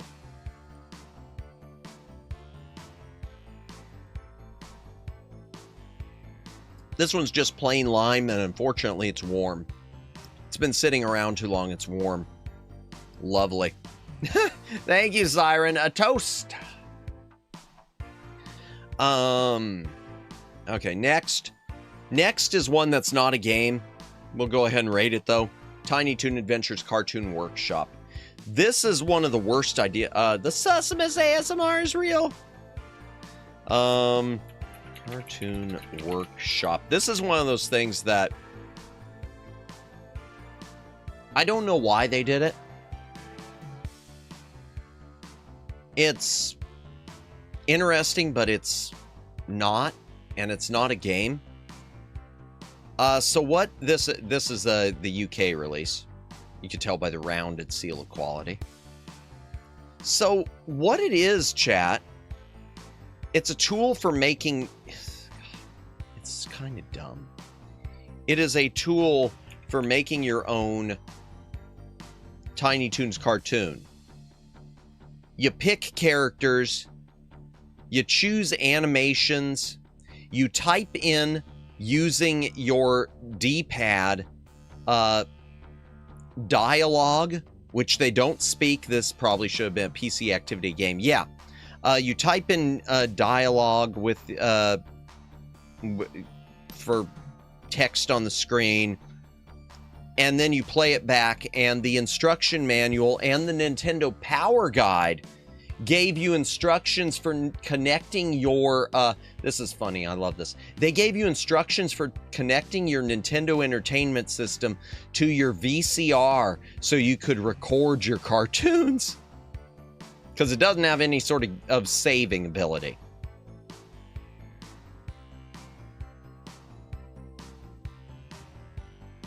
But as you can see, just going back, cursor like a mouse. Nintendo doesn't have a mouse. You know where this would have maybe been at home? Super Nintendo, like Mario Paint. This would have been this might have been an interesting diversion on the Super Nintendo with the 16-bit graphics and sound to kind of boost the experience, and with the Super Nintendo mouse to boost the experience, or the Sega Genesis with the Mega Mouse to boost the experience. On NES, I don't know why this exists. I don't know who asks for it, and I don't know how it's sold well enough to not be rare. Oh, you pick phrases for them to say. I didn't know that. SNES mouse would have worked better. Yeah. I do not know who picked, who wanted this.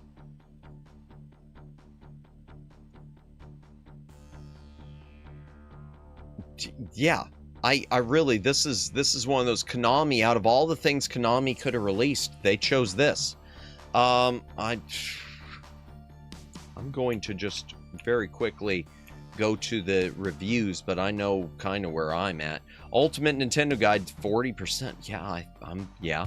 Despite its flaws, there's some fun to be had from seeing a creation come to life that's too basic to warrant any extended play. This is something if with little kids, it'd probably be great. This probably on NES, you know, little Johnny, little Gina, looking to really like cartoons, think I want to be a director someday. Okay, this is something interesting. Maybe. Get them interested in it, maybe, even though it's nothing like reality. Yeah, it even said right there.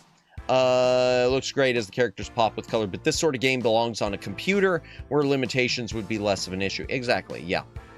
Yeah. And I just want to pull it up real quick. Cartoon Workshop NES. What's your price? It's not expensive, I know that. Yeah, you can get used copies for 25 bucks. Oh, they want $9.99. Oh, well, it's got a box, so whatever. Brand new copy, sealed, for $212. Now, that's a lot, but you consider the age of it, there's worse.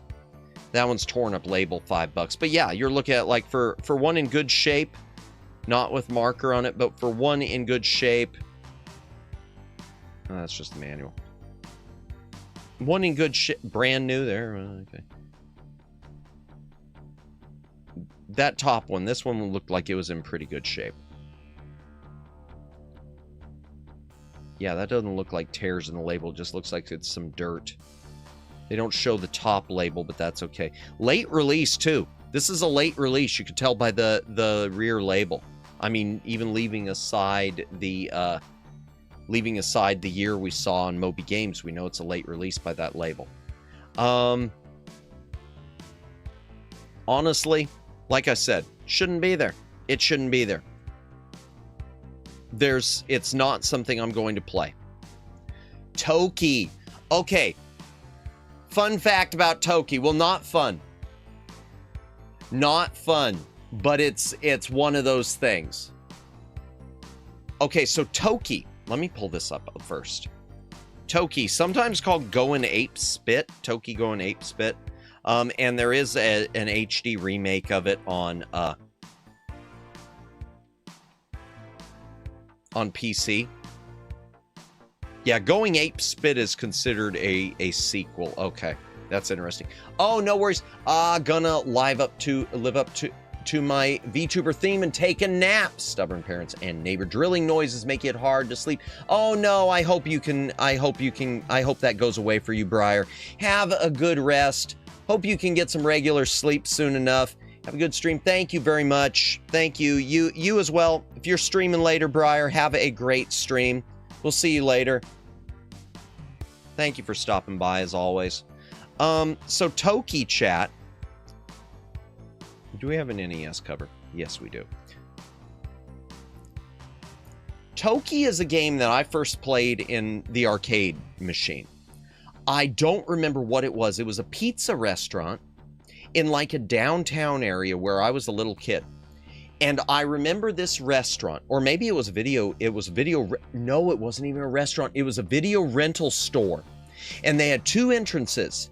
They had one on the front end of the building, which led into like Blockbuster and stuff. And they had the back of the building, which had its own separate entrance exit for whatever reason, which was an area where they had a bunch of arcade machines. And I remember specifically, they had Mortal Kombat. They had like 5 things, but I only remember 3. They had Mortal Kombat.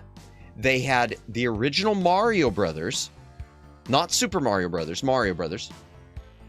And they had this thing, which I'd never heard of, Toki. I loved the arcade version of this.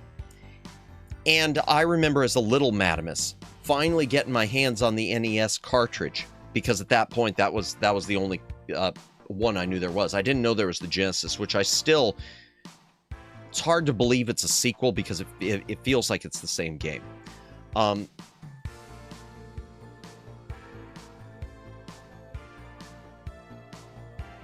The NES game when I was a little Madamus beat the crap out of me. I lost this game hard. Here's what the arcade version looked like too. Just to give you a sense. This is what the arcade version looked like. Really colorful. You're a human turned into a chimp trying to get turned back to normal and rescue your girlfriend, like a weird Adam and Eve sort of thing. And there are almost no screenshots on the NES. This is what the NES version looks like. The NES version is, I'd say it's about 80% accurate. A lot of it is really scaled down, including this boss type of mini boss here, which you can't even see what it was. In the arcade version, it like moved around, and here it's static. I remember struggling with this when I was a little kid. Never could beat it. When I started streaming chat, not one of my first games, but one of my earlier streams, okay? So probably like, I don't know, December of 2024, maybe? Yeah, probably December of 2024. I streamed this, and for the first time, I beat the thing. And unfortunately for me, since it was one of my earliest streams, I completed the game to an audience of Madamus. It was one of those things where the great thing that Madamus finally conquered, the thing that he'd played as a child and was getting redemption on. Yeah, it was one of those nights where I had like no viewers. So once again, thank you everyone who watches me, everyone who's here tonight, anyone watching this as a VOD, lurkers, etc. I always appreciate y'all. I try to, you know, even back then I still went on, and you know, show must go on even if I'm my only viewer, but it reminds me just how much I appreciate y'all. Thank you.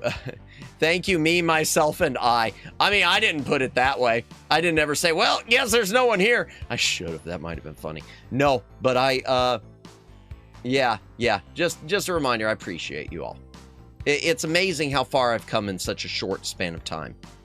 That, truly. Yeah, well, you know, Neko, you know it better than anyone. You... And Briar would too. You know what it's like when you first start out and it's just you, and maybe you get one of those big wins in, and it's just, well, just me. Oh no, I appreciate you all. I like this one. Yep, I get some dead chats. Ditto Neko. There are certain streams, especially a lot of these types of streams, yapping streams. Sometimes some of them, it's really, I can feel it. I can really feel it. When I do something different than the norm, oh, that's when usually I'll get the lull. I always feel it, especially, even though I'm not responding to chat much, whenever I've done my reading streams, I really feel it there for some reason. And usually I'm right. I mean, I'll look at the numbers and it's like, oh, well, I did get viewers, but it's definitely, there's a dent here. And clearly I say part of it's because, you know, your regulars, if you're doing something different, sometimes they're just not interested. It makes sense. I'm the same way with people. But also it's, you know, that the YouTube algorithm. You're doing something different, we're not going to put you out there. You're doing something different, no. You're supposed to do this. This is what we know you for. Which is always funny to me. You would think that once any channel, not to talk shop too much, but you would think that once any channel is established with an audience of some sort, that the way it would get pushed out would be the same regardless what its content was being for the night.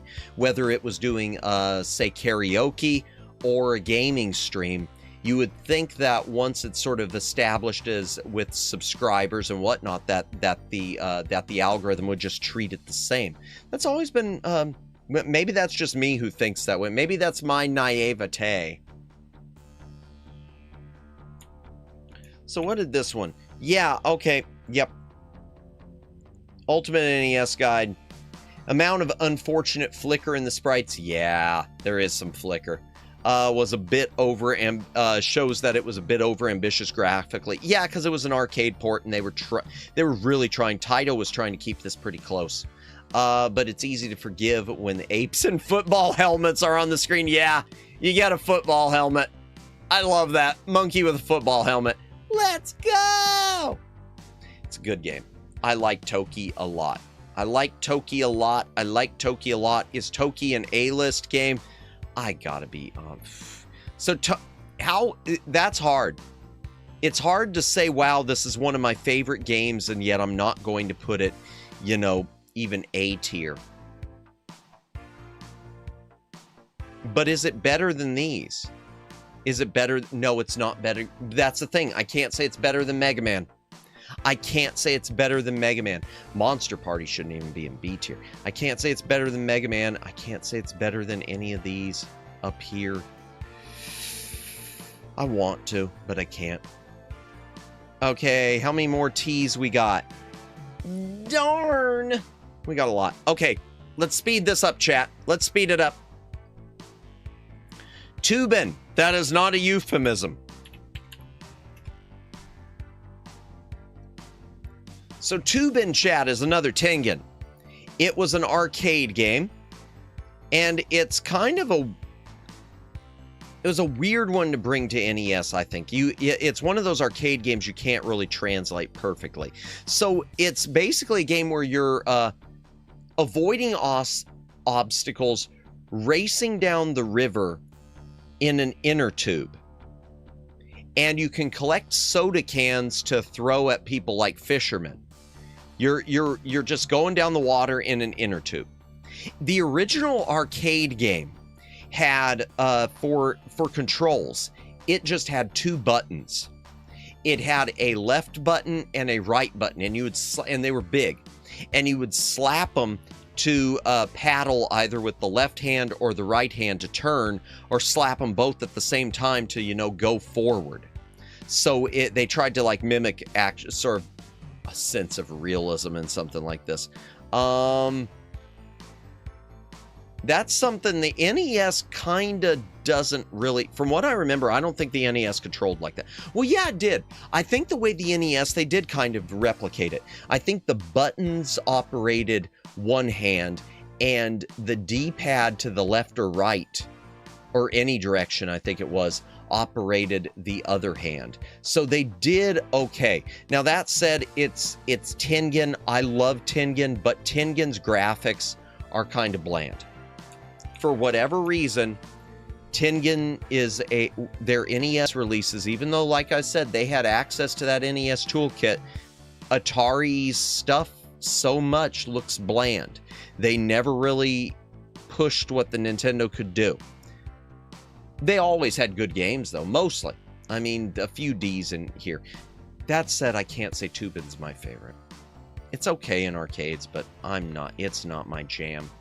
It's never been my jam. It's one of those things I want to love more than I actually do.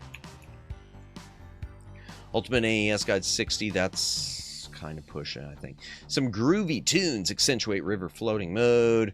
While tough, it is tough. Even the mellow tubing experience needs change of pace, but there's a little here that provides it. Yep, that's one thing about this game, chat. It is more of the same constantly. It is always more of the same. Lack of I didn't realize that. The NES version lacks the two-player mode.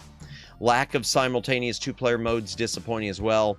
Nice diversion, but not nearly as deep as the rivers you float down. I did not realize it didn't have two-player, because arcade was two-player. Where do you belong?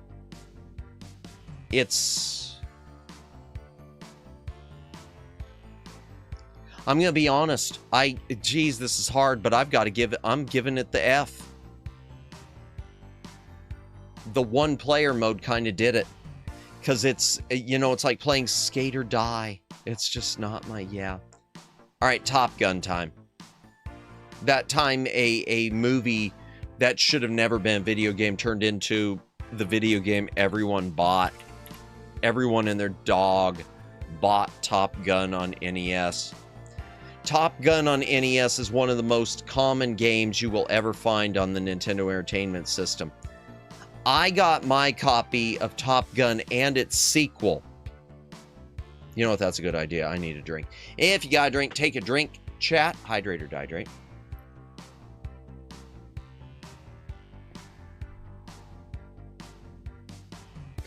They might as well, you know, just, excuse me, distributed this one free in mailboxes, like with ad flyers.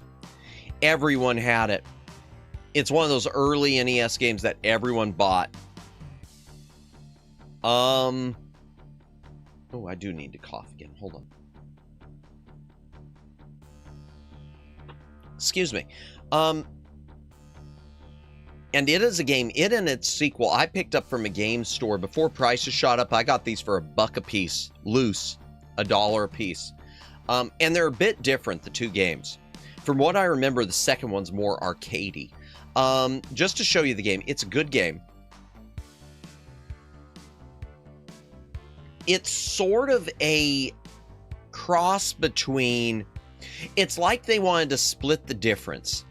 It's partially like an arcadey shooter thing like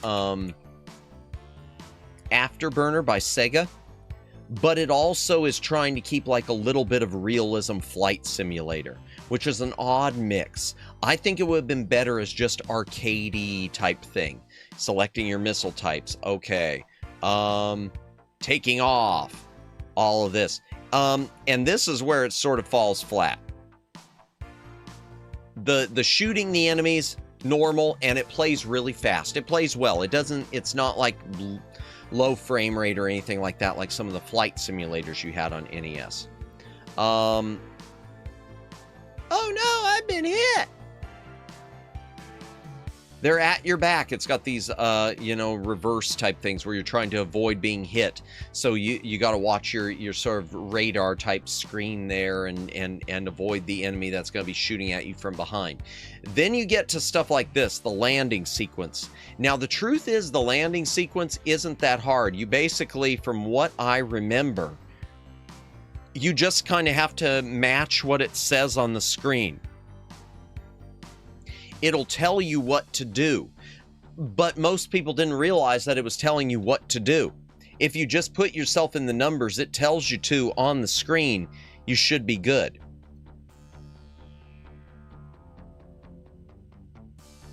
There are also refueling segments. Now, those are the ones I hate. If it'll show me any of that stuff. The refueling sequence, it's kind of showing, it's not much there. Yeah, the refueling, you have to get your speed matched up. I think it's the same as the landing. You just kind of have to match whatever it's saying on the screen to connect the fuel pipe. I thought this was unbelievably difficult. I could never handle it. So the truth is, this was a game I liked, but it's a game 5.9. It's a game that, to me, it's ruined by the landing and the refueling especially. What's the reviews on this? So it's one of those games everyone bought, but I don't know if anyone really liked too much. Definitely not a simulation, but more fast arcade experience that may frustrate, but also provide some dogfighting thrills. Yeah.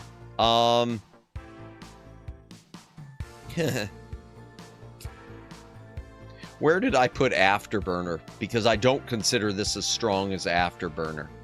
I put Afterburner as a C. Yeah. Yeah, I'm sorry. Top Gun is a D. Top Gun is the D. All right, other Top Gun. There is a sequel. Sequel. Which I didn't even realize until, I didn't even realize until I saw it in a game store. I'd always heard of Top Gun, but never the other Top Gun. Okay, come on. Where's the second mission? There it is.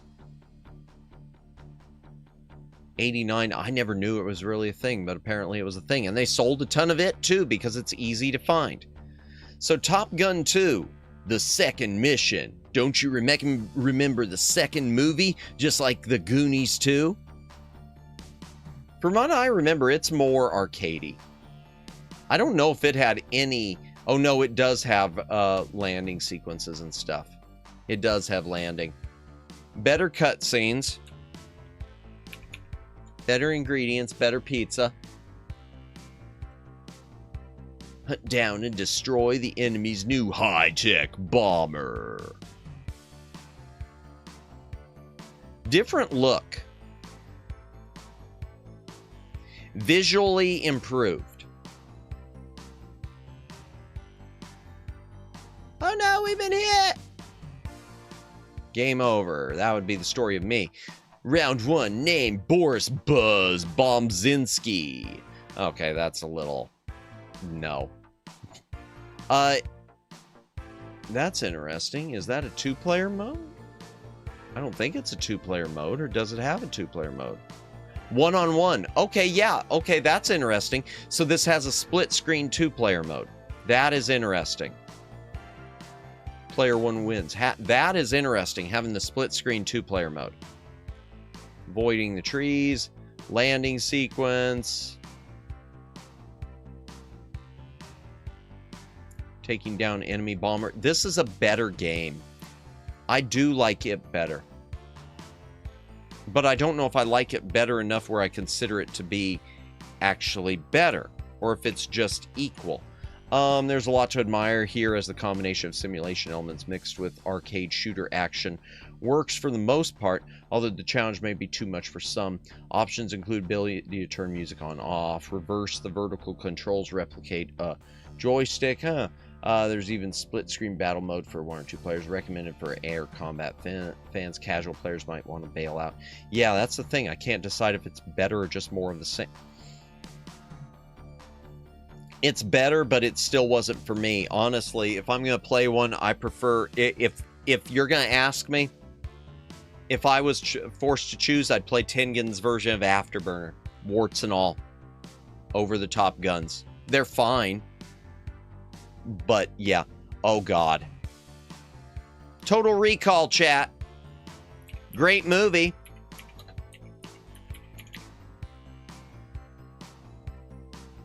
Yep, great movie. Is this the NES? No, this isn't.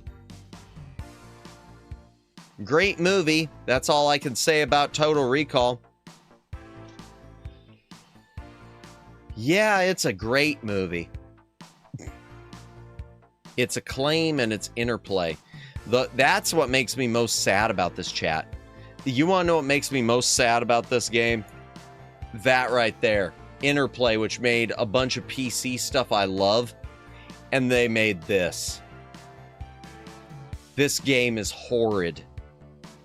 The music is awful and doesn't fit. It's like a jazz music that doesn't fit. Jazz music is great in games where it fits. I like jazz music. Like there's that Mouse PI right now. Or whatever it's called. Jazz music, Sam and Max. Jazz music is great in games where it fits. Total Recall is not a jazz music game. This is just a dumb pseudo-platformer thing. You go in the alley, the guy pulls you into an alley, and you have to basically, it's Arnold Schwarzenegger versus the little person. Arnold Schwarzenegger has to beat up Willow. I must break you. Oh wait, no, that's Dolph Lundgren.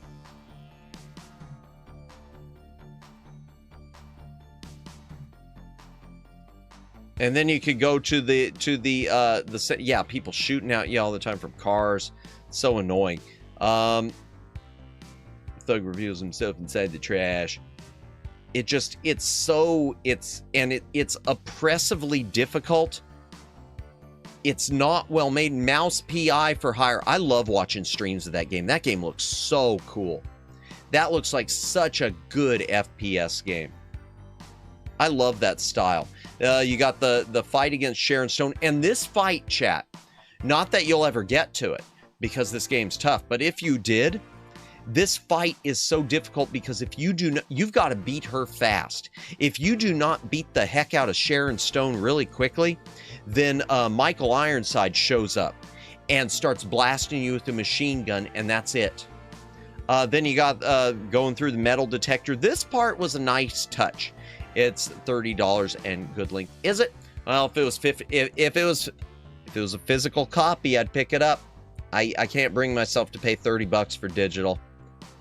I want to play it, but I'll be playing it way down the road, you know. Way down the road. I got my digital game hang up. I'm amazed someone played the game this much to see all of these areas.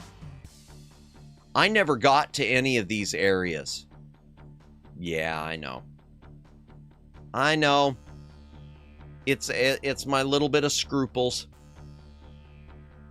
Quaid travels to the red planet, which looks the same.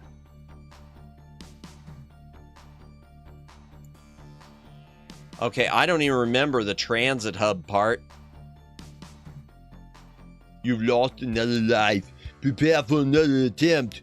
I'll be back. I'll be back.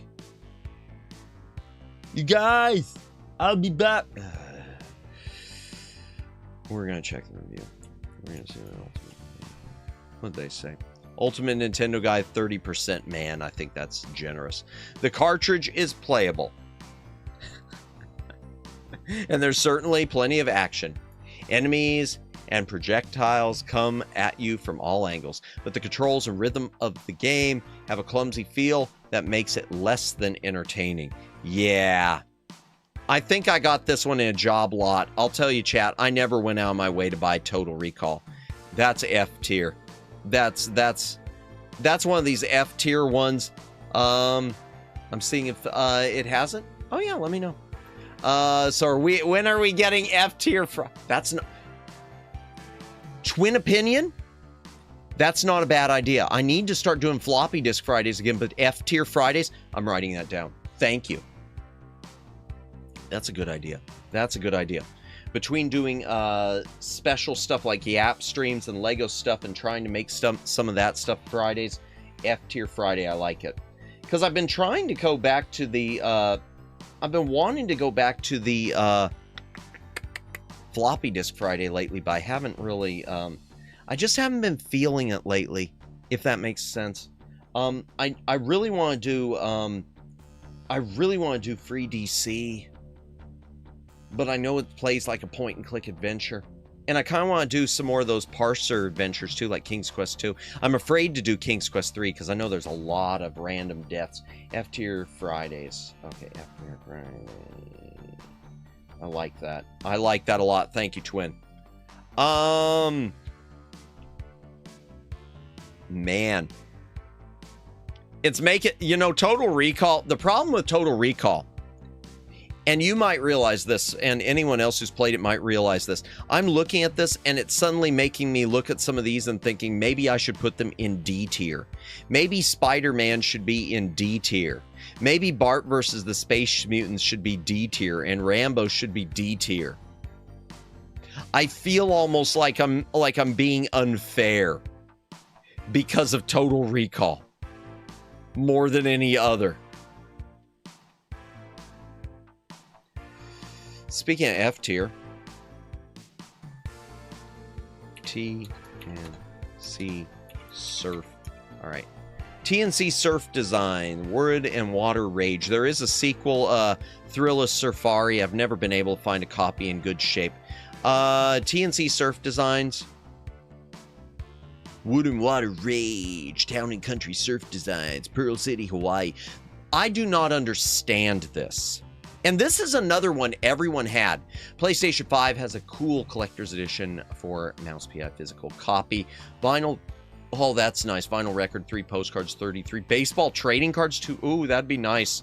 I wish they had a PC one. That'd be awesome, but they'd probably just give you a Steam code. That'd be great. I'd love that. Well, maybe Limited Run will at some point. You know, Limited Run sometimes gets some of these things for PC later on. Like right now, what does Limited Run have? Let's take a look. Ba-da-da-da-dun-dun-dun-dun. Dun-dun-dun-dun-dun. Run Games, is that it? Yeah. They got their vault. I missed something recently, chat, in their vault, and I hate myself. They had, oh, I forget the name of it. There was one that, Zero, the Kamikaze Squirrel, they had extra copies on Super Nintendo, and I passed. I regret that. Okay, where is it? PC and Retro. What do we have? Oh, they don't have any, okay. They've got the Alien, Rogue Incursion. PC, what's the PC one come with? I don't want it, but what's it come with? Region free, rebuilt for the PC with stunning visuals. Book includes physical copy of the game. Okay. Booklet included for PS5, Xbox, and Switch 2. So we don't get a booklet on PC?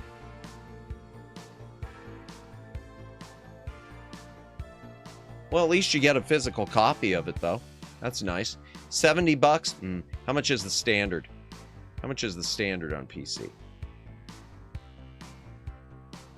Standard is 40. I'd pay the extra. I'd pay the extra to get the fancy.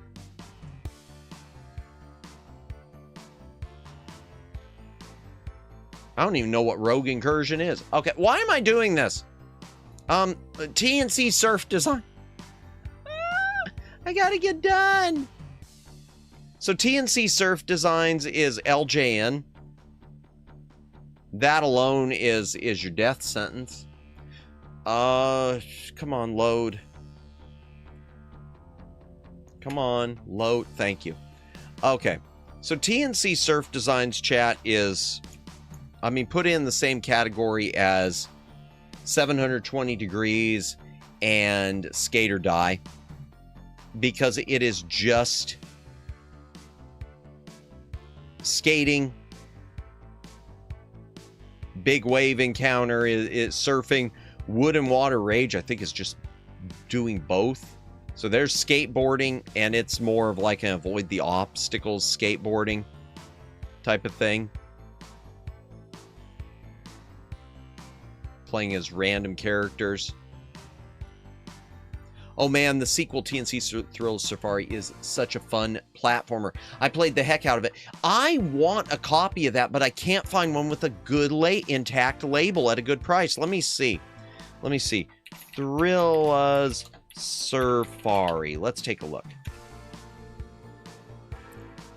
Yeah, because see, look at how that label at the top, because this is one of those, there's this whole period of Acclaim and LGAN titles where they used this really cheap paper and they're all torn up. It's why it took forever for me to get a good copy of Smash TV.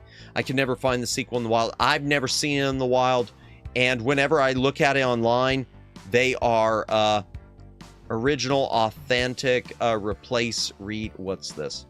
What is it? Replacement label? Yep. I don't blame them. A replacement label plus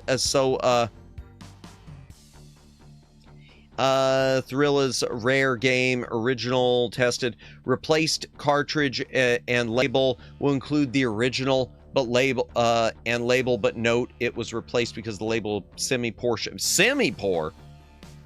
Then that the screw holes on the side are cracked. Wow. So it can't be screwed tight. We'll play it. Jeez. Yeah, that's been through a lot. Is the label correct? I don't, that's actually, I'm going to level with you. That's tempting. That is I don't know about you, Twin Opinion, but that's like halfway tempting to have a replacement label copy. Here's, boy, 205, and it's torn up on the label. I could see right there. Oh, good. There's a graded one. There. I'll pay that. At least I know the label's good. Not mint. Yeah. No kidding. Yeah. And there's just the regular.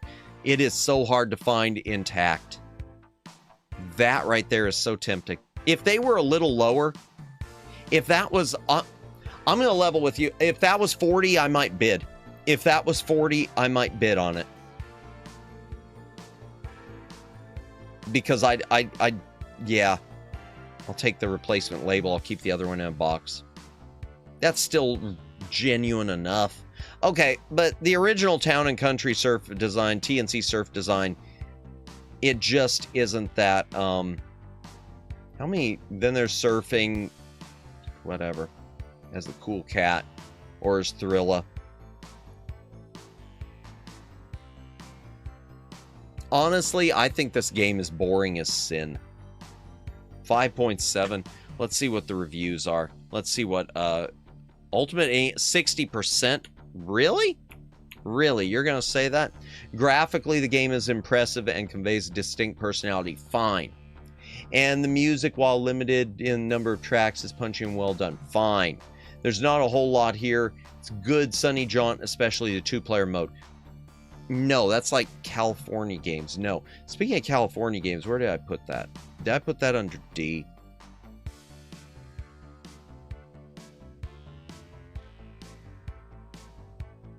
Did I put that under... I put that under D.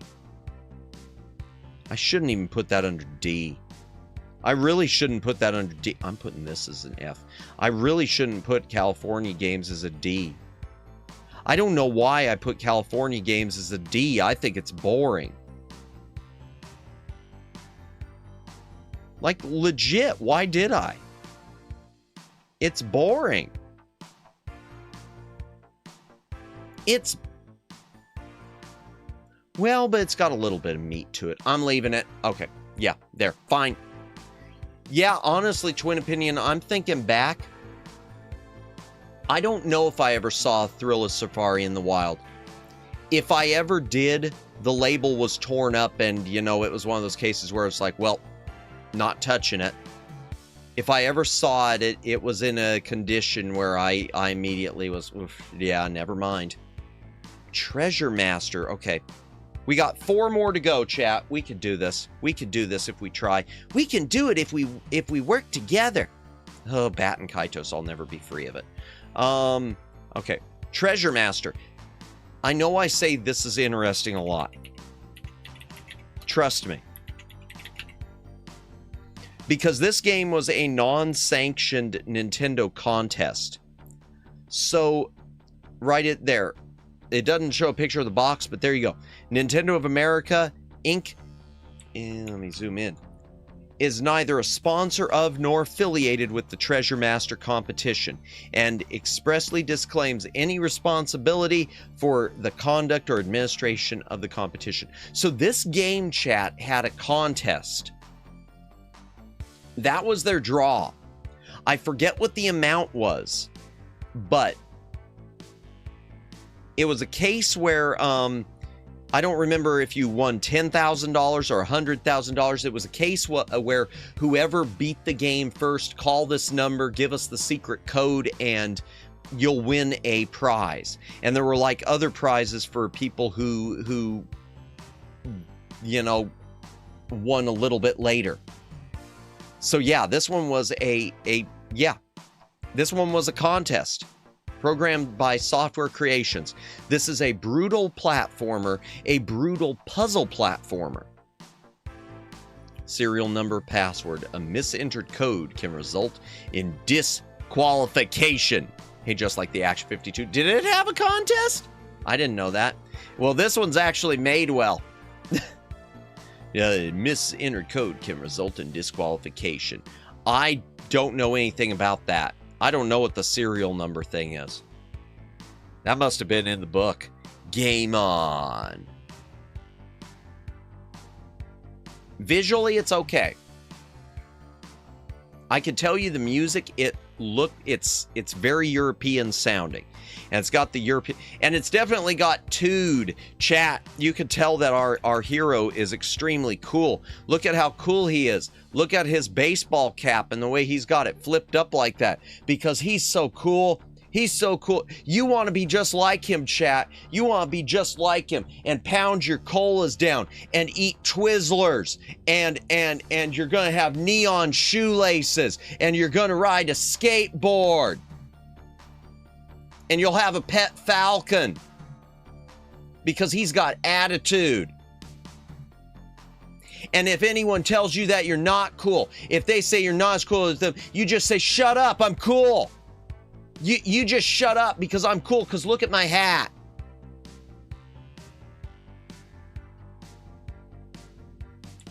Sorry about that.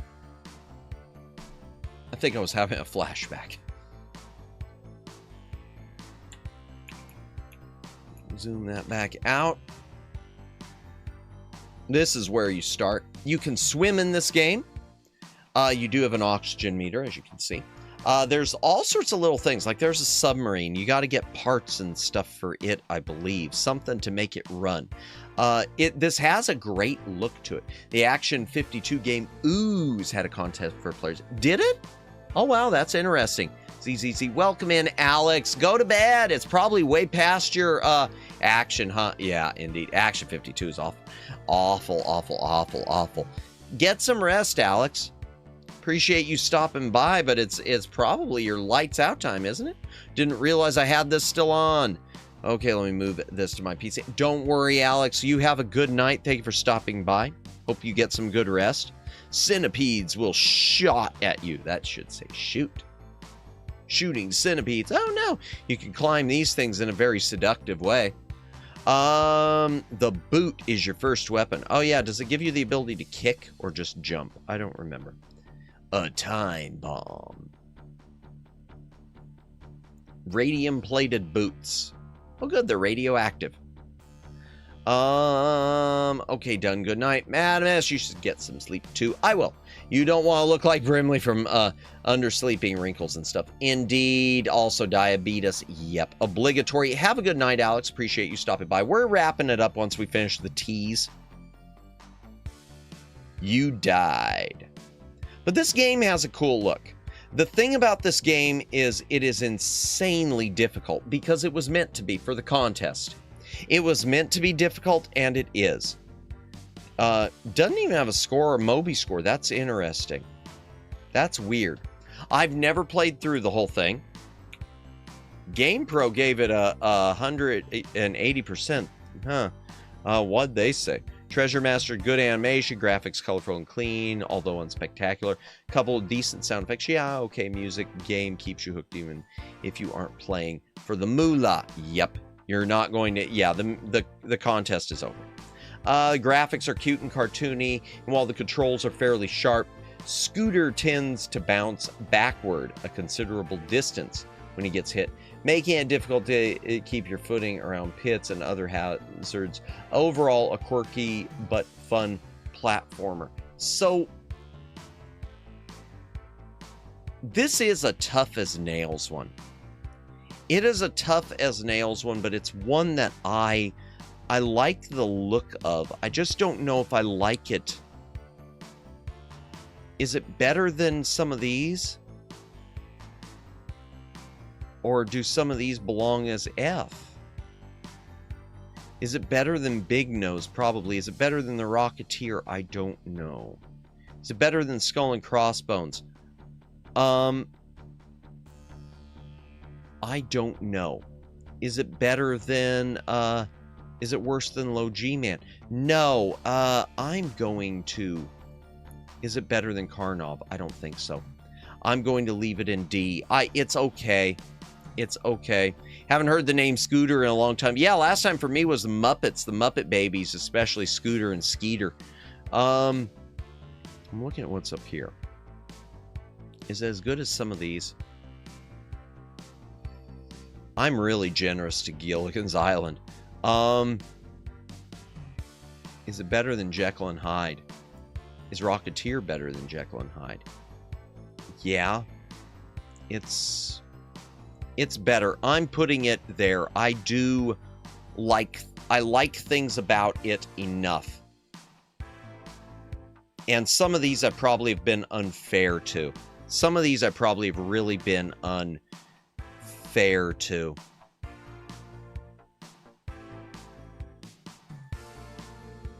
Golf, I don't know why I've got you up there, but whatever. Trojan. All right, let's get this over with. We got 3 more. Trojan.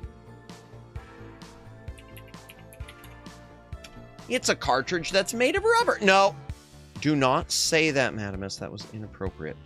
So Trojan was it was a Capcom game for arcades, ported to NES. The arcade game of Trojan is pretty cool. It's like a post-apocalyptic thing. Balls. It's a post-apocalyptic thing, and it's pretty nifty. And it's in some of these arcade collections you can get on PC now. The NES version is a decent port, but it's not a great port. It's a very flickery port. So the problem with the NES version is the screen will blink out all the time. There's some sort of bugs with the programming where, and it looks okay, it's an early release, but it blinks out. It'll blink black, and it doesn't matter whether you, even if you're playing the emulated ROM. So it's not just a hardware thing. It's also a pretty difficult game. I hate getting underground enemies. What? Which version's that? DOS? Oh, arcade again. Okay, I was about to say. There's a DOS version? What's it look like? Huh. That's different. Well, they got stretched funny, but that's interesting. This is a game I like, but I don't like the port. It's a game I like that I don't like the port. An arcade action platformer.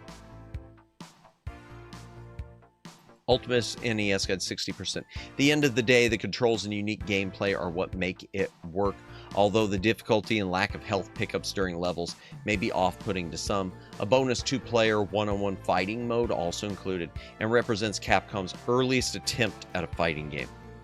Well, whatever. Cat Invasion. Oh my gosh, do we have a Fumi raid going on? Let's go. Welcome in, Fumi. Oh, hold on. Hi. Click the link and subscribe to Fumikokia right now. Thank you, Library Bot. Welcome in, Fumi. Welcome in, Raiders. How was your stream? What are you up to? What were you up to? Not what are you. I mean, I know what you're up to. You're up to raiding. What were you up to tonight? Boomer time. Cat Invasion. Welcome, L. Spider Mariachi. Welcome, Charter Darby. Welcome. How was your stream? What was, man, I can't speak. Oh, my brain is shutting down, y'all. Welcome in. How was your stream? What were y'all up to? Let me take a look. Oh, stream was good. We, got a bit more through Undertale. Nice. Such a, you know, I'm going to tell you, that game, more than anything for me, the music. The music on that game sells it. I love the soundtrack to that game. Such a, really just a gem. I'm sorry that I never played it until recently, until a few years ago. I wish that I would have played it a long time ago, when it was, you know, really first at the peak of its popularity. Bro, I'm gonna cry at the end. It is such a meaningful game to you, is it? Oh, I know that feeling. Yeah, I've got those too. I've got one or two of those. Undertale has an iconic soundtrack. Indeed. Such a meaningful game. Yeah, no, I get that. Yeah, I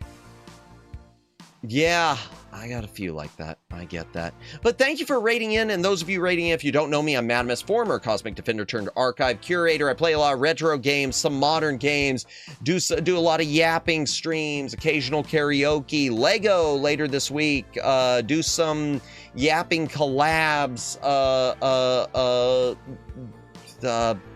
I don't know, other things, but thank you for rating in. And if you need to take off, if you need to get a snack, if you need to get some rest, if you need to trim your dog's fingernails, I mean, I wouldn't do it at this time of night, but that's up to you. Feel free to do so, but I do appreciate the raid. What are those meaningful games? Are you winning, Madamus? Well, we're just doing a tier list, so the winning is in the losing. Or something, I don't know. Another medium is such a good BGM from Undertale. I don't know the names of all of them, but yeah, I love the BGMs. What are those meaningful games? Right off the bat, even though I can't say it makes me cry, but but I guess because it's my #1 favorite game, it doesn't make me cry because it's a comedy, but The Secret of Monkey Island. The original Secret of Monkey Island always hits, and that's why when I played Return to Monkey Island, the last one recently, it hit hard. Saying goodbye to my favorite franchise really hit hard. The moment in that, the sixth Monkey Island, just to spoil it, the moment at the end when Guybrush emerges and it's all been just a ride and none of it was real, sort of type of thing, or maybe it was, maybe it wasn't. Oh my gosh, L. Spider Mariachi just subscribed. Thank you for subscribing, L. Spider Mariachi. Appreciate it. The moment that he talks to Elaine And she basically is asking him, did you find what you were looking for? That just hit. It just hit. Oh, I remember you finished it. Yeah, that one just hit a lot. Cat Invasion, welcome in. First name, last name. Thank you for joining the raid. Thank you for joining the invasion. And yeah, raiders, if you need to take off, no worries. I appreciate you coming in, though. We are just doing an NES tier list of the stuff that's in the back library. We're not finishing it all tonight. We are trying to finish the T's. Lurk. Thank you for lurking, Fumi. I need to add library bot voice for the lurking. I really need to add that. Mr. T, don't pity no fool. Indeed, he don't. You know me? Of course you do. That's because I'm famous. I love that soundbite. We're just going to finish the T's. Next week, we'll be picking up with U through Z. Which means we're going to have to talk about another Star Tropics at the end. What can you do? But we're on Trojan. And I was looking at the review from Ultimate Nintendo Guide. That was from Pat the NES Punk, who was a creator who just kind of disappeared. I mean, it happens. To the Moon. Very special game to me. Yes, you mentioned that I experienced with some people years ago. Yeah, I've heard that one hits hard for a lot of people. I'm trying to think, what's another one for me that really... I'm trying to think as far as the story. It's, you know, honestly, the one that I just played is very special to me. Batten Kaitos. Batten Kaitos is the reason I never got rid of my GameCube. That was like the one game that was the system seller for me. I do love Batten Kaitos. That said, I got really frustrated with it this last time. I just was I was physically and emotionally drained by the time I got to the end where I couldn't really enjoy it. That happens. My own fault. But Batten Kaitos is one.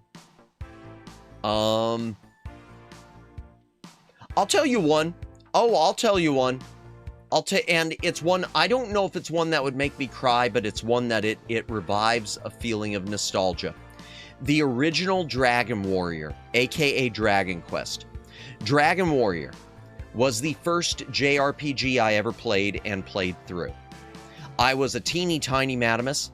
I remember my father played through it himself, and then I played through it. And family had a copy that was brand new. Still, I don't have the box. They didn't keep the boxes back then, neither did I, but I've got all the maps and all the books for it. The maps are falling apart. They've been bent back and forth so many times. First name, last name, just subscribe. Thank you for subscribing. First name, last name, appreciate it. Welcome to the back library. What was I saying? But you didn't finish Batten Kaitos. You said you have to. No, I did finish it. No, I finished it. We did a 14-hour stream. I finished it. I finished it. Now we're doing Phantasy Star. It's done. I just never found one of the cards for the constellations, and I would pretty much have to restart the game to figure out where it was, because it doesn't give me a list of the ones I've got. You said the maps are damaged. Yeah, they're falling apart. They're all complete, but just from being folded and unfolded a lot when I was a kid, they're, you know how that happens with paper. But I've got them. That's what's important. Hey, Madamus, welcome in, Judd. It's a bit late for you. Welcome in. Welcome in. Hope you are having a good night, or, I mean, technically morning, depending on what coast you are on. We are finishing up the T's in the,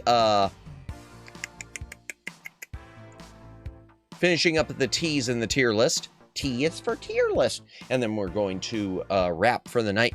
Yeah. Woke up and saw you were still streaming. Yeah, that was unfortunate, guy. I should have split it.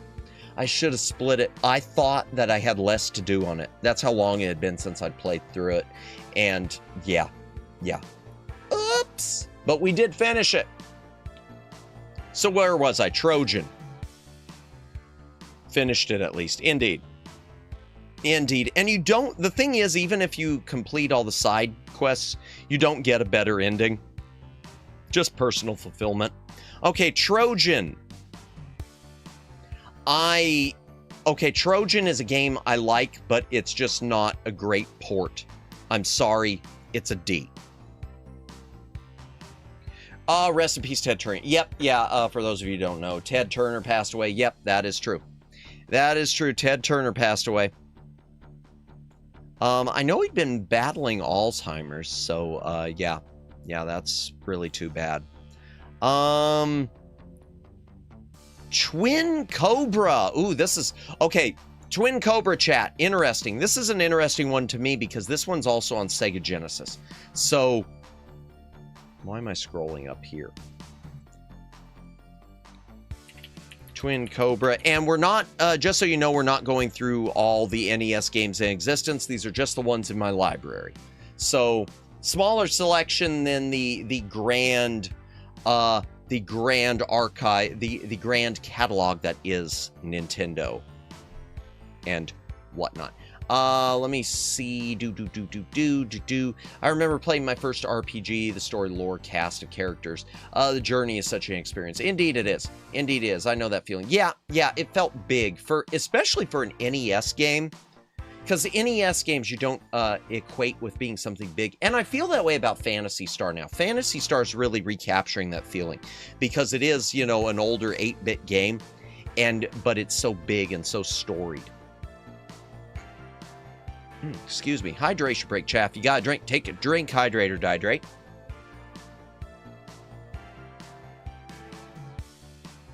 So Twin Cobra was in arcades. Here's the arcade version for you. It's a shooter, playing as a helicopter. It's a Toa plan. It is a Toa plan shooter, so that's automatically a boost for it. It was on Sega Genesis, and the Sega Genesis version is, I really like. It's tough as nails, but it is a good-looking, good-playing version, and good music on it, too. But we're not talking about the Genesis version, are we? We're talking about the NES version, which was released by Sammy, not you, Sammy. That Sammy. Early Sammy game too, 1989. A CBS, I guess, in Japan. Which again, and Taito there too, huh? Yeah, but it's a Toa plan, I think. Yeah, it's Toa plan. It's not really Taito. The NES version is fine. It is not as good as the Genesis. I don't think it plays a little choppier, but not super choppy. Again, it's tough as nails, and on NES, the tough as nails seems tougher, probably because the lack of detail sometimes makes it harder to see what you're doing. Doesn't Sega own Sammy Corp? I honestly do not know. I do not know. Maybe they did, and this was their way of... Well, no, but if they did at this time... I was going to say maybe this was their way of sneaking it on, but I think if they were going to do that, they would have snuck on something like Altered Beast. Or Golden Axe or something. I don't know. But I think it's a good game. I don't think it's not the best NES... NES doesn't have the best shooters. What does Ultimate Nintendo Guide have to say? And again, the reason I go with Ultimate Nintendo Guide, that was a content creator, Pat the NES Punk. I used to agree with not everything, but I think he had pretty solid opinions. I trust him over something that, like, say, EGM or GamePro. And, of course, Nintendo Power Magazine, I don't really trust. The key... Nintendo Power Magazine, that's great. The key is steady firing and a knack for avoiding offensive power from all directions. Thank you, Nintendo Power Magazine. You really helped. Ultimate Nintendo Guide. Despite the simplicity, the controls are very tight, and this is one of the more hectic, yes it is, bullet hell oriented shooters on the system. Well worth playing. Yes, it is well worth playing, but it is also quite difficult. I don't know if it's a C or a D. Let me see what I've got in C's. That'll tell me. Tailspin is a C. Honestly, Star Soldier. It's better than Star Soldier, though. I like Twin Cobra. I like Twin Cobra. Twin Cobra is going into B. I am putting Twin Cobra as a B. I think it's right up there. It's not as good as Silkworm, also from Sammy, but it's a good one. Well, and it's better than the Tiger Heli. Yeah, it's better than Tiger Heli. There, that did it. Better than Tiger Heli. The NES version of Tiger Heli. And another shooter. And this is our last one for the night. This is our last T. Twin Eagle, which is has one of the dumbest subtitles. Twin Eagle. Okay, screenshots, that'll show. Okay, this was an arcade one too. Arcade honestly doesn't look that great. It's very digital, and to me, I don't know about you, but that's really hard to see what you're doing.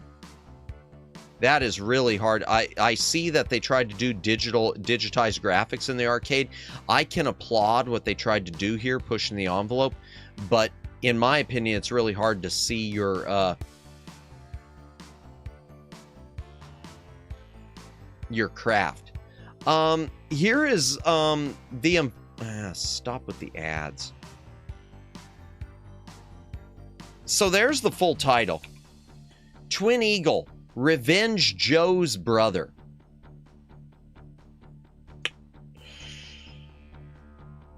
Honest, that just sounds like that's like a title that's been, you know, just directly translated, not localized. That just does not sound great. Revenge Joe's Brother. And we're not going to capitalize the B because he's the little brother. Romstar. I don't think it's a Toa plan. It's a decent shooter. Visco, that's everything. Who wrote that subtitle? I don't. It's the same on the arcade version too. Visco, that's interesting. Okay. It's a shooter. It's not my favorite shooter. Honestly, one of the problems with this one is the music, if I remember, is really short and loops really quick. So the music gets annoying very quickly. I want to say that it is two-player simultaneous. That is a big boon. A two-player simultaneous shooter, that is a big boon. But I do remember it being sort of choppy animation. Visually, I think there's too many grays. You can't pick out it's sort of like the digitized one in the arcade version. You can't pick out the aircraft because everything's these shades of gray. They really should have had, you know, helicopters or something be green, something like that. It does not stand out. Hostages saved and enemies defeated in this stage. Okay, that's kind of interesting. This one's okay, but it isn't my favorite. This is, yeah. Ultimate NES Guide. Nintendo Power said 60%. Launch a 5-stage breakneck speed assault on enemy forces with the most powerful military helicopter yet. Shoot the icons to select the type of weapon. The twin refers to simultaneous two-player action, and the limited continue is a welcome feature. I'd rather have the unlimited continue as a welcome feature. Ultimate Nintendo Guide. Challenge only exists due to the one-hit deaths. Well, that's common in a lot of shooters. And the fact that the standard copter speed is way too slow to adequately take out most enemies or avoid most of the shots fired at you, since they are just as fast as the copter can move. Joy! There's nothing horrible, but nothing to recommend. Yeah, that sounds about right.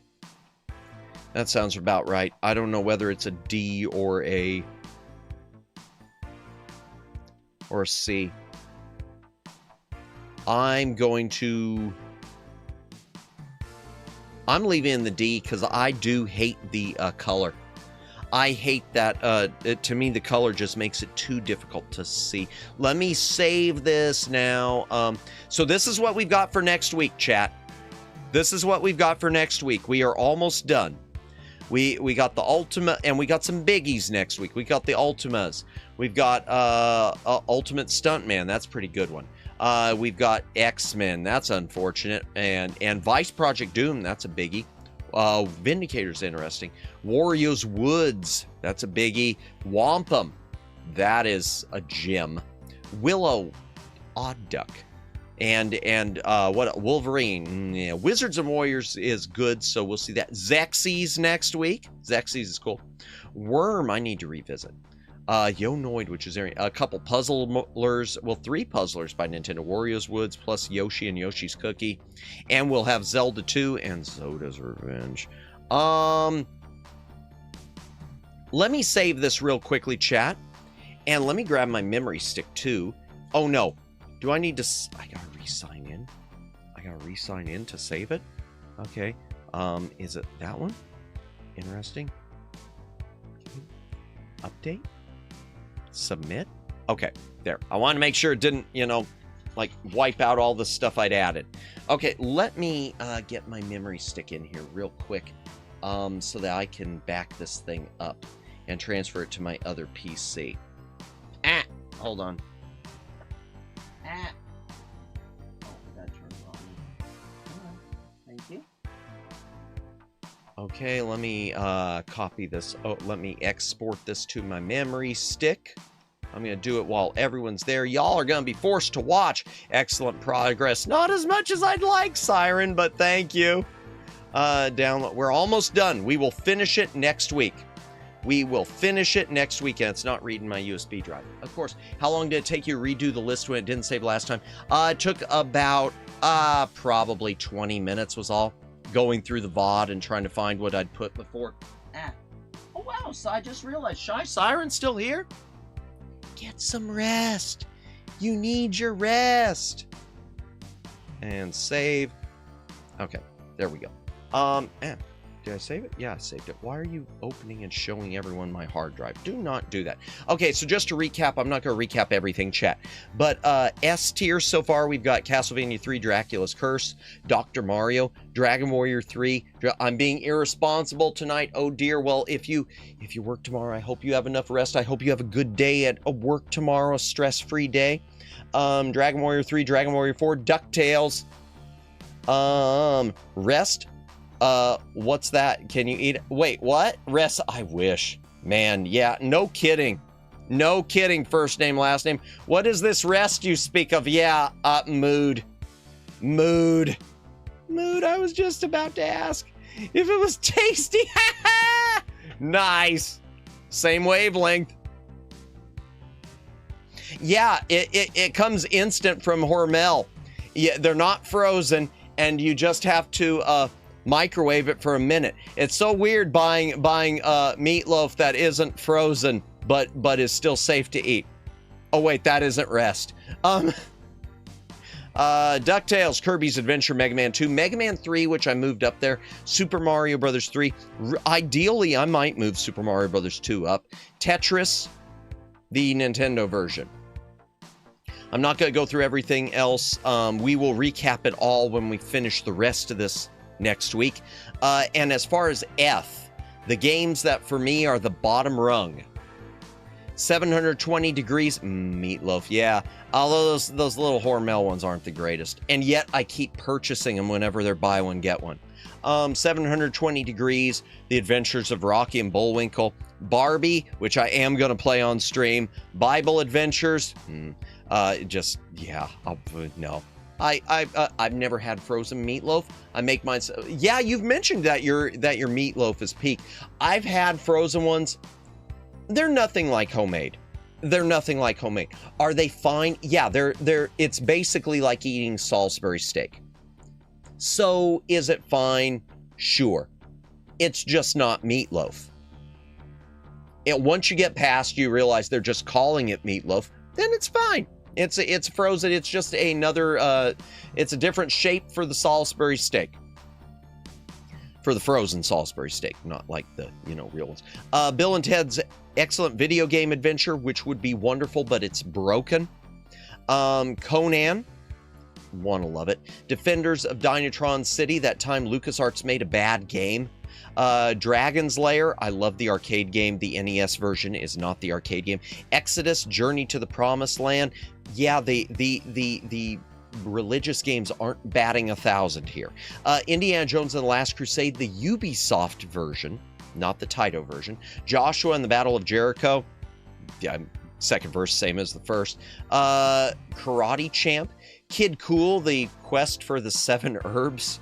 King of Kings, the early years, we played that for Christmas. That was a thing. Madamus playing Barbie. Madamus in a Barbie world. No, not a Barbie world. No. Loops, which is we have Pipe Dream at home. Mad Max, I really want to love it because I love Mad Max, but can't. Major League Baseball from LJN. Master Chew and the Drunkard Who. Mystery Quest. I'm moving one. That got me thinking. Captain Comic. It's a good game on PC. It is not a good game on NES. The Adventures of Captain Comic, or Captain Comic The Adventure, is going to be F also. There. Boom. I need to save it and re-export it. Because it just ain't great. It just ain't even D tier. It's just a there tier. Tier King screenshot. No, we're gonna erase it. Okay, yes. Boom. Where was I? On the F tier. Mystery Quest, awful. NES Play Action Football, maybe it's okay if you're playing 4 players. Overlord, not my jam. Platoon, should not be a video game. Power Punch 2, this ain't, you know, I'm sorry, this ain't Mike Tyson's Punch-Out. Rambo, I want to like it. RoboCop 2, Silent Assault, baby's first video game they've ever made. Silent Service, so boring. Bart versus the Space Mutants, Simpsons, no. Skate or Die, sorry. Snoopy Silly Sports Spectacular, sorry. Spider-Man Return of the Sinister Six, I keep debating on this one. It might wind up going up to a D, but for now it's F. 7-Up Spot, meh. Super Pitfall, ain't very super. Superman, he talks to the Statue of Liberty. Swamp Thing, meh. Tag Team Wrestling, oof. Tetris 2, bless. Time Lord, Tiny Toon Adventures Cartoon Workshop, not a game. Really serves no purpose. Tubin, Total Recall, might be the worst thing on this list. And Town and Country / TNC Surf Designs. That's the end of the list for now. That's the end of the list for now. Let's head into the library and let's wrap things up all proper like. Where's the library? There we go. Door transition. Yay! Thank you everyone for watching tonight. We are going to do a raid. We're going to do a raid.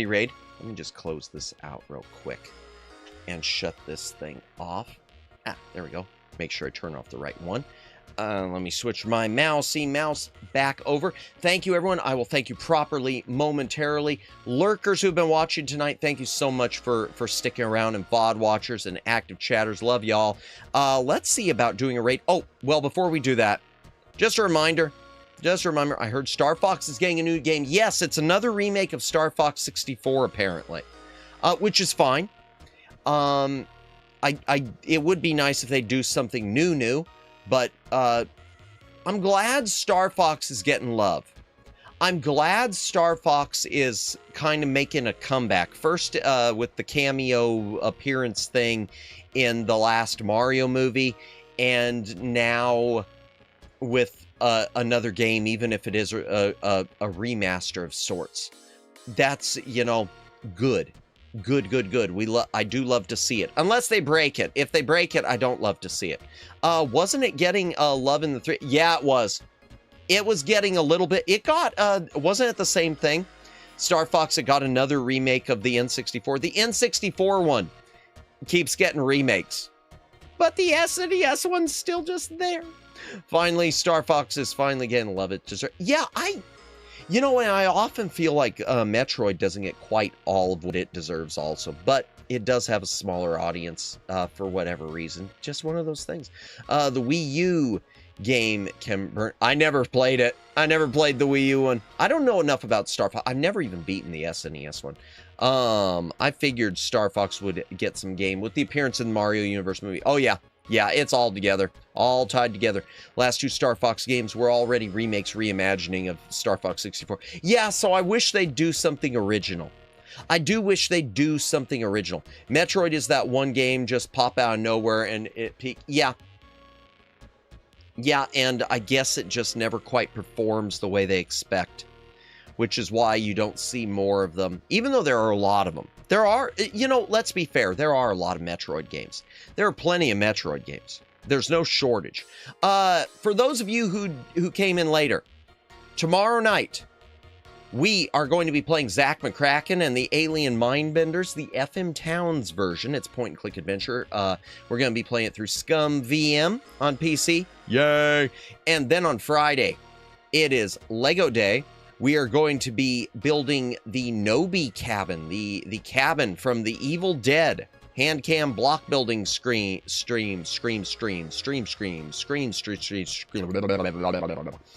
Hand cam block building stream. The arsonist had oddly shaped feet. I cannot speak. It's not a licensed set, so it's bootlegos. Metroid Dread is an amazing game. I've heard it's pretty darn scary. Oh yeah, I'd love to do a watch along of Beverly Hills Cop. I don't know when we'll be doing another watch along. Not sure what we'll be doing next. Not sure. We'll see what's next. I think I mentioned something before. I can't remember. It's a good movie though. Yeah, the one Crazy Frog song. Yep.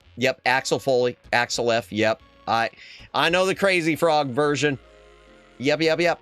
No, the original version too.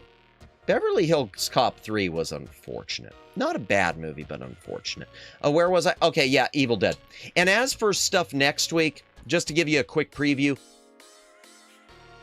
we will be continuing Phantasy Star. We will be continuing the tier list.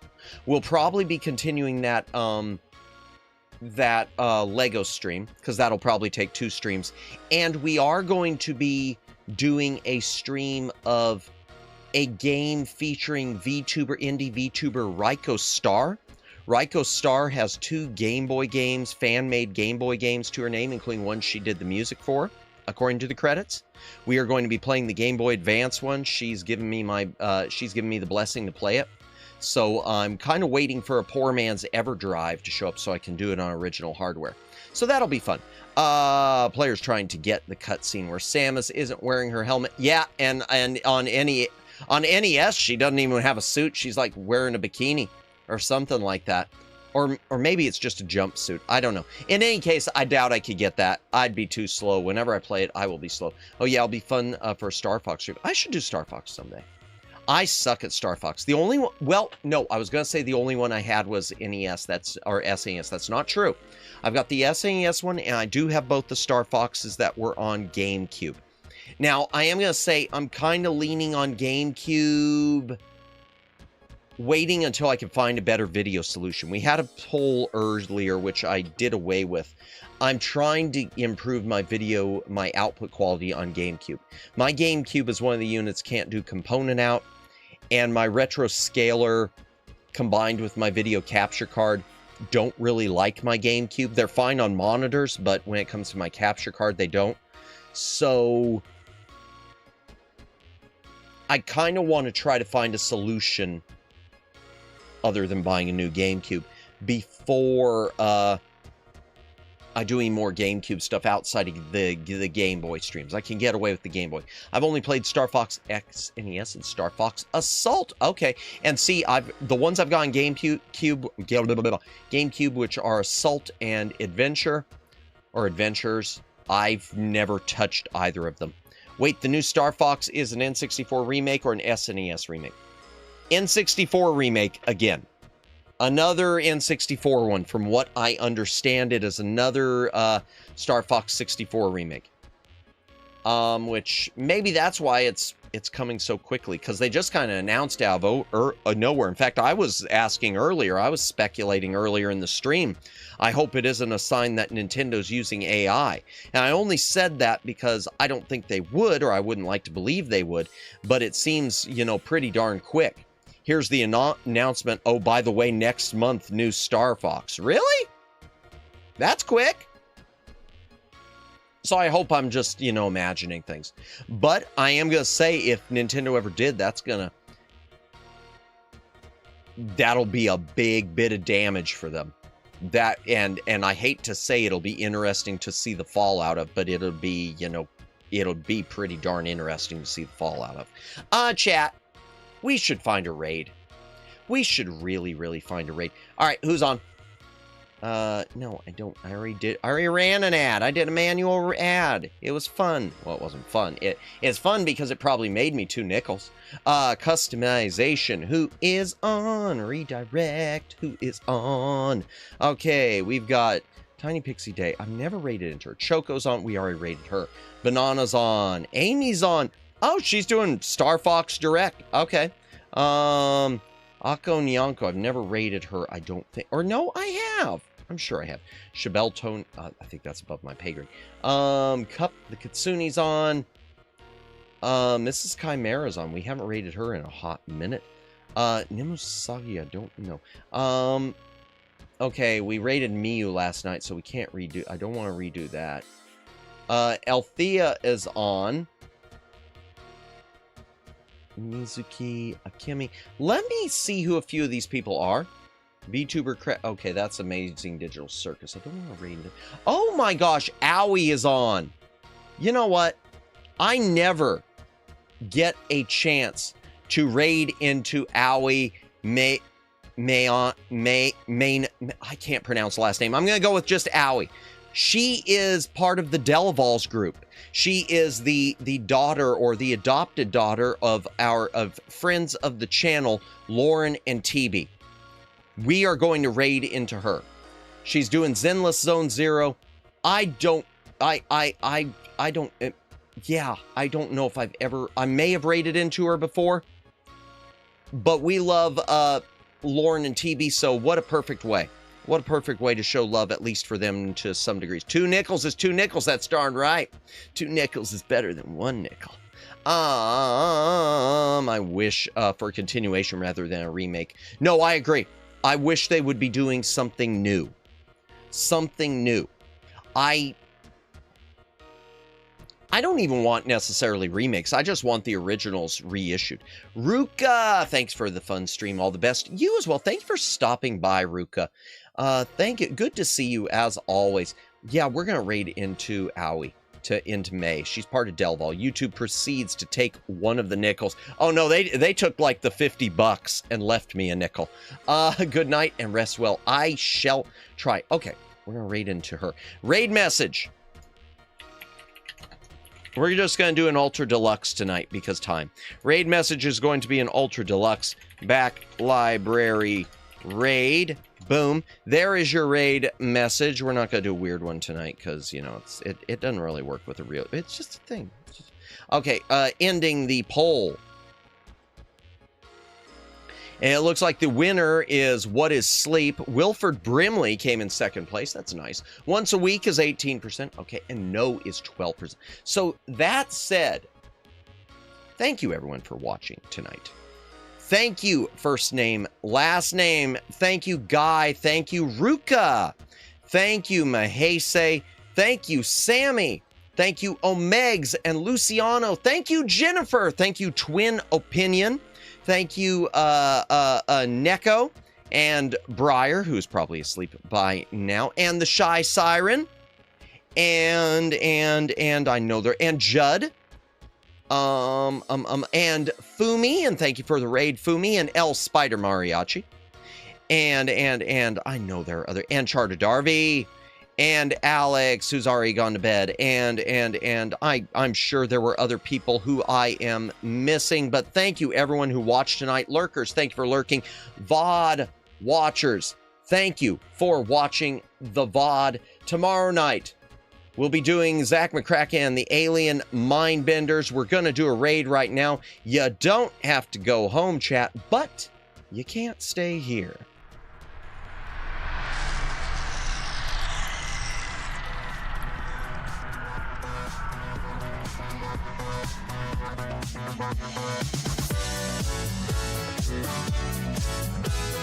This is Library Bot saying thank you for watching. Please stick around for the raid. I'd like to apologize for how many streams this tier list is taking. Just give it a few more weeks, maybe. Tune in tomorrow night for the LucasArts Adventure Classic Zack McCracken and the Alien Mindbenders. You don't have to go home, but you can't stay here.